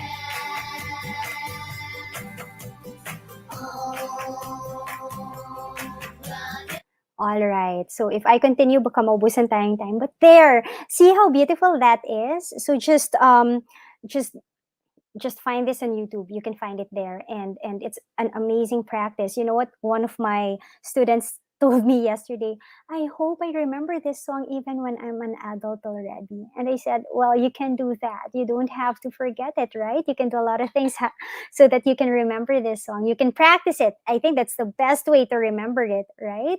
And I've had students who would feel anxious, and I would send them the link to this song, and they would instantly be able to raise their frequencies to make themselves feel better. All right. So there. So that's one action song that we have. Another one is we can use musical instruments. I'm not sure if there's a vendor here who would sell musical instruments, but these are some that are going around these days. There's the kalimba, right? Bells. There are singing bowls that you can use. You can introduce culture as well, Filipino culture here. You can use the kulintang, different kinds of drums from different tribes. You know, the bamboo rainmaker, that's very soothing for some. Again, choose what will resonate with you and with your kids. Some might want something else. I have here the tingsha bell. And I use this for my students, sometimes for guided meditation, but also for some games. I'll talk about games later on. All right. So there. I'm pretty sure that some of our moms here already have different kinds of instruments at home for their kids. Maximize them. Again, the key is the intention, the breath, being being a non-judging space, having a non-judging space, and being at the present moment. So use those instruments that you have already. All right. And then I did talk about games. Yeah, mindfulness can also have games. And I do this a lot, especially during yoga classes. So this is one thing that I like, because cotton balls are very staple, right, around our houses. Or you can turn anything into a ball, like a piece of paper. And I'll show you a photo of how we usually do cotton ball breaths. But there's also walk and freeze. Literally, you know, the what do we call that for our age, for our genre? Stop dance. It's just like stop dance, right? Walk and freeze. But this time, you can use the lullaby versions. You can use the action songs and then stop the music and then they freeze. Or you can use the musical instruments that you have. So for me, this is how I use these bells. All right. So you'll notice when I hit these bells, it takes a while before the sound goes off, right? Before the sound goes away. So what I tell my kids are, when you can still hear the sound, just continue to walk. But when you don't hear it anymore, freeze. So that gives me the signal who can listen well or who can be mindful of their steps while they are listening. And it's such a nice thing to do with this one. You can use bells. Again, you can use any other instruments. And then we have strike a pose, just like uh, uh, paint me a picture, right? So they can strike a pose. Any. You can use yoga poses. You can use anything that is related to nature. So the key here is that they are mindful, again, of their breath and of their bodies, how their bodies move and how they can bring their bodies at rest. So that's striking a pose. And then we have spot the bubble. I'll show this to you in a bit. But we also have pass the bell or water. So here you can use the actual bell. I don't have it right now, but it's the actual bell. Ask your child to like hold it and then ask your child to like mindfully walk while breathing without ringing the bell. So it becomes like a challenge, right? But what are we teaching them? That they can be mindful about how carefully they walk. They are mindful about what they are listening to, what they can listen to, and they are mindful about how they are holding the bell. So that's one. Next, you can even do this with interaction. You can pass the bell to each other, bring in the whole family, pass the bell to one family member at a time without making a sound, by just breathing, without holding the thing inside the bell, huh? So again, it has to be very mindful, very slow and deliberate movements. And see how that can help when it comes to focus, when it comes to attention, when it comes to becoming more mindful. We don't have the bell, get a glass of water, fill it to the brim, and then ask them to walk around without spilling any water or any kind of liquid, or ask them to pass the bell to one person at a time without spilling it, so that there's also interaction. So instead of the bell. So these are just some of the games that I really love to do with children, especially during face to face, when we would have face to face classes before. But let me just show you a photo of the cotton ball breaths. So you can use the straw, but you don't have to. You can just use your breath. So it's becoming aware of how they breathe or how strong their breaths are. The cotton ball, how far can you go, right? And or you could even set like lines on the floor or on the mat, and then ask them, you have to blow only up to this line. So they have to control their breaths. But if they need to go way, way past the line, then how strong can their breaths be? All right. And it can even be a game. Again, it can be interactive. Who can push the most number of cotton balls in like under a minute with just using their breaths, something like that. So again, the invitation here is to be creative, practice curiosity, allow yourself to have fun too. When you're having fun, or when you're having fun creating something for your children or preparing something for them, for me, that's my basis. If I am having fun preparing for something, it's already like a guarantee that I'll be having fun implementing that or doing that with whoever it is that I intend to do those with. All right. So I just wanted to show you a picture, but yeah, you don't have to do it on the table. You can just place the cotton ball on your hand and just blow. You can even catch those cotton balls, right? And then spot the bubble. There's actually a video. You can look for this, but I am using here a GIF. Just try to focus on one bubble here, right? And then focus on it until it disappears or until it pops. It doesn't matter which bubble you choose, but you're practicing focus and attention here. So what are the other bubbles about? Those are the distractions. Those are the chattering monkeys that we have in our heads. But by practicing how to focus on just one bubble here, you're allowing yourself to just be present at the moment, connecting on one thing only. Because where does overwhelm come from? Where does anxiety come from? Sometimes they come from having a lot, having too much, right? And so we use mindfulness to, again, go back to the present and then address what is needed right here, right now. And that's the single bubble that you are focusing on signifies that what is needed right now. And that's what you need to focus on. Of course, it's for us. That explanation is for us. But allow your kids to just like, okay, just focus on that bubble. And maybe you could even give directions such as choose a bigger bubble or choose a smaller bubble. But what's important here is, again, their intention to focus and the practice. Is it hard? Is it challenging? If it is, that's totally fine, right? That's why it's called a practice. We don't have to be perfect in it right away. And then let me move on to affirmations and mantras. All right.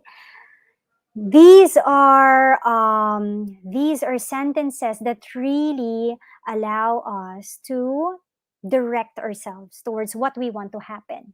So of course, the affirmations or the mantras that we want to use are the ones that we want to embody in our lives. Let me begin with this. Peace begins with me. I usually start with this, especially with a yoga class, because that's what we are after, right? We want peace for everyone. So how do we do this? Peace begins with me. So you can do it. We can do it. We can say it to ourselves. We can say it quietly to ourselves, only in our minds. With the kids, how do I practice this? So I just whisper, peace begins with me. And then I repeat it. We repeat it over and over. So if you're practicing together with your family, let yourselves be as loud as you want or as soft as you want. That's what you can play around with. And then you have, I am safe, I am kind, and I am loved. This one is very, very important because this is what we believe in. All right. So we want everyone to be safe, to be kind, and to be loved. And so we practice this mantra. We practice these affirmations. And you know what? You don't have to stay with I am safe, I am kind, and I am loved. Just fill in the blank. I am blank. Fill it with any word that you want to embody. Fill it with any value that you want for yourself. And that's what you keep on repeating and repeating. And it doesn't have to be in such a space wherein you're just like sitting down and just repeating it to yourself over and over. You know the best way to do this? Whenever you guys see yourselves in the mirror, say it to yourself. Look at yourself in the eye. I am safe. Or I am kind. I am loved. Or I am beautiful. I am amazing. I am brave. Anything that we want ourselves to embody. And include your child. Ask your child, what do you want to be? Or what do you think you are? What do you want to become? And that's what we will use. I am blank. You want to be brave? I am brave. So repeat that over and over. Or again, the challenge is every time you see yourself in the mirror, say it to yourself. I am brave. I am safe. I am kind. As long as it's an I am statement. Yes, I am strong. Yes, it's just not for kids, right? It's going to be very helpful for us also. What I had to work on the past year was I am enough, and I am worthy, and I am beautiful. I had to work on those three. But I start with the kids with I am safe, I am kind, and I am loved. And I tell them that they can use anything that they want. There you go. Next, of course, the sound and Shanti. It's not really about focusing on one culture. You can talk about what peace, the different kinds of words associated with peace or other languages that mean peace, right? So Shanti, you can do that. And just like how we did it with the action song, Rub Your Hands, right? There's there. And just ask them, how does that make them feel? Does it resonate with them? Then continue on using it and try to see how that will make them feel better. How maybe this one can be their go-to sound. when they feel down, when they need a pick me upper or something, right? This is something that they can use. And for Om Shanti, what I can show you is this. It's like a game as well, but also it's a mantra, right? So Shanti means peace. That's what I always tell them. And there are other languages that mean peace, like shalom. In Philippines, kapayapaan, right? But here, I would like to invite you to listen to this one. Oh, before I let you listen pala. So Om, it's like an action song also. So Om, we put our hands together, and then Shanti, we tap our laps lightly. So that's Shanti. So it's like a hand gesture game. So Om and then Shanti, and then we follow this. Hold on. Oops. Here you go. Om Shanti, Om Shanti, Shanti, Shanti, Om. So Om Shanti, Om Shanti, Shanti, Shanti, Om. Softer. Om Whisper. Shanti, Om Shanti, Shanti, Shanti. This is really fun. Om Shanti, Om Shanti, Shanti, Shanti, Om. Louder. Om Shanti, Om Shanti, Shanti, Shanti, Om. Om Shanti, Om Shanti, Shanti, Shanti, Om. Slower. Om Shanti, Om Shanti, Shanti, Shanti, Om. Om Shanti, Om Shanti, Shanti, Shanti, Om. A little faster. Om Shanti, Om Shanti, Shanti, Shanti, Om. Om Shanti, Om Shanti, Shanti, Shanti, Om. Really fast. Om Shanti, Om Shanti, Shanti, Shanti, Om. Om Shanti, Om Shanti, Shanti, Shanti, Om. Isn't that fun?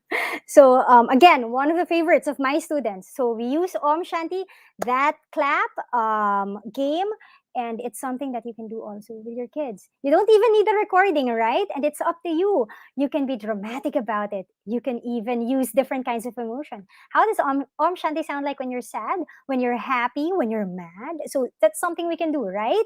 Or again, play around with the emotions or with the tones of your voice or with the speed, how fast or how slow. Yes, it is so fun. Thank you. I see here, yes, I am strong and I am loved. Yep, definitely. So imagine doing that. Sorry, I'm just going back to the affirmation here because I saw I am loved and I am strong.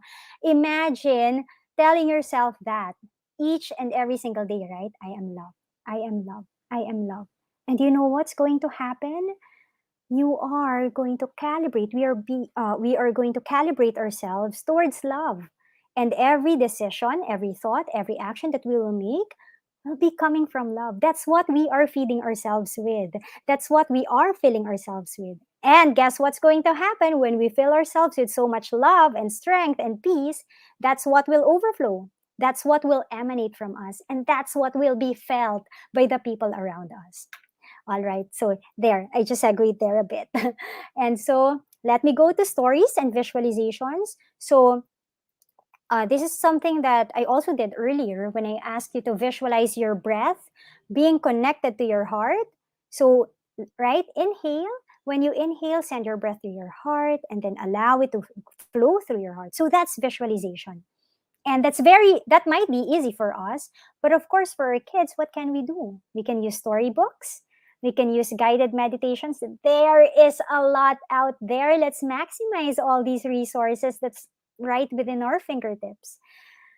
But you can also create your stories, create your own stories, or create stories with your kids. Ask them, what makes you feel happy? What picture makes you happy? What's happening in that picture? And when you get to do that together, ask your child to put those pictures in his or her mind. And that becomes what they can visualize when we practice mindfulness. Feel free to make sounds and movements. So see how all these techniques are all integrated with each other. So again, there are a lot of storybooks out there already. There is one made by a Filipino.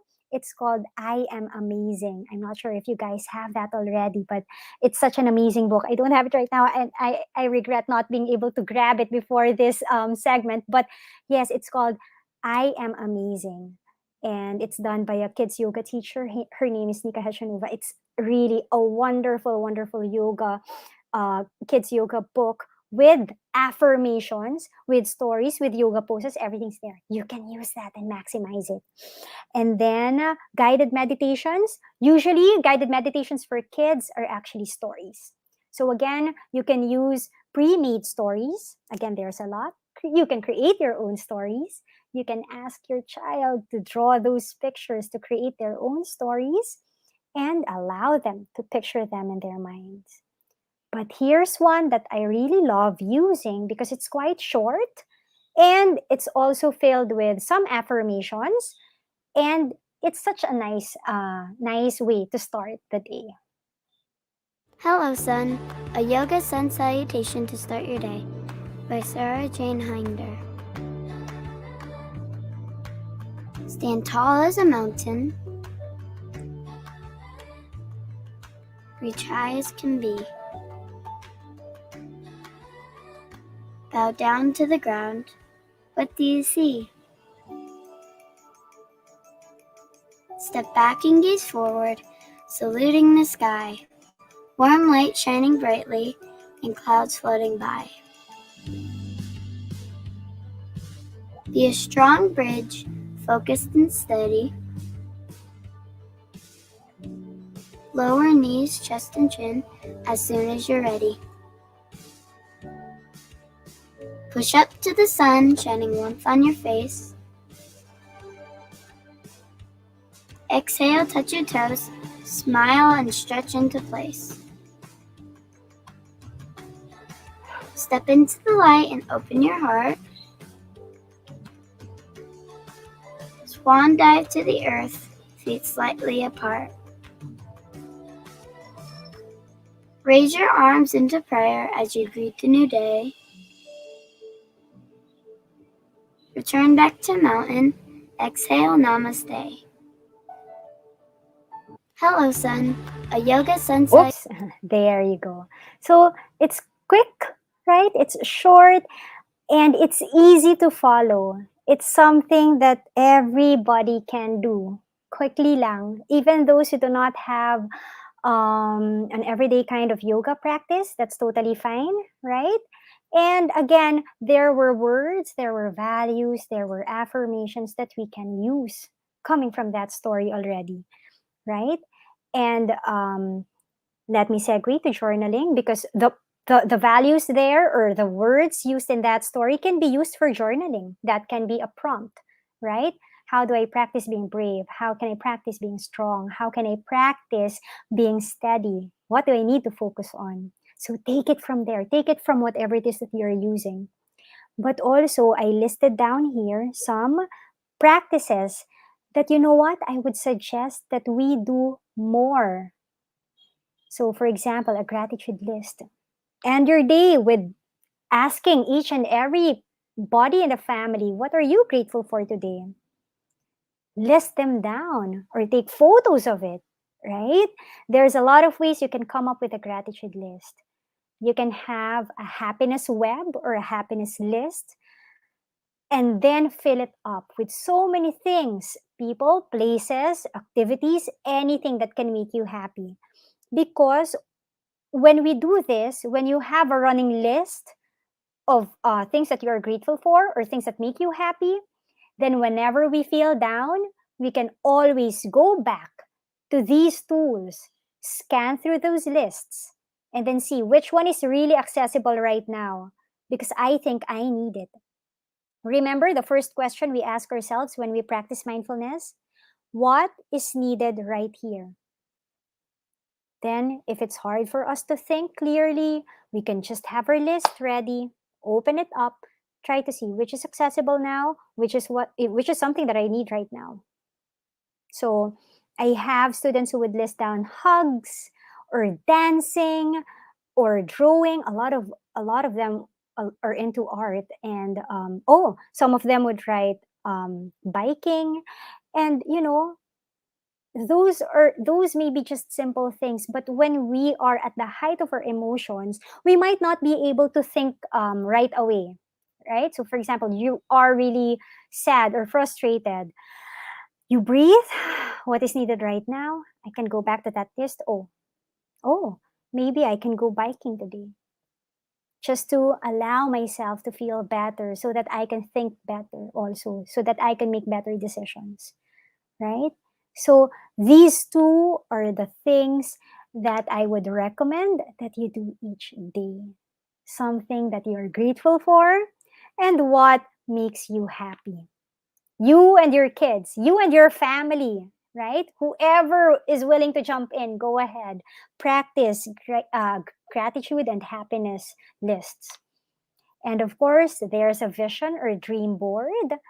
And I had this notion before that when I come up with a vision board or a dream board at the beginning of the year, it's supposed to just look that way for the rest of the year. What I have come to appreciate is the fact that I can actually take things out, replace them, or add more into it. If that will make me happy, right? So go ahead, come up with a vision or dream board that will allow you to direct your thoughts, your words, and actions. So imagine looking at your vision board or your dream board and asking yourself, did I think of things that will allow me to manifest my dreams or my visions? Did I talk about my visions or my dreams? Did I do something that brought me closer to my dreams? So again, it's very directive, it's very intentional. Another one is liking and loving myself. What is it that I like about myself? What is it that I love about myself? Again, this is something we should be doing every single day, right? Let's teach our kids that they can get validation from themselves.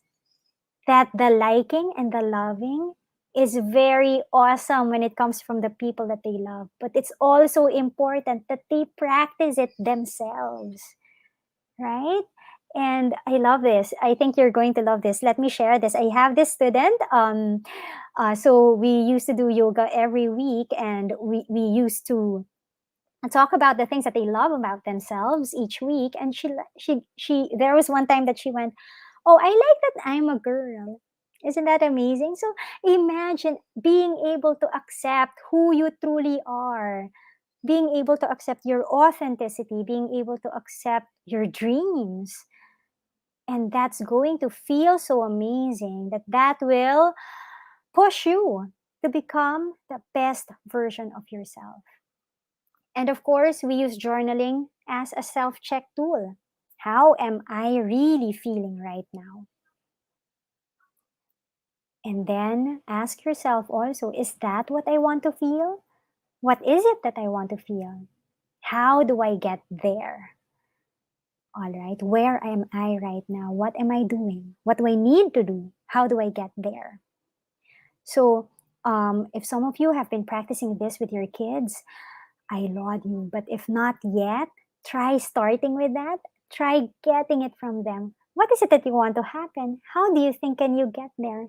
So try to process their thoughts, their ideas, and co-create with them, because that will really empower them. And when it comes to journaling, remember, you can write, you can draw.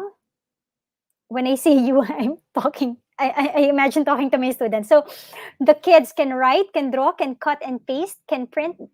They can do anything. I saw a ceramic pair of scissors earlier from the shopping segment. Wouldn't that be amazing? Cut stuff and then decorate something. Decorate your journal. Put in there what you want to manifest, what you want to happen, or how you want to feel, or what you want to become. You can do anything. You can be anything, right?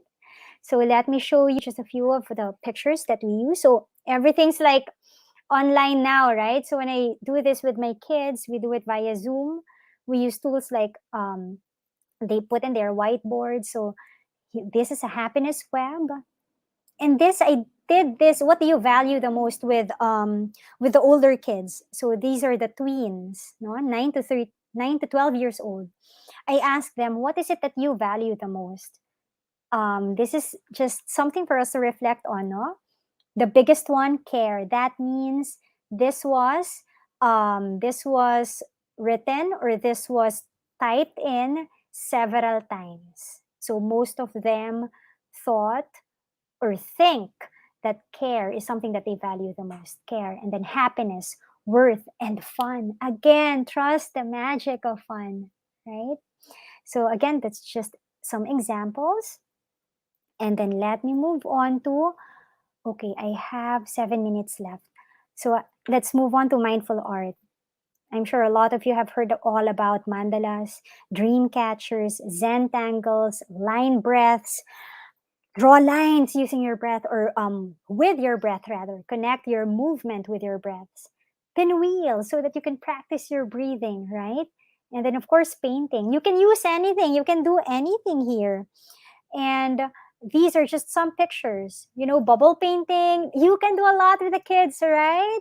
There are so many things. Again, what's important is the intention, how they connect their breath, how they are present with what they are doing, and it's a non-judging space. Whatever comes out, it's totally fine. All right. And then I talked about different kinds of mindfulness practices. So those are the things that you can tell your child to, let's do this, like right here, right now. But remember, mindfulness is something that is out here in real life, right? And mindfulness is something that we can practice when there is too much to do. We talked about this, focusing at one task at a time, right? When I am sad, scared, or tired, or frustrated, or anxious, or whatever it is that you don't want to feel. Because we cannot say that we will never feel sad anymore if we feel mindfulness, right? It will happen still. What's important is, how do we practice mindfulness when we feel that way? When I don't understand, when I am overwhelmed, when things go wrong, when something feels off. These are moments when we can practice mindfulness in real life. And so, how do we address this? Well, first and foremost, again, go back to your breath, calm down your heart, clear your head, literally, because we're allowing that space in our brains to get cleared up by that rush of blood when we're at the height of our emotions. What do? Breathe, and then when we are ready, ask what is needed right now. Ask what makes me feel safe, happy, and loved. What kinds of thoughts, words, and actions do I have? How am I being kind to myself and to others? So this brings you back to, again, the present moment and what you need to do or what you want to happen. And these questions can only be addressed once we are already at that space when we are feeling safe, when we are feeling loved, and when we are practicing kindness towards ourselves. And this is an invitation also to check in on ourselves. And okay, here. When we practice mindfulness, we're not just doing it for ourselves. That's what one of my teachers said. Why? Because again, when we practice mindfulness, we're filling our cups, right? And whatever it is that we fill ourselves with, that's what we will emanate. That's what we will be able to share. That's what will overflow from our cups. And that's very important. What is it that we want to share out there in the world? I believe that everything that we do creates an impact. So it's up to us. What kind of impact do we want to create? Remember that the number one sacred space that we have is within us. That's why we start with ourselves. That's why this is called Hello Self. And I have 3 minutes. I cannot stress that what and how we practice is what and how we teach. Who we are is our contribution to the world. And if we really want to be mindful, we have to align our thoughts, our words, our actions with our intentions. And with that, I would like to end with, may all beings be happy and free. Thank you for allowing me to share all these things with you this afternoon. Namaste, everyone. And yeah, can I just go to the comments that I am seeing? I love that Charming said these activities is not just for kids but for the whole family. Yes. This is an eye opener for parents to get to know their child or children as well. That's right. And I Right? love that. I love that you shared that. Actually, I'm looking forward because I have a toddler. She's 22 months old already. And these are some of the things that that I feel would eventually help her. But how early can you start? I mean, obviously not at 22 months when she can't even sit down for more You than can a use the music, Patricia. Exactly. You know what? I'm really gonna be looking for those music because she picks up so well with when it comes to music. So I picked up that great tip. Yes. And watch how she responds. Right? Perfect. And see and then explore different kinds of music and then pick those ones that she responds well to, right? Yeah, but I love how you open their eyes to something absolutely new because everyone thinks that when it comes to meditation and everything, especially for the kids, they have to sit still, they have to be able to.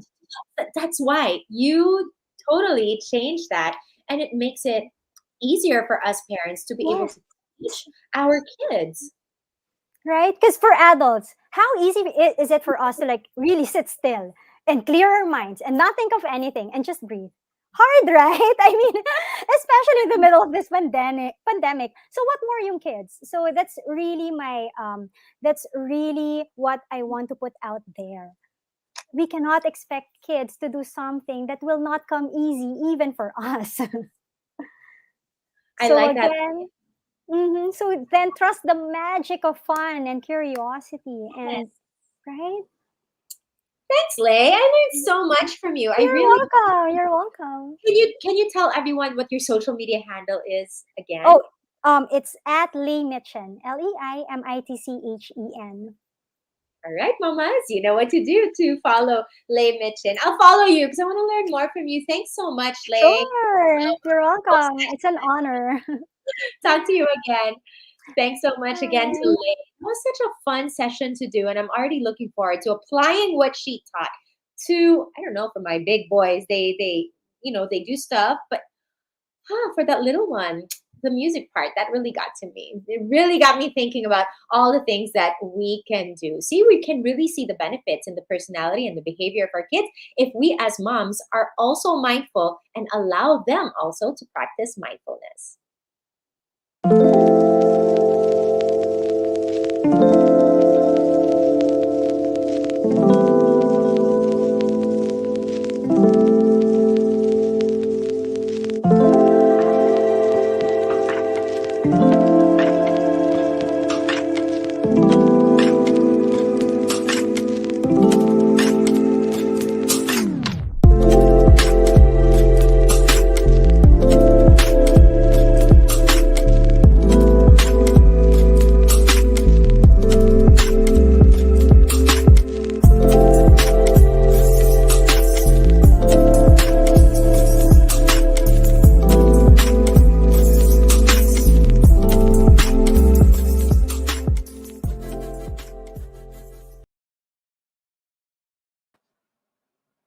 Hi again, and we're back. Okay, so thank you, Lee, for that wonderful, wonderful talk. Thanks for everyone who participated and are commenting.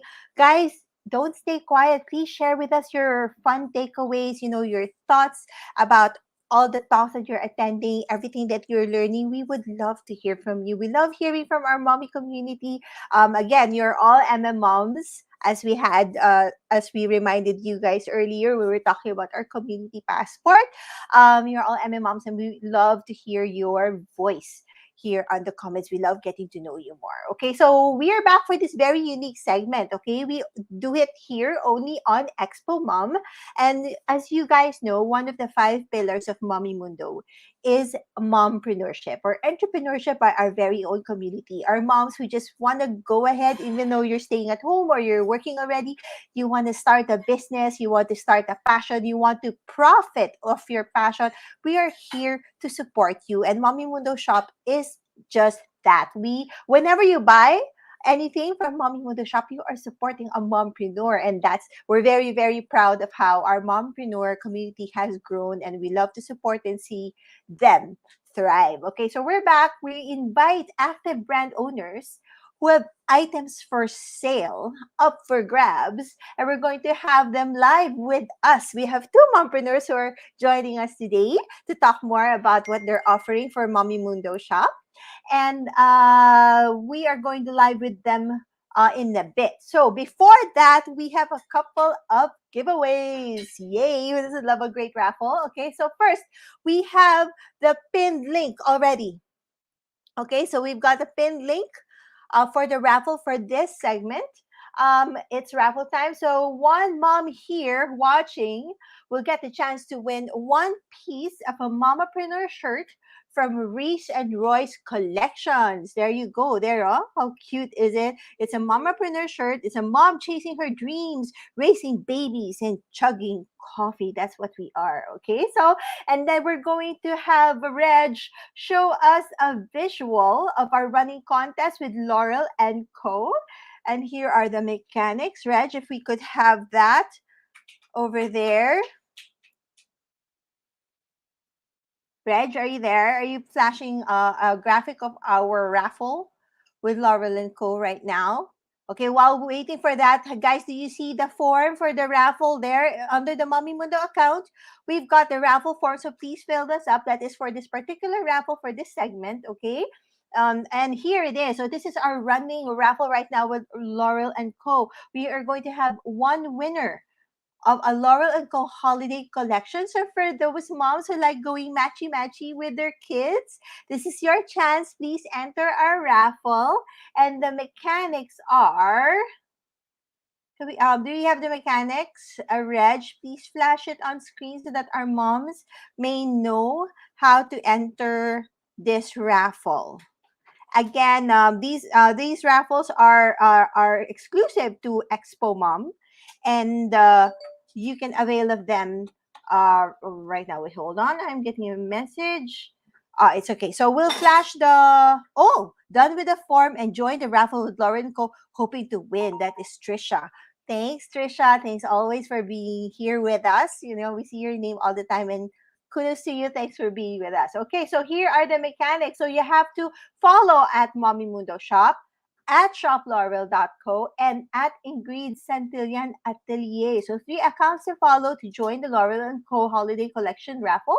You have to like the Laurel and Co. post you will find at the Mommy Mundo Shop IG account. So our IG account is at Mommy Mundo Shop.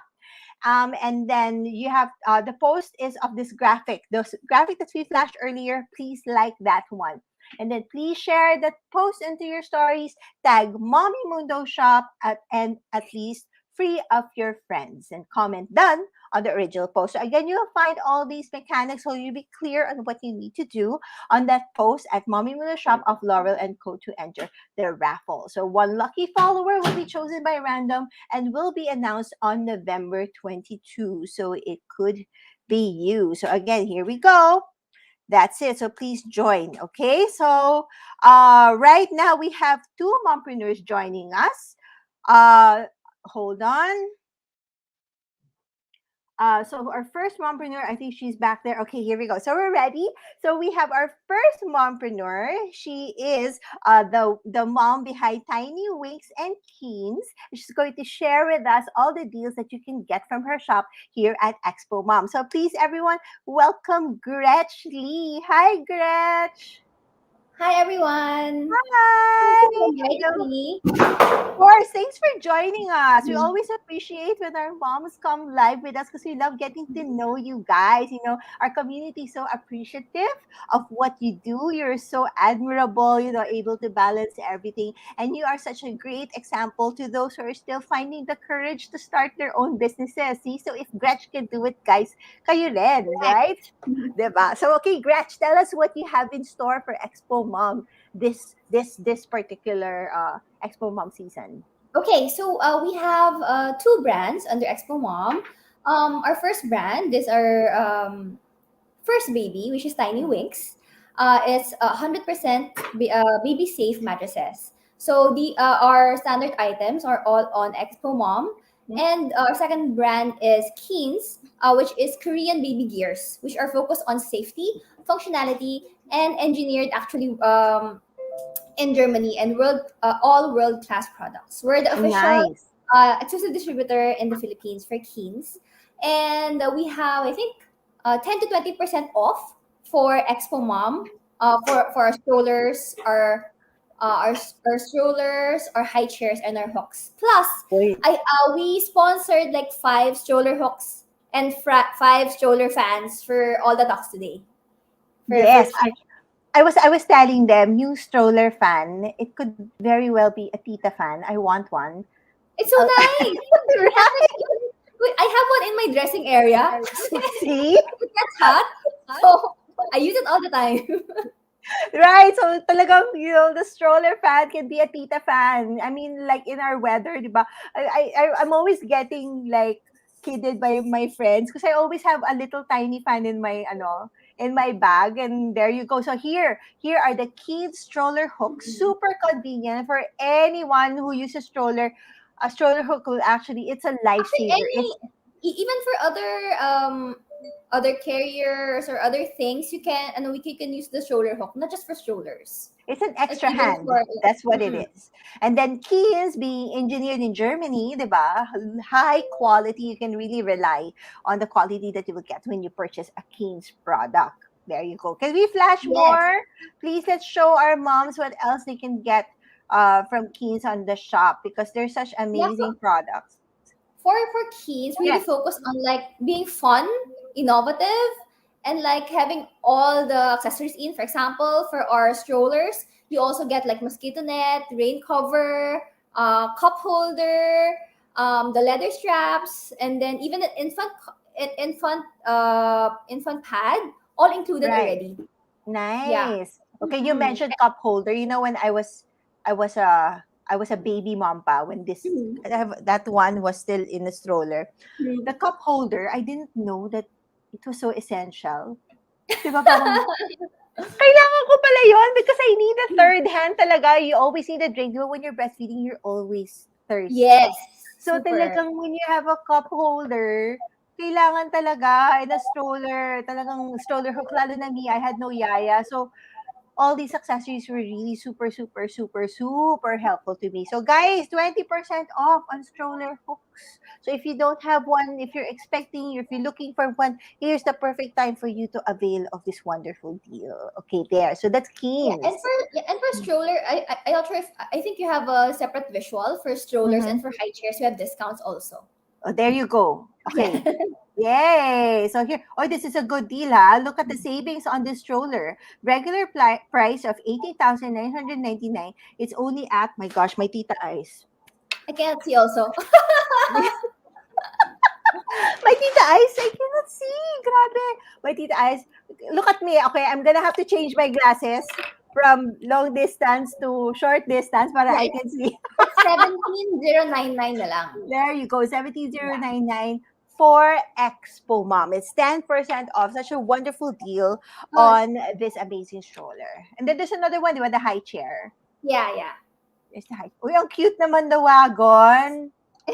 Side note. Oh, there's a high chair. Keen's Mhm. Yummy high chair. Awesome savings. 1,099.90 off from 10,999, 9,800 plus na lang siya. Oh, it's such a cute stroller. It's very innovative. As you said, it's a different design. It looks Yeah, super safe. Yeah. for all the King's products, we have all the certifications, European, US for safety talaga. Oh, And no then doubt. for our strollers are really the number one product for us. See, you look at the basket at Oh my the gosh. you can like fit in You up can to do 40 groceries. items. Yeah, and even a dog. It's like two in one. If you have a pet dog, it can go inside. So it's a two in one, like a baby can on the top and then a dog on the bottom. Oh, see, if you're a baby mom or a fur mom, it's a two-in-one stroller. You Yes. can bring both of your babies with you wherever you go. Oh my gosh, I love the compartment. That's huge. That's huge. Yeah, Because super. when It's you're the biggest. It's the biggest basket wow, when in you're the in the world. grocery by yourself, with no yaya, you can't have a stroller and a grocery cart at the same time. Your stroller has to be your grocery cart. So this is super useful. Look at that, guys. So this stroller is on sale just for the period of Expo Mom. So grab this deal, guys. It's super sulit. So nice. Oh, how cute. Okay. So, oh, there. More visuals. I'm sold. If only I had another baby. Yeah, actually, it's really the world's strongest compact stroller. So, up to 30 kilos siya. So, grabe, up to siguro 8 or 9 years old, kaya pa siya. Actually, even adult weight, ako, even if I Kaya ride pa? the stroller itself, kaya ako i-push. And super gaan ng wheels niya. Very well. So, Yeah, yeah. Reg, could you move that and look? Let's look at all the accessories that come with it. Their cup holder, rain cover, mosquito net. All these accessories come Yeah, for free. with the stroller for free. Na-cover ng 10% off yung isa pa. Ano yung nasa Yeah, ilalim? that's What a is that? bag. That's a Oh, it's carrying a bag. bag. So for your Bag. travels. Yes. Put It's it a in the compact stroller. So, car. kasya siya sa cabin. And Nice. actually, a lot of our clients are using the rain cover as PPE. Kasi siyempre, when they go to when they go shopping or go places where there's a lot of people or the doctor, they use it as PPE para covered talaga yung kid. Oh, there. So it's really such a wonderful package. You've got the stroller, world's strongest compact na nga. You have all that space pa for everything that you might need to put in, and then all these accessories to make your stroller complete in any weather situation, whatever, travel, mall, whatever. They've got you covered. And it talaga, that's how it folds. Can I look at the travel bag? It's so compact. It really fits in the Yes. overhead cabin. Nice. Okay, And so super easy, again, one click lang. Kasi one click, ma-open na siya.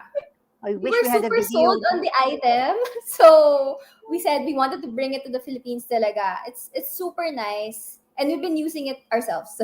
Nice. Okay, so again, guys, if you want to avail of this stroller during Expo Mom, it's for a special price of 70,099. You get a savings of over 1,000 pesos. Okay, for this stroller, and as well, check out all the other Keens items for sale, as well as Tiny Winks, right here on mommymundoshop.com. So, Gretch, please invite everyone to check out your shop and give us your social so they can follow you. Okay. For Tiny Winks, our socials is at Tiny Winks PH, TINYWINKS PH. And for Keens, it's at KEENZ So please follow us on Instagram and Facebook. And we'd love to talk to you. And if you have any questions, just send us a DM. And again, thank you so much to Expo Mom for always including us and for inviting me. Of And I course, want to we say love hi having you. to Janice. Go, and bumati ka na, Filipino style. Go ahead. to Janice and to my Mompreneur Lab family. I miss you guys. Oh, Mompreneur That's why Lab, I don't love you Mommy miss Mundo. it? Don't you miss Mompreneur Lab? We're hoping Yeah, we're when super. things start to open up to host another Mompreneur Lab, because we know how you guys found that whole weekend workshop super useful for yourself and for your businesses. Months na workshop. Oh, yeah. Hindi, months nga yeah. talagang. It's like, And super and you guys, intensive na. and you Boot guys camp. became super close, Yes, diba? I love it. And I then miss my girls. there's nothing like exchanging ideas between people of Mhm. the same mindset. So we're hoping we can host another mompreneur lab and encourage more moms to go in the same path as you did. You know, she's a graduate of Mompreneur Lab 2019, and look where she is now, diba? Empowered, mom empowerment, and all that.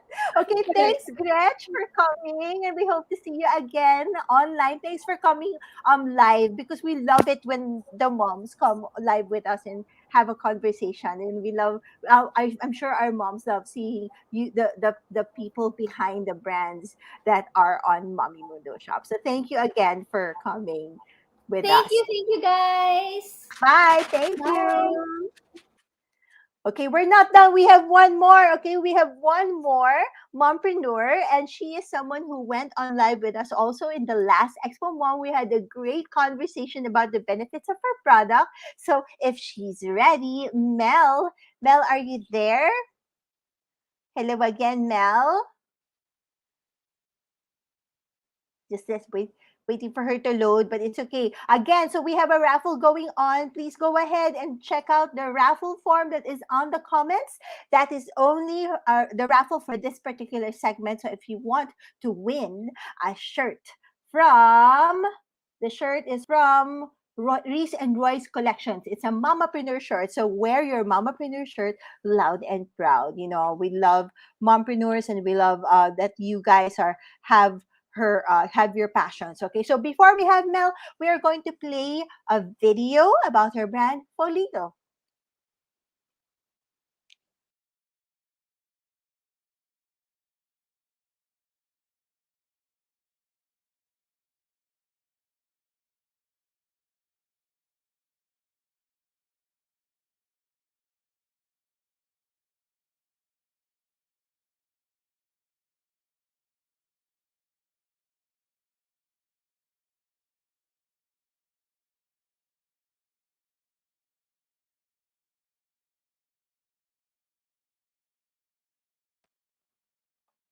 Hi. Okay, so I think we're having some problems technically. So we are waiting for Mel to come online with us, and she's going to introduce her product Foligo to us. So Mel, if you're available, let there she is.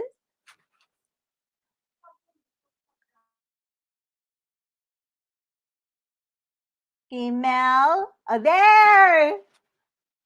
Hi, Mel. Can you hear me? Okay, you're still on mute, Mel. Okay, I think we're having some internet issues, but it's okay. Oh, there. There you are. Mel, can you hear me? Hi. Hi, there you are again. Nice to see you. Did you cut your hair?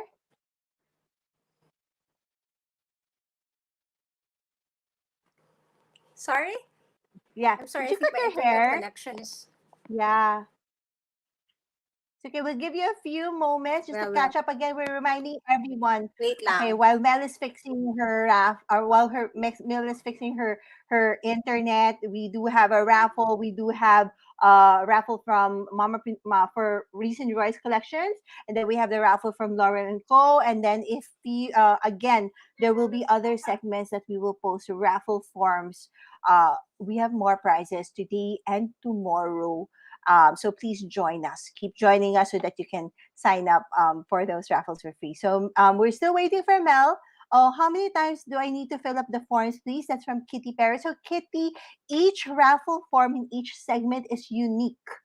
It's unique to that particular segment. So, kunyari, you attended that talk this morning, tapos merong raffle form doon. That raffle form is just for that raffle. And then the raffle form that comes up in this segment is just for the raffle for this segment. So, if you stay with us, you can enter each raffle for each segment that has a raffle.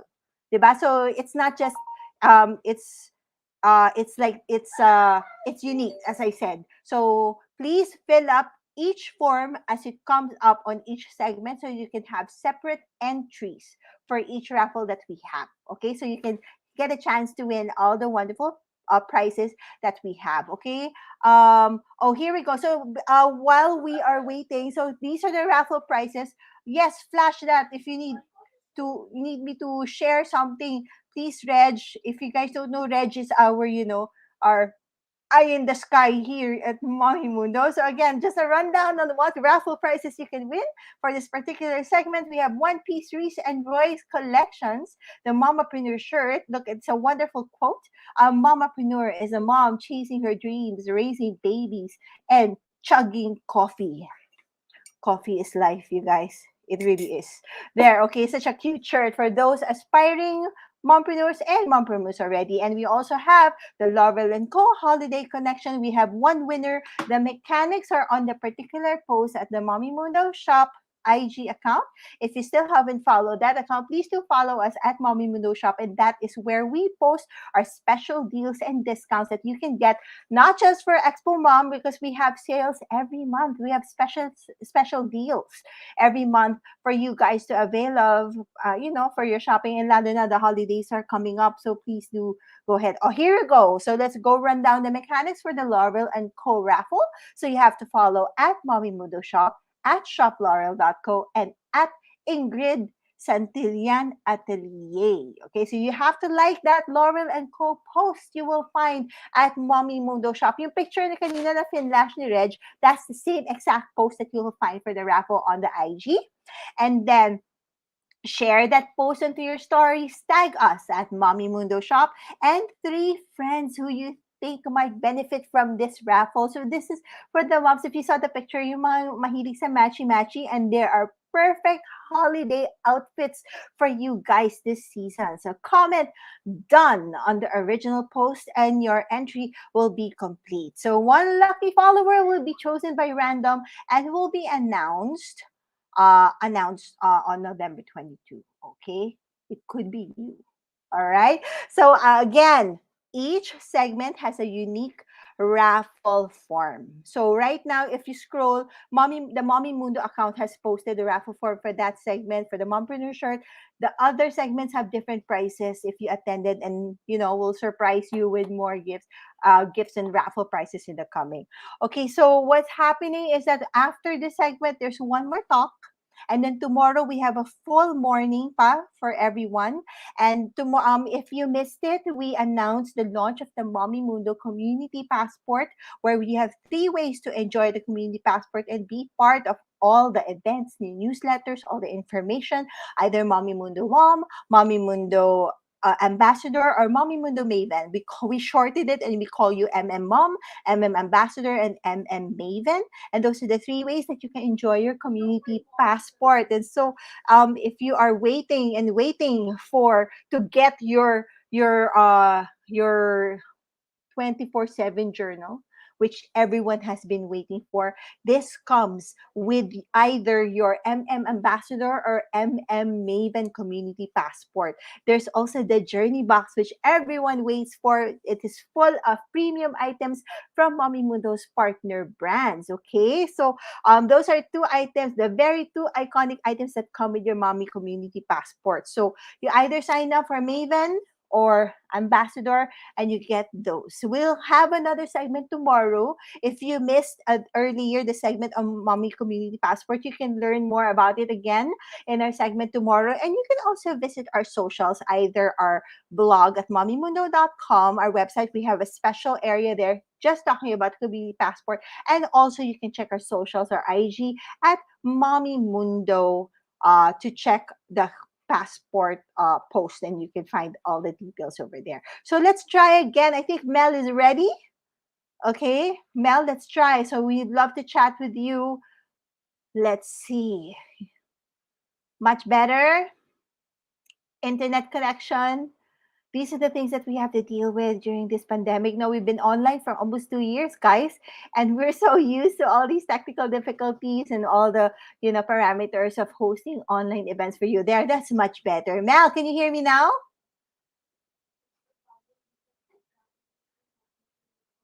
Yes. Okay. Well, we can't hear you just yet. Can you try talking? Yeah, I don't have audio from Mel. There. Not yet. Hello? Can't hear you. Anyone from the comments, can you hear Mel? Can you hear Mel from your end? Please let us know, because I can't hear you right now. Mel, can you check your connection? So while she's doing that, we have a question from Tricia Marie Ocampo. How much is the MM passport? So there are 3 ways that you can enjoy the passport, MM Mom, MM Ambassador and MM Maven. So MM Mom is that you already. Everyone who's here, new here, has been with us is an MM Mom, and that is a level that is absolutely free. You get the newsletter, you get free learning modules, you get, it's the way, I mean, you're already an MM Mom, but please do sign up so that we can be in touch with you and let you know what's going on and you don't miss a thing. And then the two levels that are the two other passports that you can avail with are chock full of goodies are MM Ambassador. That one is 999 a year, and it comes with the journey box and the 24/7 planner. You get your kit already, and then you have access to 100 plus learning modules on MM Learns. So that is like, we've been online for the longest time. We've had so many talks. There was a point that we had 10 plus events in a month. So the Zoom sessions, they're all there and you can access them and watch them at your own convenience and continue your learning. Right? And you also get a 5% discount on the premium modules. And you also have the quarterly deals and discounts and the MM e-commerce shop. So it doesn't stop there. You do have the journey box, but we can't promise anything, but you might get a few more treats down the road for your year, right? So, and then we also have the MM Maven, which is in a special discounted rate of, okay, let's flash it. 4,999 a year. It's 58% off. It's usually at 11,999. But until December 31, 2021, it's going to be on sale at 4,999. So this includes the Step Up Parenting Program. Okay, it's a Step Up Parenting Program, which is a specially designed program for those who are looking to step up their parenting game. So it's designed with a Mommy Mundo's board of experts, and is only going to be available to those who sign up for the MM Maven Community Passport. So I hope that answers your question, Tricia. For all the other details, you can head on over to www.mommymundo.com/community-passport to sign up. And also, and it's a one-step process. You sign up, you pay everything, and we'll start shipping out your journey boxes very, very soon. Okay, so we hope to see your name pop up on our sign-up sheet. We look forward to a whole year with you guys. So for those asking if they can buy just the journal, it will be available sometime in December, but only if supplies last, because it does come with the passport. So I do strongly suggest you sign up for either an MM Ambassador or an MM Maven, so you can be sure of getting your own Mom 24/7 planner. So I feel so bad na Mel couldn't come online, technical problems. That's okay, but we're hoping to get her live with us again on another segment. In the meantime, we're going to move on with the rest of Expo Mom this afternoon. And thanks for joining us in our Mompreneur Live segment. And we'll see you again tomorrow.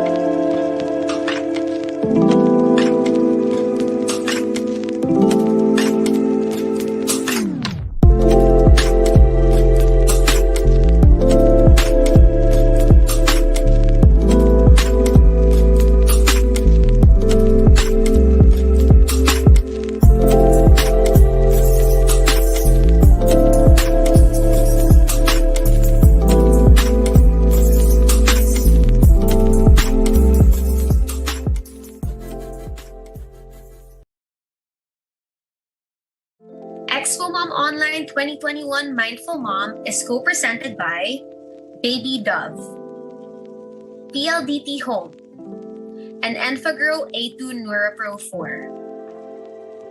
With sponsors, Photo Book Philippines and Primary Teleservices Technologies Inc.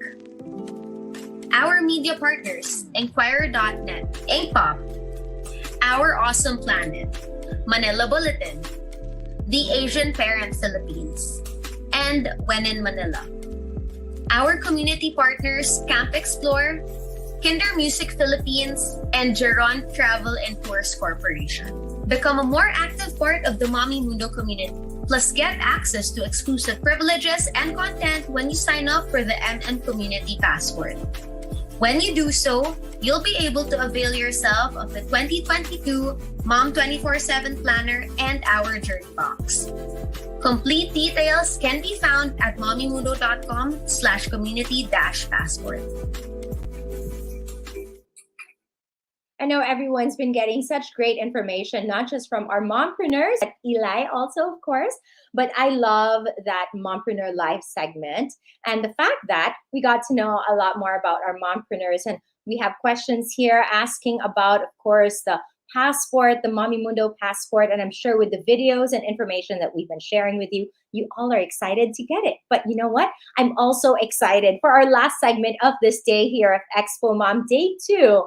And it is a very important segment. First, allow me to introduce the host for this segment. And it's wonderful that we will be with her for the rest of this. She is an author as well as a food, lifestyle, and travel journalist with an active online and social media presence. She is currently the editor of Tatler Homes Philippines, columnist for Philippine Star, and regularly contributes to international publications such as Travel and Leisure Southeast Asia, CNBC Global, Traveler, and BBC Travel. She's also an amazing host, but above all, she's an amazing mom to two adorable boys, Sebastian and Maximilian.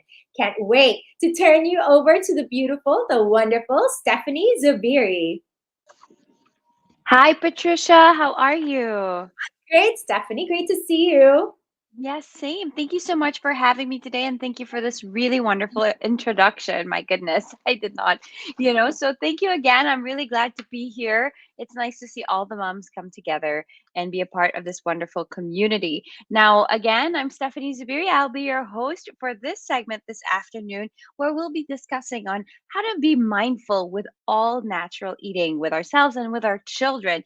And it's quite funny. I'm sure all of you have experienced this as moms as well. Is that, when your kids are little, they eat all the fruit, all the vegetables, right? They aren't born with this craving for junk food or processed food, or they're not born being hateful towards vegetables. In fact, my kids loved all the vegetables. All those things are actually learned as they get older. So this conditioning happens over time as they're exposed to unhealthy food choices. So today we're going to focus on how important it is for us moms to have our kids also have that goal of making healthy lifestyle choices, in which we'll start them off by introducing them to all natural kinds of food. So this segment is co-presented by Enfagrow A2 NeuroPro 4, the country's first and only staged milk made with A2 protein from rare A2 cows. And that is all natural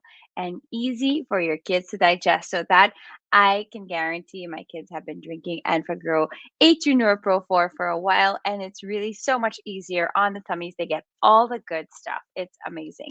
So before we get into our discussion this afternoon, which I'm sure many of you mommies came for here, so here's a video on why more and more moms are choosing natural for the whole family. Please watch this.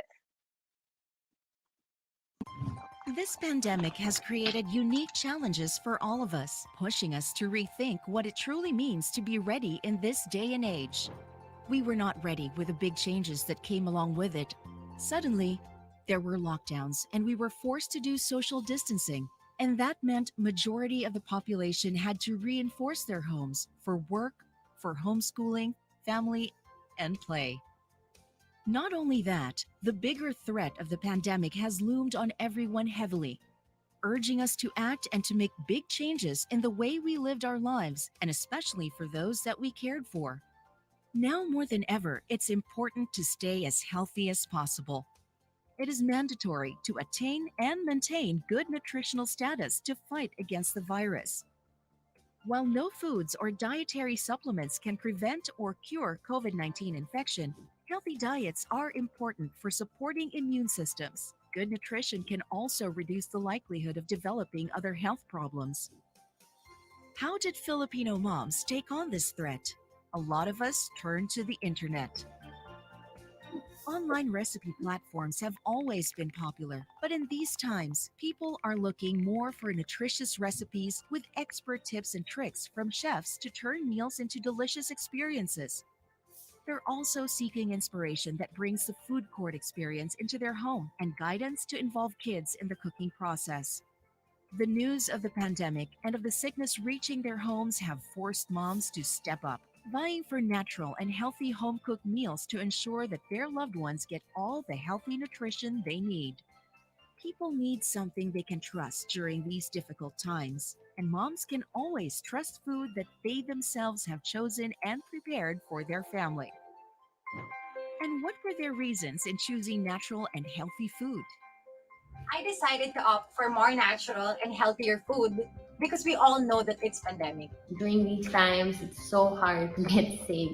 As a mom, we continue to learn and seek for what's best for our kids and for our family. When it comes to nutrition, I make it my top priority to always give my family food that has the best nutrition, especially for immunity. Especially for my kids who are picky eaters, I have to make sure that they're getting the proper nutrition they need to boost their immunity and to help them grow stronger and healthier.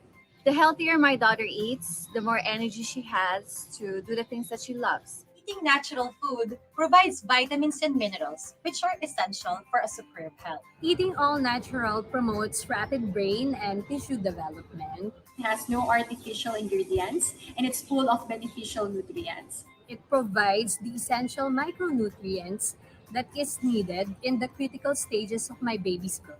Not only does our diet affect our physical health, but it also affects our emotional, psychological, and social well-being. And as a very detailed-oriented mom, I only want to give my kids the best, and that's by providing them the all-natural diet. This pandemic raises the stakes for child nutrition. This is something moms are fully aware of. It helps to give comfort that there are actually food solutions available to those who want it. Moms know better. For their children, now more than ever, they know the best solution for our current situation. Tiny tummies need all. Okay, thank you. Thank you. Wow. I mean, I think a lot of us resonate with that so much, especially the fact that, we're learning more and more that what we eat is really how we can help be our best selves. So it's not just about supplements or anything like that, but it's really about making the right mindful eating choices, the healthy, natural choices, and really to boost our immune system. There is no doubt that there's only one thing that can really help us, and it's just really eating the right kind of food.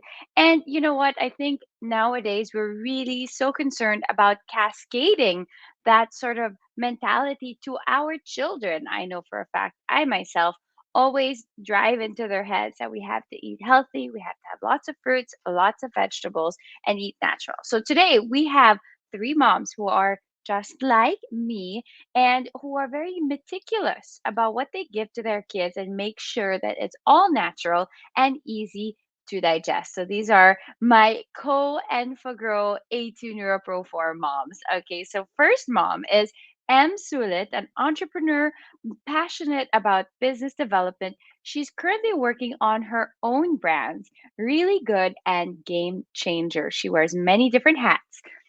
And of course, her favorite one is mom to her two adorable kids, Izzy, who's now 9, and Maxie, who is 7 years old.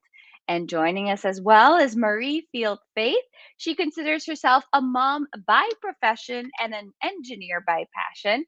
She has gone on not to just focus on being intentional and mindful for her health and physical fitness, but has shared this practice with the community through her at fitmomsproject.ph. So Fit Moms Project PH. She's a proud mom of three wonderful and beautiful kids, Sophie, who is 11, William, who is 9, and Isla, who is 6 years old. And lastly, but not the least, a mompreneur and co-owner of the well-loved clothing brand Shop Laya. She's a mom to two beautiful girls, super cute, Arya, who is 7, and Ezra, who is 4. please welcome Alexa Gutierrez. Hi, ladies. Hi. Hi, Steph. Hi, Okay, I think Alexa. Alexa's on mute. So I think Hi. Maria is having some technical problems, right? So she'll come back Yeah. when she can. She'll come back on. All right. So let us begin. This is super exciting because I love to hear all your insight. Oh, there she is. She's back. Hi, Marie.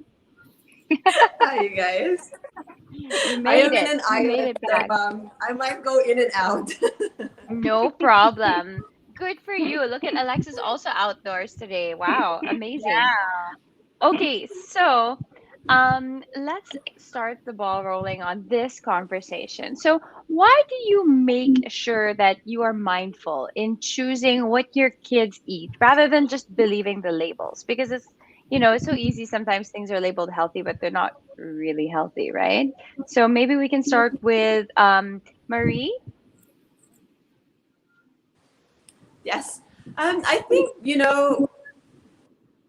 this pandemic, of all the like difficult things that happened during this time, it had also kind of brought us back to the basics, to actually making time to cook, from really, just knowing the ingredients, getting the kids familiar with what you're putting in the dish, and even discussing with them, okay, if you're gonna put carrots in this dish, what are we getting from carrots, right?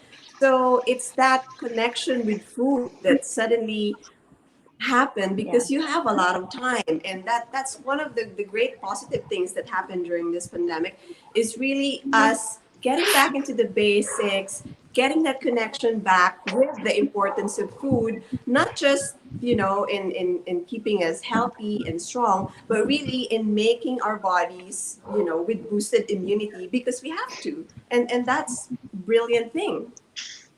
Yeah, definitely. And it's really all about um, making the right choices from the very beginning so that they continue to make those right choices all throughout, right? How about you, Em? Any thoughts? Yeah, well, food is always the basics and foundation of health. So if they have good food, not just good in terms of taste, like yummy, if Of course. they have good food, that translates to their overall wellness, no?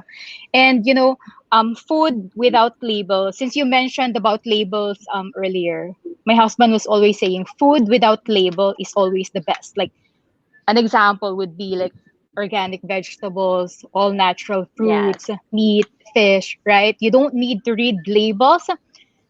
It's provided by nature. It's really the best that we can give our children. That is so true. I Yeah. love that. One of the things that I read before is by Michael Pollan, which is In Defense of Food. If it has like too many ingredients, if your great grandmother didn't know what it was, then you shouldn't eat it, really. So Yeah. it's really all about what is natural, what is made by nature, right? How about you, Alexa? Any thoughts?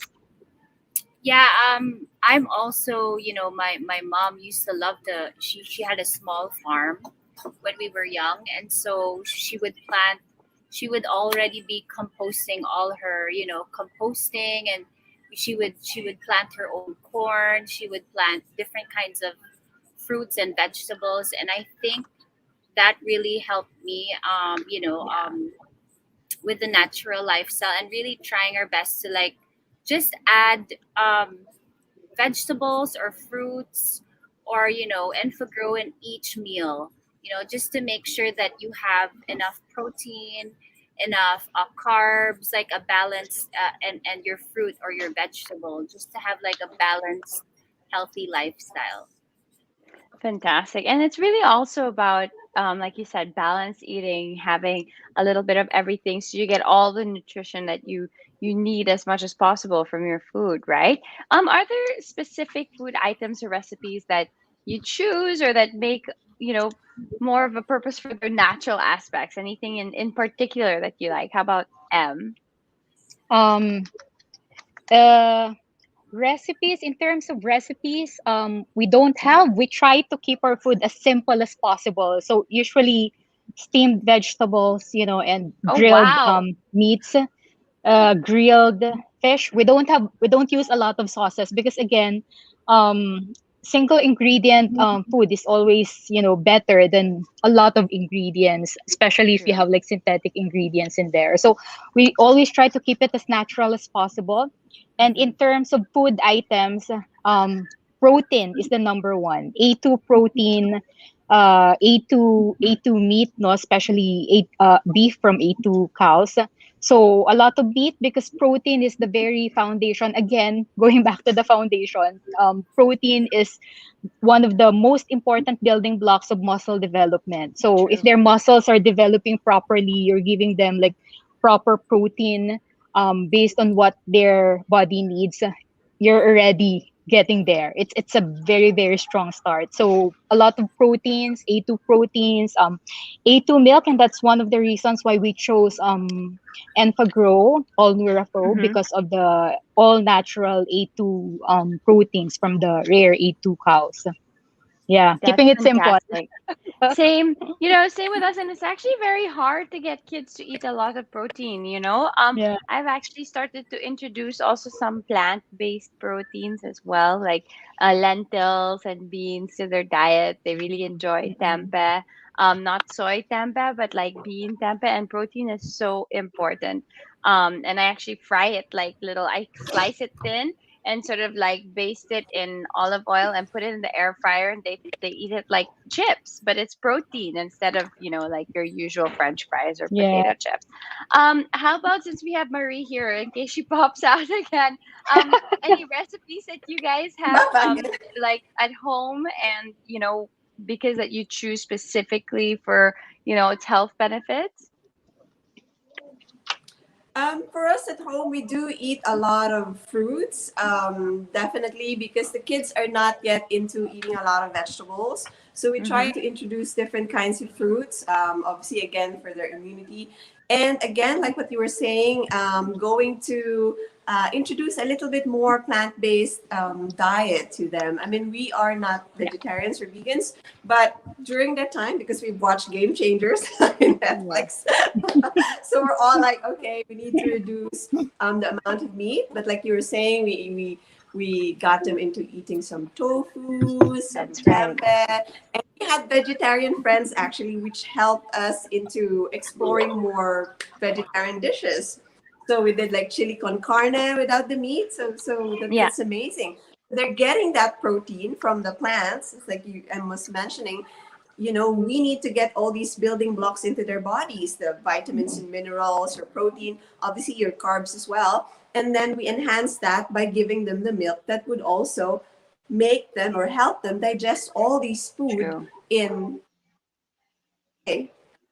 So that's Ag- why, like all of you guys, we've chosen and for Grow NeuroPro. So it's like all of that goodness that we're giving to them in their diet, they're getting into their bodies and getting into their system.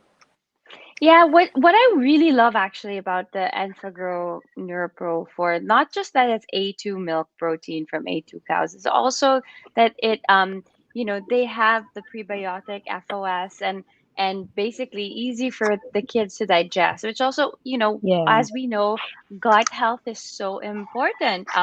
I personally got some Exactly. tests recently, and it showed that I wasn't absorbing my nutrients properly because I had to take some antibiotics some months ago, and it destroyed my Mm-mm. gut health.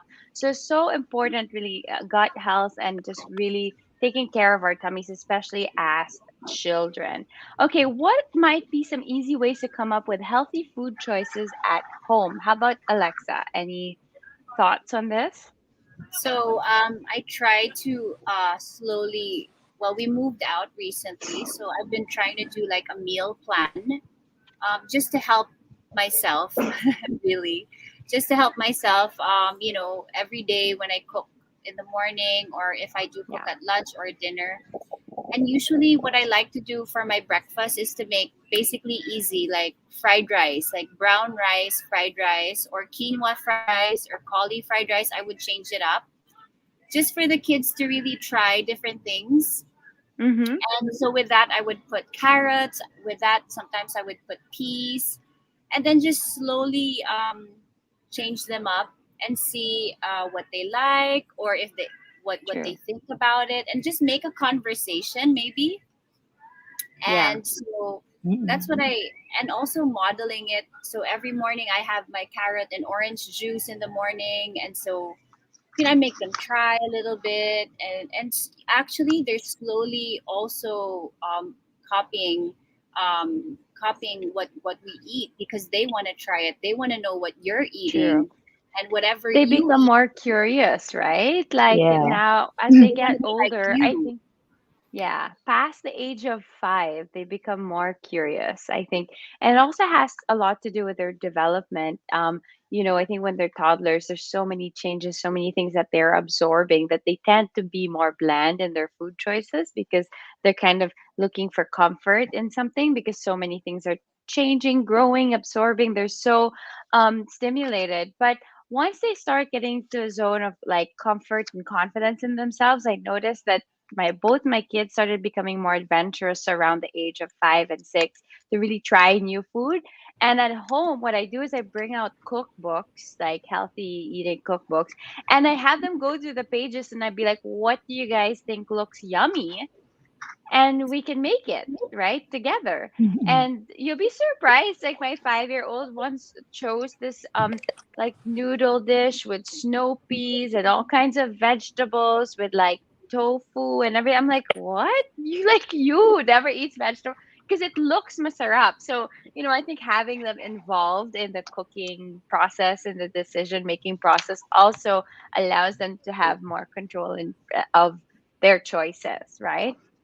um, how about let's talk about milk because obviously there's milk and there's milk. So what do you ladies look for in milk? Marie?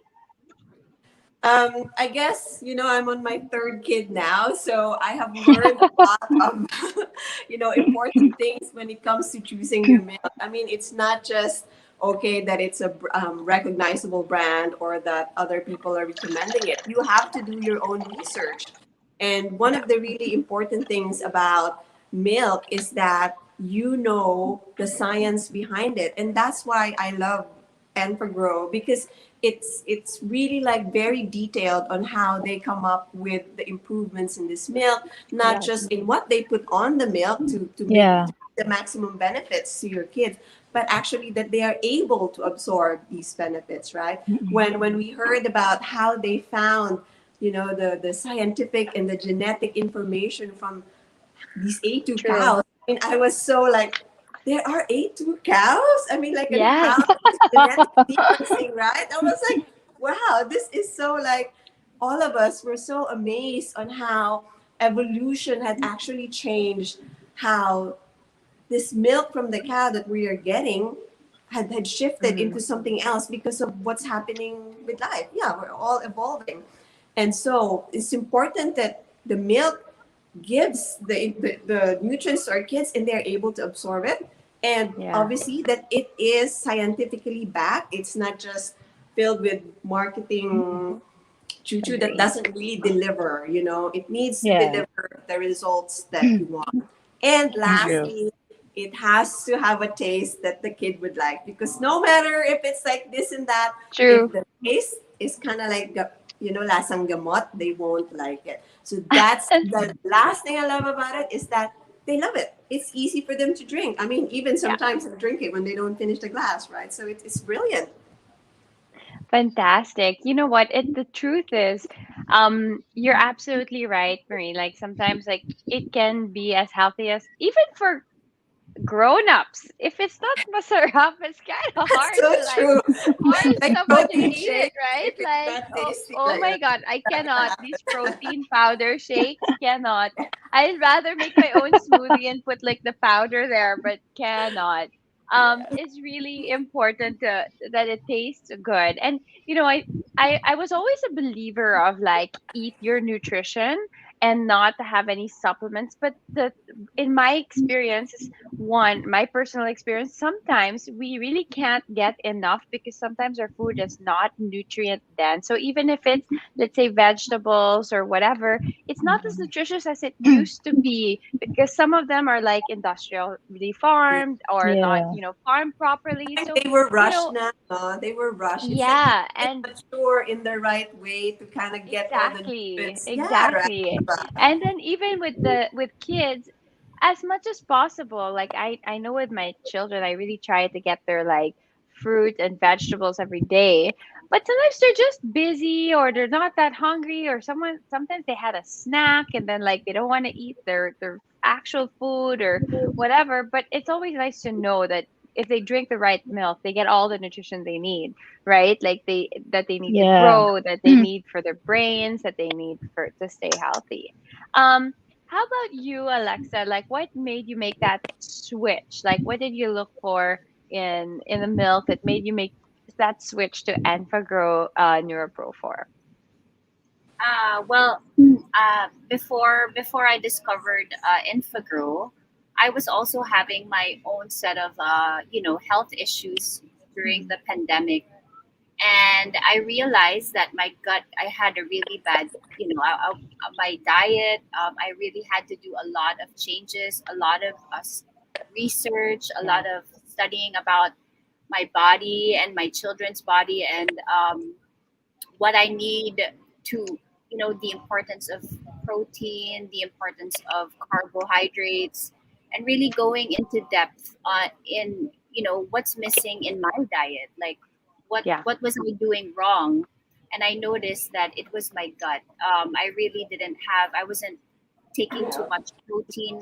My body, as you said, um, couldn't recognize um, from the food what protein was, and so that was affecting my overall gut problem, and it Yeah. was really getting bad at some point.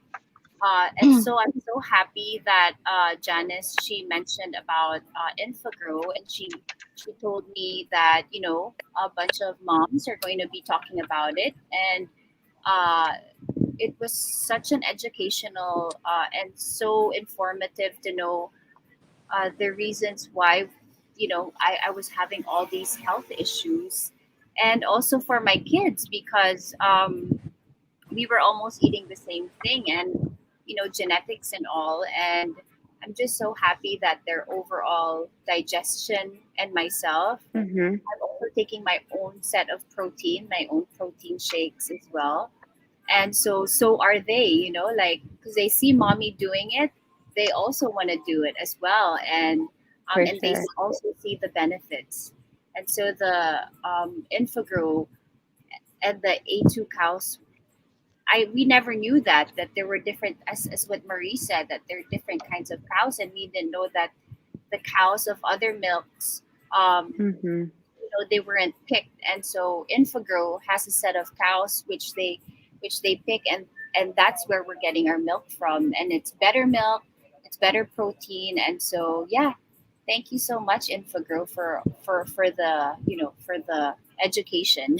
We needed that. It's amazing, right? Because, when I was living in Europe, I would be able to eat all the dairy products. Like when I lived in France, but I didn't have a bad tummy. Like, but I am lactose intolerant. So I grew up lactose intolerant. And when I got to France, parang, I can eat all the cheese. I can eat them, drink their The milk, have quality, their oo. yogurts. Oh my God. Yeah. Like I love all their yogurts or their fromage frais. Like they have all these amazing dairy products, but I would Mm-mm. never get a bad stomach. And then if you come here, then you eat like, or even in the US, really, like, if it's different, the type of milk that they have, because all the cows there are, they have those A2 protein milk cows that I had no clue existed. I just thought this was syrup was in Europe. I don't know. But it's really, there's science behind it, and it's like heritage cows that are grass fed, and have all the health benefits of just being a natural product, and it helps you with your digestion. So both my children were actually lactose intolerant, and I would have a hard time trying to find milk for them, um And as they grew up, and I stopped breastfeeding, and I was trying to still give them milk. I couldn't give them regular milk because it would really hurt, and I was just trying to find a good dairy product for them so that they could get all the benefits. I'm so happy that there is this product now with the A2 milk protein that they really have no problems. It's amazing for them. So this is great.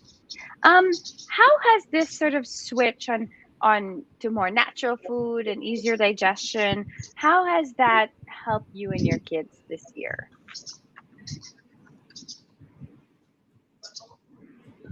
Maybe? Yeah.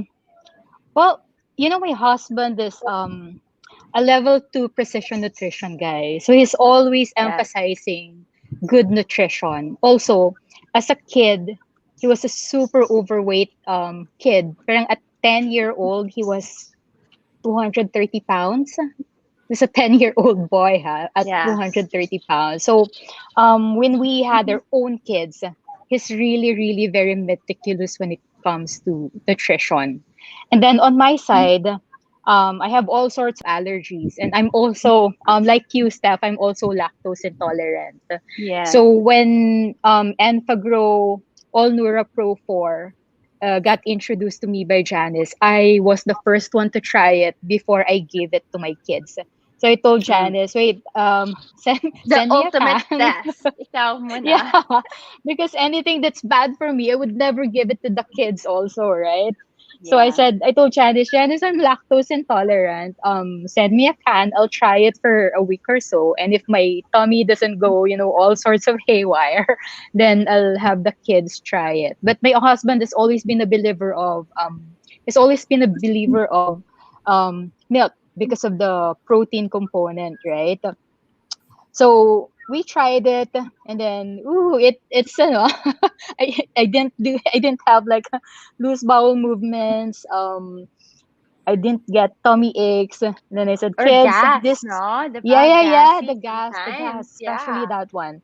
So I said, kids, this milk tastes yummy. Do you want to start doing or making pastillas with it? So I had to break it slowly into them because my kids were never milk drinker, mainly because of our really bad experience when Easy was doing milk.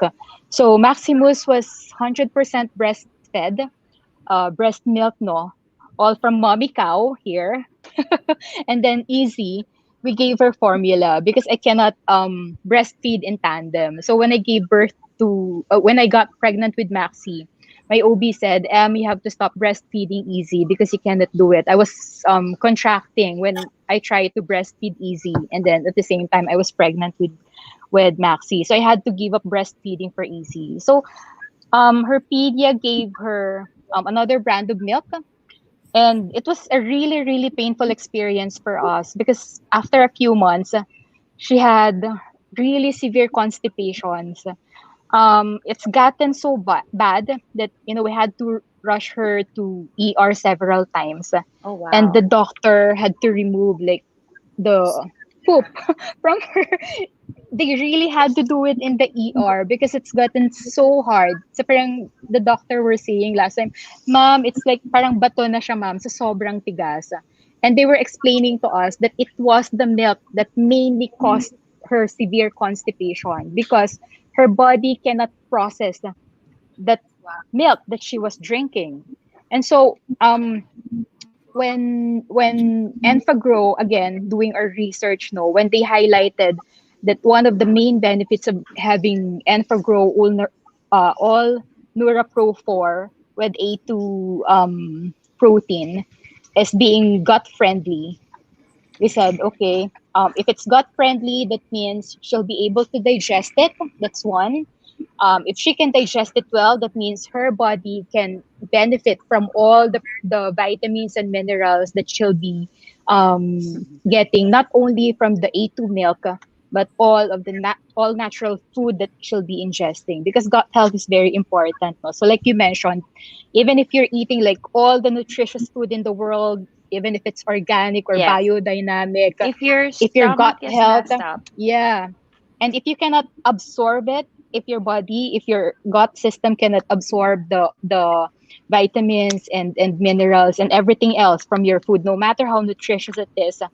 It's all gone. So all sayang, even if you're giving them healthy food. So when Enfagrow highlighted the gut friendly, easy to digest, and then it's all natural.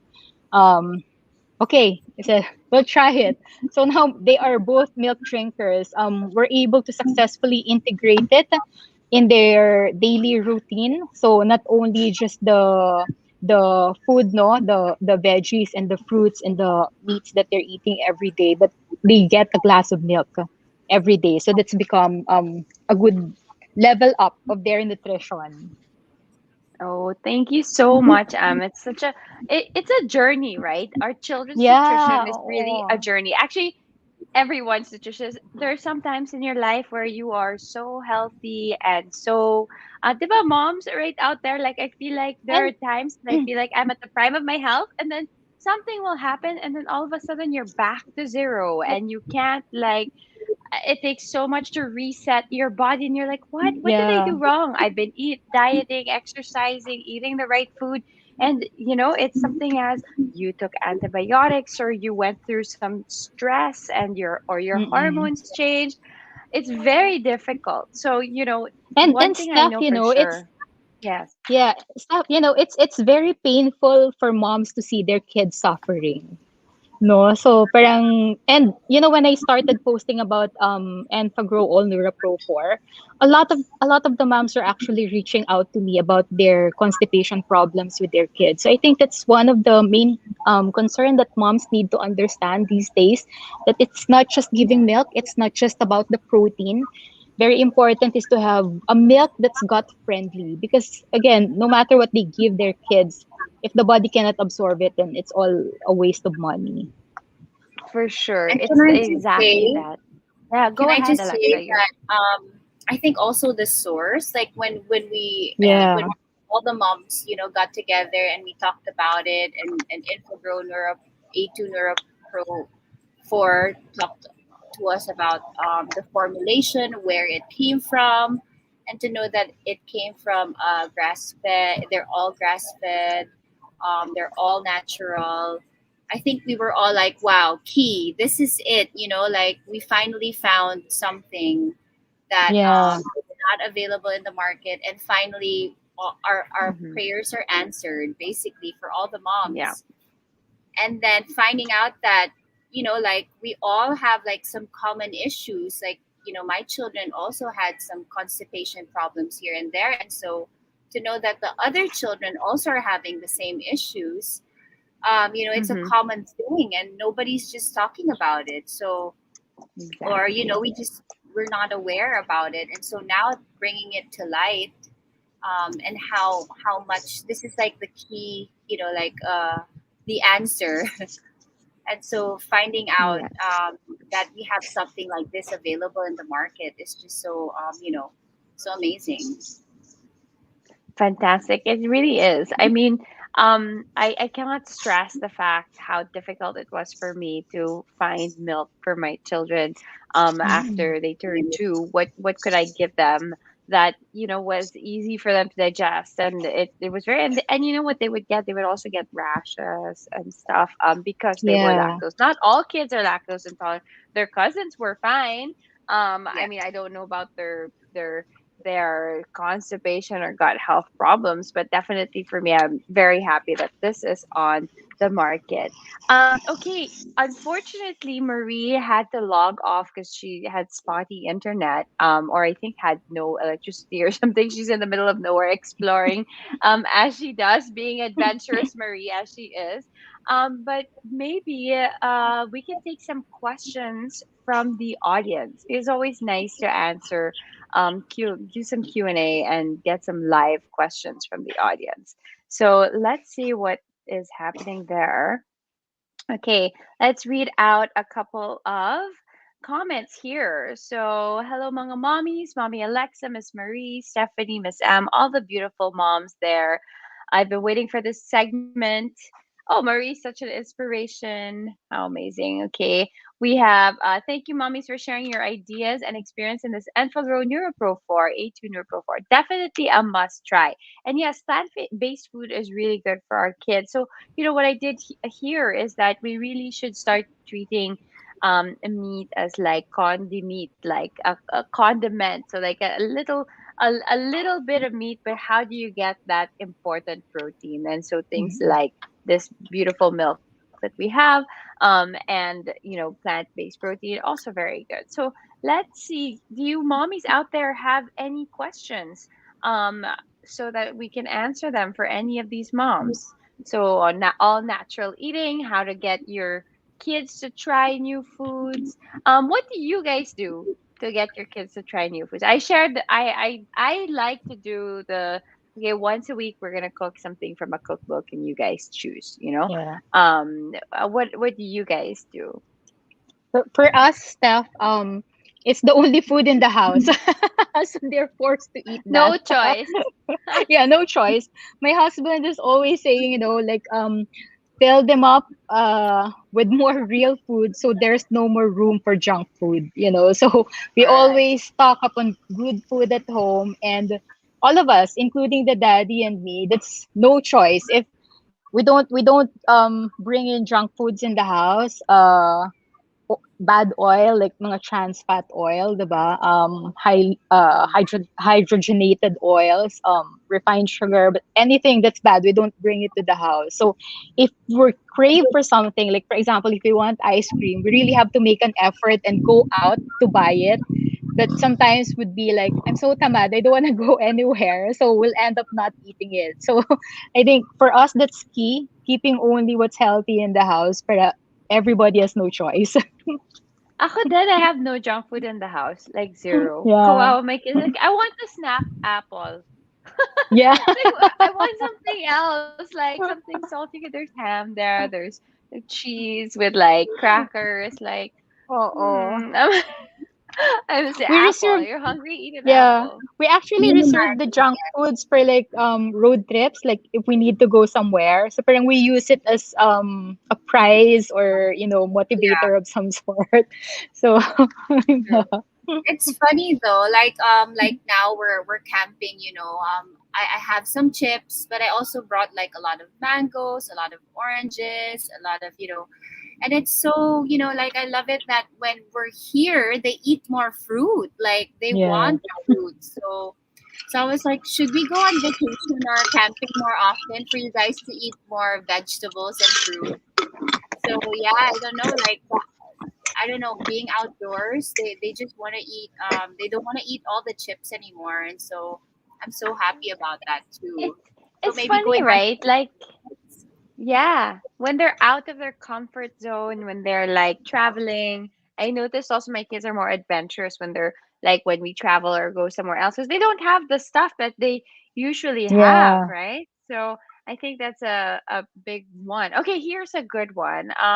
Oh, this is a nice little comment here from Maribel Cordovilla. My kid is a picky eater, and it's really hard to serve them vegetables at all times. But I'm trying to do some recipes that hindi nila malasahan yung veggies like omelette or torta, grated mostly para hindi nila nakikita yung veggies. Yes, I used to do that.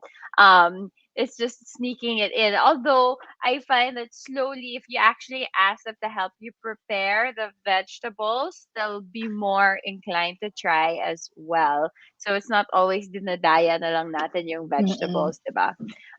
Okay, so here's a question for us. Why is it important for kids to get into eating good food at an early age? We've heard many times that what kids like to eat, sweets, mainly salty food like fried chicken or hot dog, were produced for children to consume because at their ages, their palates are set up that way, you know? Can't just kids get into better food when they get older? What's the truth in that? No. Hmm. Oo. Now it's about instilling good habits, no?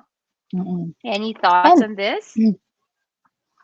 it's not all about instilling good habits also, Steph, no, but more importantly, like how our pedia explained to us the growth stage of Yeah. kids, no, like um kids and boys grow only up to a certain age. right? And then if they miss that window, they won't grow Yeah, anymore.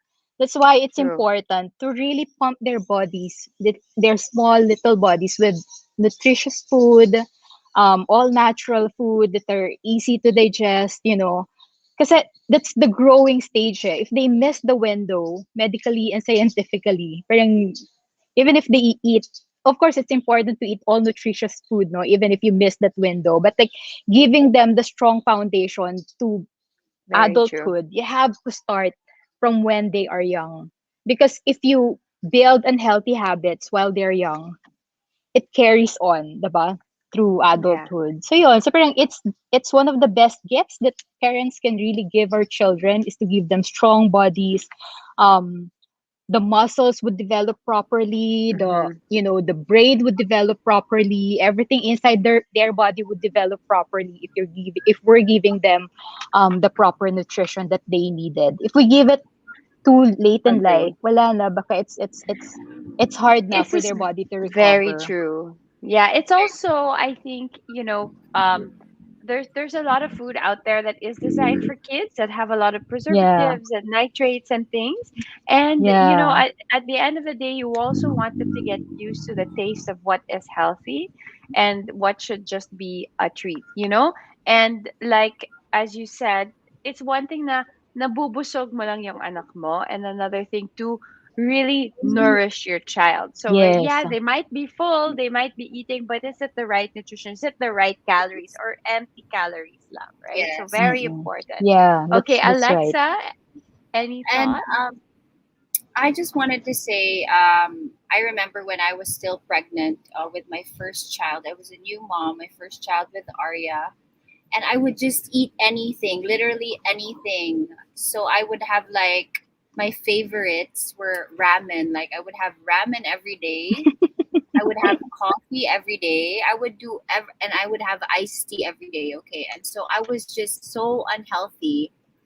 And so when Arya came out, she had so many allergies. I'm telling you, like so many allergies. And I was like, like wow, like I didn't know that, is this me? Like was I the one who passed it on to her? And so what I did when on my second, I found out I was pregnant now on my second child. And so what I did on my second child, I was like, I'm gonna be so healthy now. Like I'm Yeah. gonna have quinoa every day. I'm gonna have superfoods.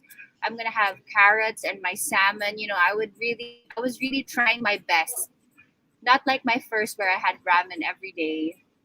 And so I did that, and I Yeah. swear my Ezra's skin is flawless. Like she has no allergies. She just, she's just so she no rashes, nothing. And she loves eating fruits. She loves eating vegetables. She has like a bowl in the fridge where she has her own fruits where she peeled herself, and she has her cup for her grapes, her cup for her oranges. And so I don't know.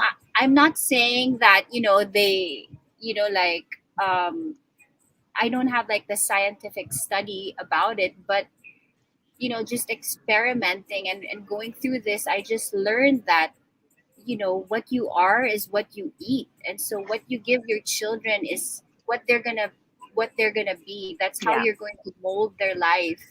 And so just being conscious about that, how your kid, what's your goal for your child once they're old enough to be on their own. Do you want them to be um, you know they love vegetables, or they're consciously thinking about it, or you want a child who just goes and eats fast food every day, or has no and sooner or later they will get sick, just like what happened to my Yeah. daughter.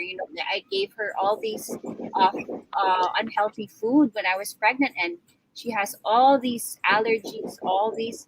And so it just goes to show that you just really need to be more mindful about what we feed our children. I mean, that's what I learned through the experience. So yeah. Definitely. And for sure, it's really about making those right choices because there's also toxic buildup, right? So if you have a lot Yeah. of preservatives, a lot of, artificial food, Yes. um, what you don't see, maybe okay, maybe you're not getting fat because you're exercising and dieting, but what you don't see is that your body has a lot of toxins, has a lot of, Mm-mm. just heavy metals even sometimes in some of the food. So definitely can have an effect. Histamines as well. So Yeah. those things build up in your body for sure. Okay, maybe last few comments for our audience and inspire maybe last few words on mindful eating and how to raise our children to be mindful eaters. We can start with Marie since we have her back right now. Well, actually, power just came back, so that means I have Wi-Fi now. Hello, island living. I mean, that's interesting what you were saying, Steph, because you're saying that yeah, we could like eat a lot of other stuff and not gain weight, and we would think that I'm healthy, I'm not fat, and I think I can relate to that because I'm an ectomorph and I don't really gain weight, and I can eat all kinds of stuff, and Buti then ka pa. yeah, but what I realized is that's like a sneaky thing because you have no outward representation of what's happening to your body. It's like everything is going on inside, and you're thinking, well, I'm payat naman, so I'm alright, I'm good. And the thing pala is that you have high cholesterol, like you said, you have toxin buildup, and you don't see that on the outside. And I think learning that kind of like more internal things happening to your body make you aware na it's not adequate to sacrifice your health for convenience. So it's not because there's like easy food delivery services from your favorite fast foods that you do that. It's really about making time to to make sure that what you're putting on in your body is the right thing. And like what Em was saying, it's like simple, uncomplicated dishes is the way to go. I'm not a great chef, so I can't like cook complicated things for my kids. But if I know that I'm putting in like the protein that they need in there, the right kinds of carbs, the vitamins and minerals, then I know that they're going to be good. So mindful eating does not need to be expensive. Sorry, that's my kid. Does not need to be complicated, does not need to be elaborate. It just has to be mindful that you know where it's coming from, you know that it's from a good source, you know that the kids are eating it in the right portions, and you know that you are making sure that the 5 different kinds of groups and nutrients are in there. That's fantastic. Thank you. Thank you so much, Marie. Alexa, any last words before we wrap up here? Any Yeah. advice to mom? Alexa, I'll go first. Okay. I think keep it simple. When you keep it simple, it's also simple for you as a mom. With all the hundreds and thousands of things that we need to do every day, keeping it simple would be your best friend. So, like in our house, no, my kids like everything nilaga. So like nilagang kamote, nilagang saba, nilagang mais. If they want a bit of flavor in it, we put Himalayan salt or we put manuka honey. So as simple as that. Or grilled carrots, grilled sweet potatoes.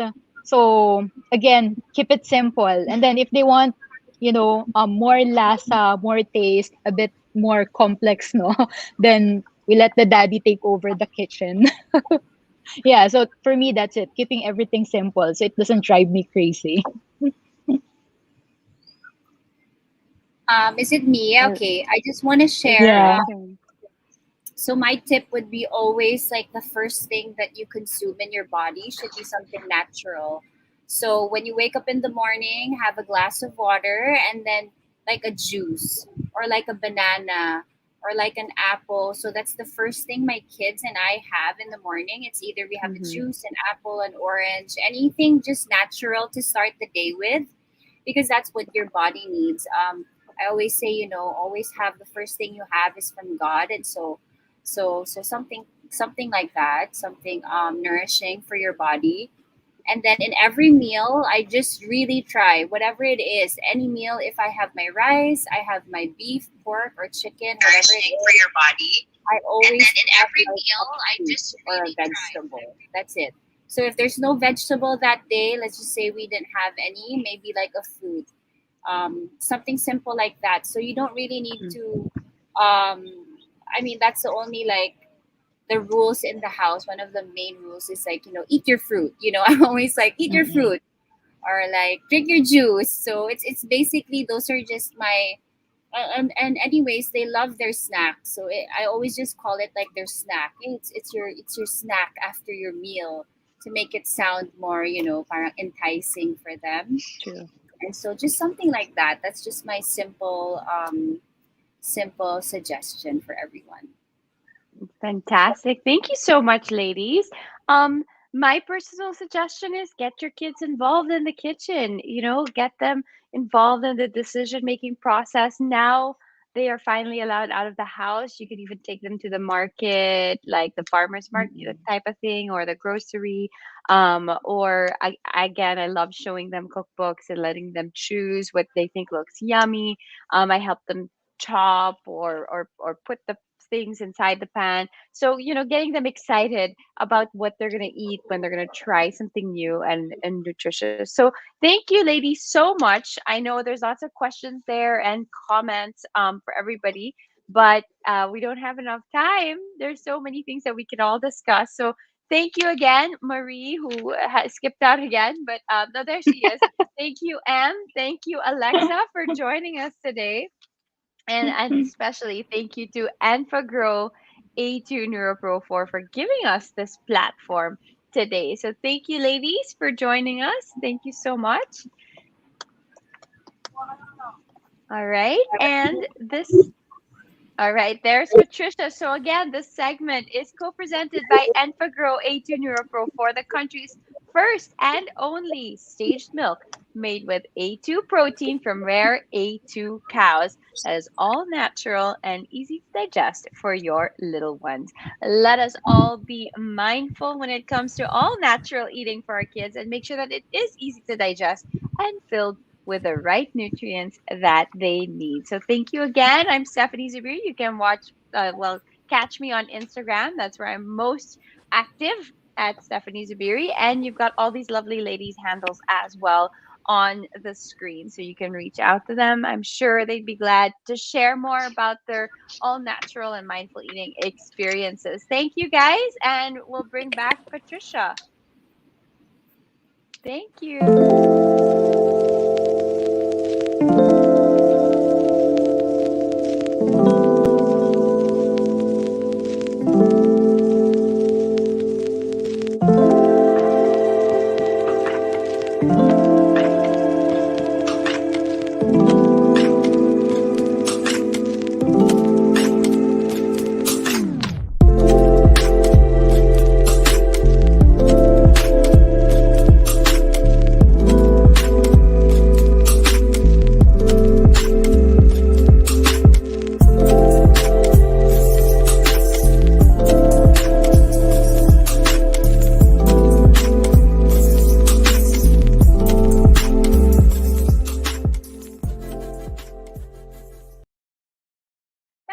Great mommy session we had there with Steph and other amazing moms. Thanks so much to Marie. Marie, I haven't seen you in so long, but it's great to see you here on this platform. Marie has a lot of great things to share, especially when it comes to fitness and being a great mom. And Am, of course, the multitasking super mama. And Alexa, thank you so much for sharing with us your great insights. All of these mom conversations really help us to be more mindful moms. So thanks once again to Stephanie for really taking over and taking charge of that great session that we had to really wrap up day 2 of our Expo Mom.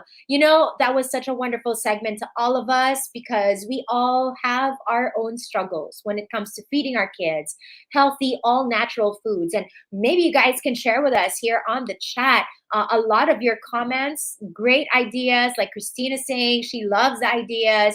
Maribel's also saying sa mga mommies dyan, alam niya that they've been so helpful, the ideas that have been shared here. Even Jessica shares that, and all the different questions that have been thrown their direction, which of course they address through that conversation. But like I said, that was the last segment that we have for today. But I'll see you guys again tomorrow for day 3 of Expo Mom, Mindful Mom. And it's our last day, so please stay with us throughout the entire session. We still have so much in store, by the way, but thank you for attending Expo Mom Online. Again, I'm Patricia Bermudez-Hizon, wishing you guys, moms and dads, a wonderful and healthy afternoon.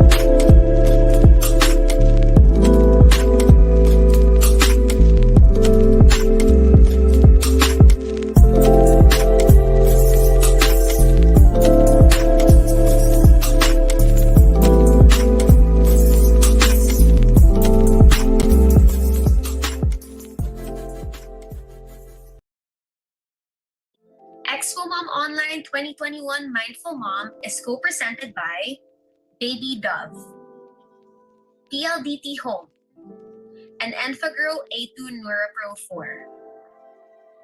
With sponsors, Photo Book Philippines and Primary Teleservices Technologies Inc. Our media partners, Inquirer.net, APOP, Our Awesome Planet, Manila Bulletin, The Asian Parent Philippines, and When in Manila. Our community partners, Camp Explore, Kinder Music Philippines, and Geron Travel and Tours Corporation. Become a more active part of the Mommy Mundo community. Plus, get access to exclusive privileges and content when you sign up for the MM Community Passport.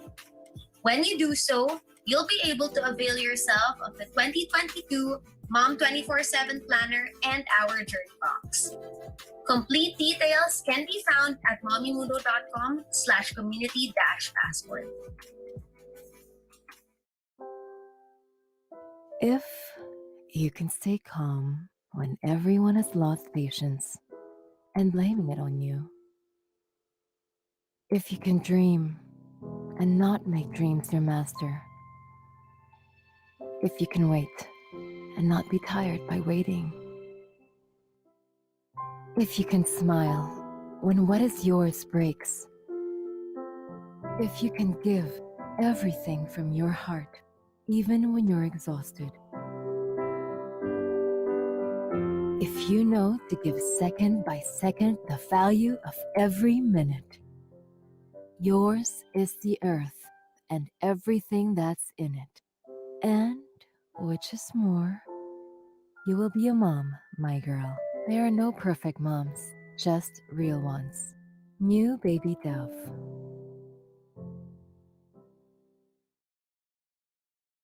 Newborn baby skin is delicate. Protect and nourish with Baby Dove. With 1/4 moisturizing cream and 100% skin natural nutrients, it washes away germs while gently caring right from day one. Discover the Baby Dove difference.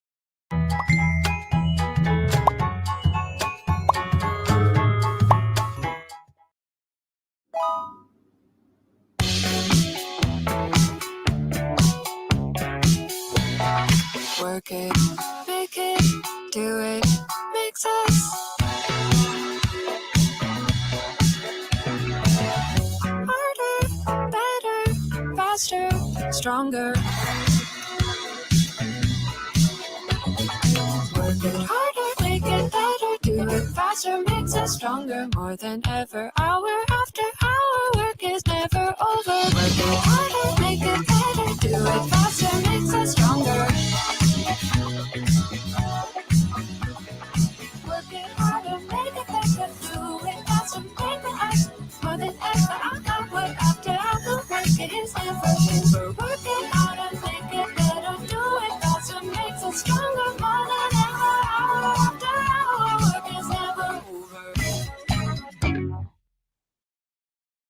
Tiny tummies need all-natural nutrition. Discover the Enfagrow A2 NeuroPro 4 difference. The first and only staged milk made with A2 milk protein, purely from rare A2 cows. Unlike regular cows, A2 cows only produce the A2 milk protein type, which is easy for kids to digest. Even better, it also provides DHA and MFGM. Enfagrow A2 NeuroPro 4 with all natural A2 milk protein.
Hello, I'm Amber from the Nesting Doula Co. in Kansas City, and today we are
For that extra hand, the OXO-Tot Handy Stroller Hook is the perfect walking partner. A non-slip grip and adjustable strap work together to keep the handy stroller hook in place. A wide opening makes it easy to hold, and a silicone grip keeps bags from sliding around while moving. The hook is comfortable for big siblings to hold while crossing the street. OXO-Tot offers parents thoughtful products that help guide, nurture, and care for their little ones.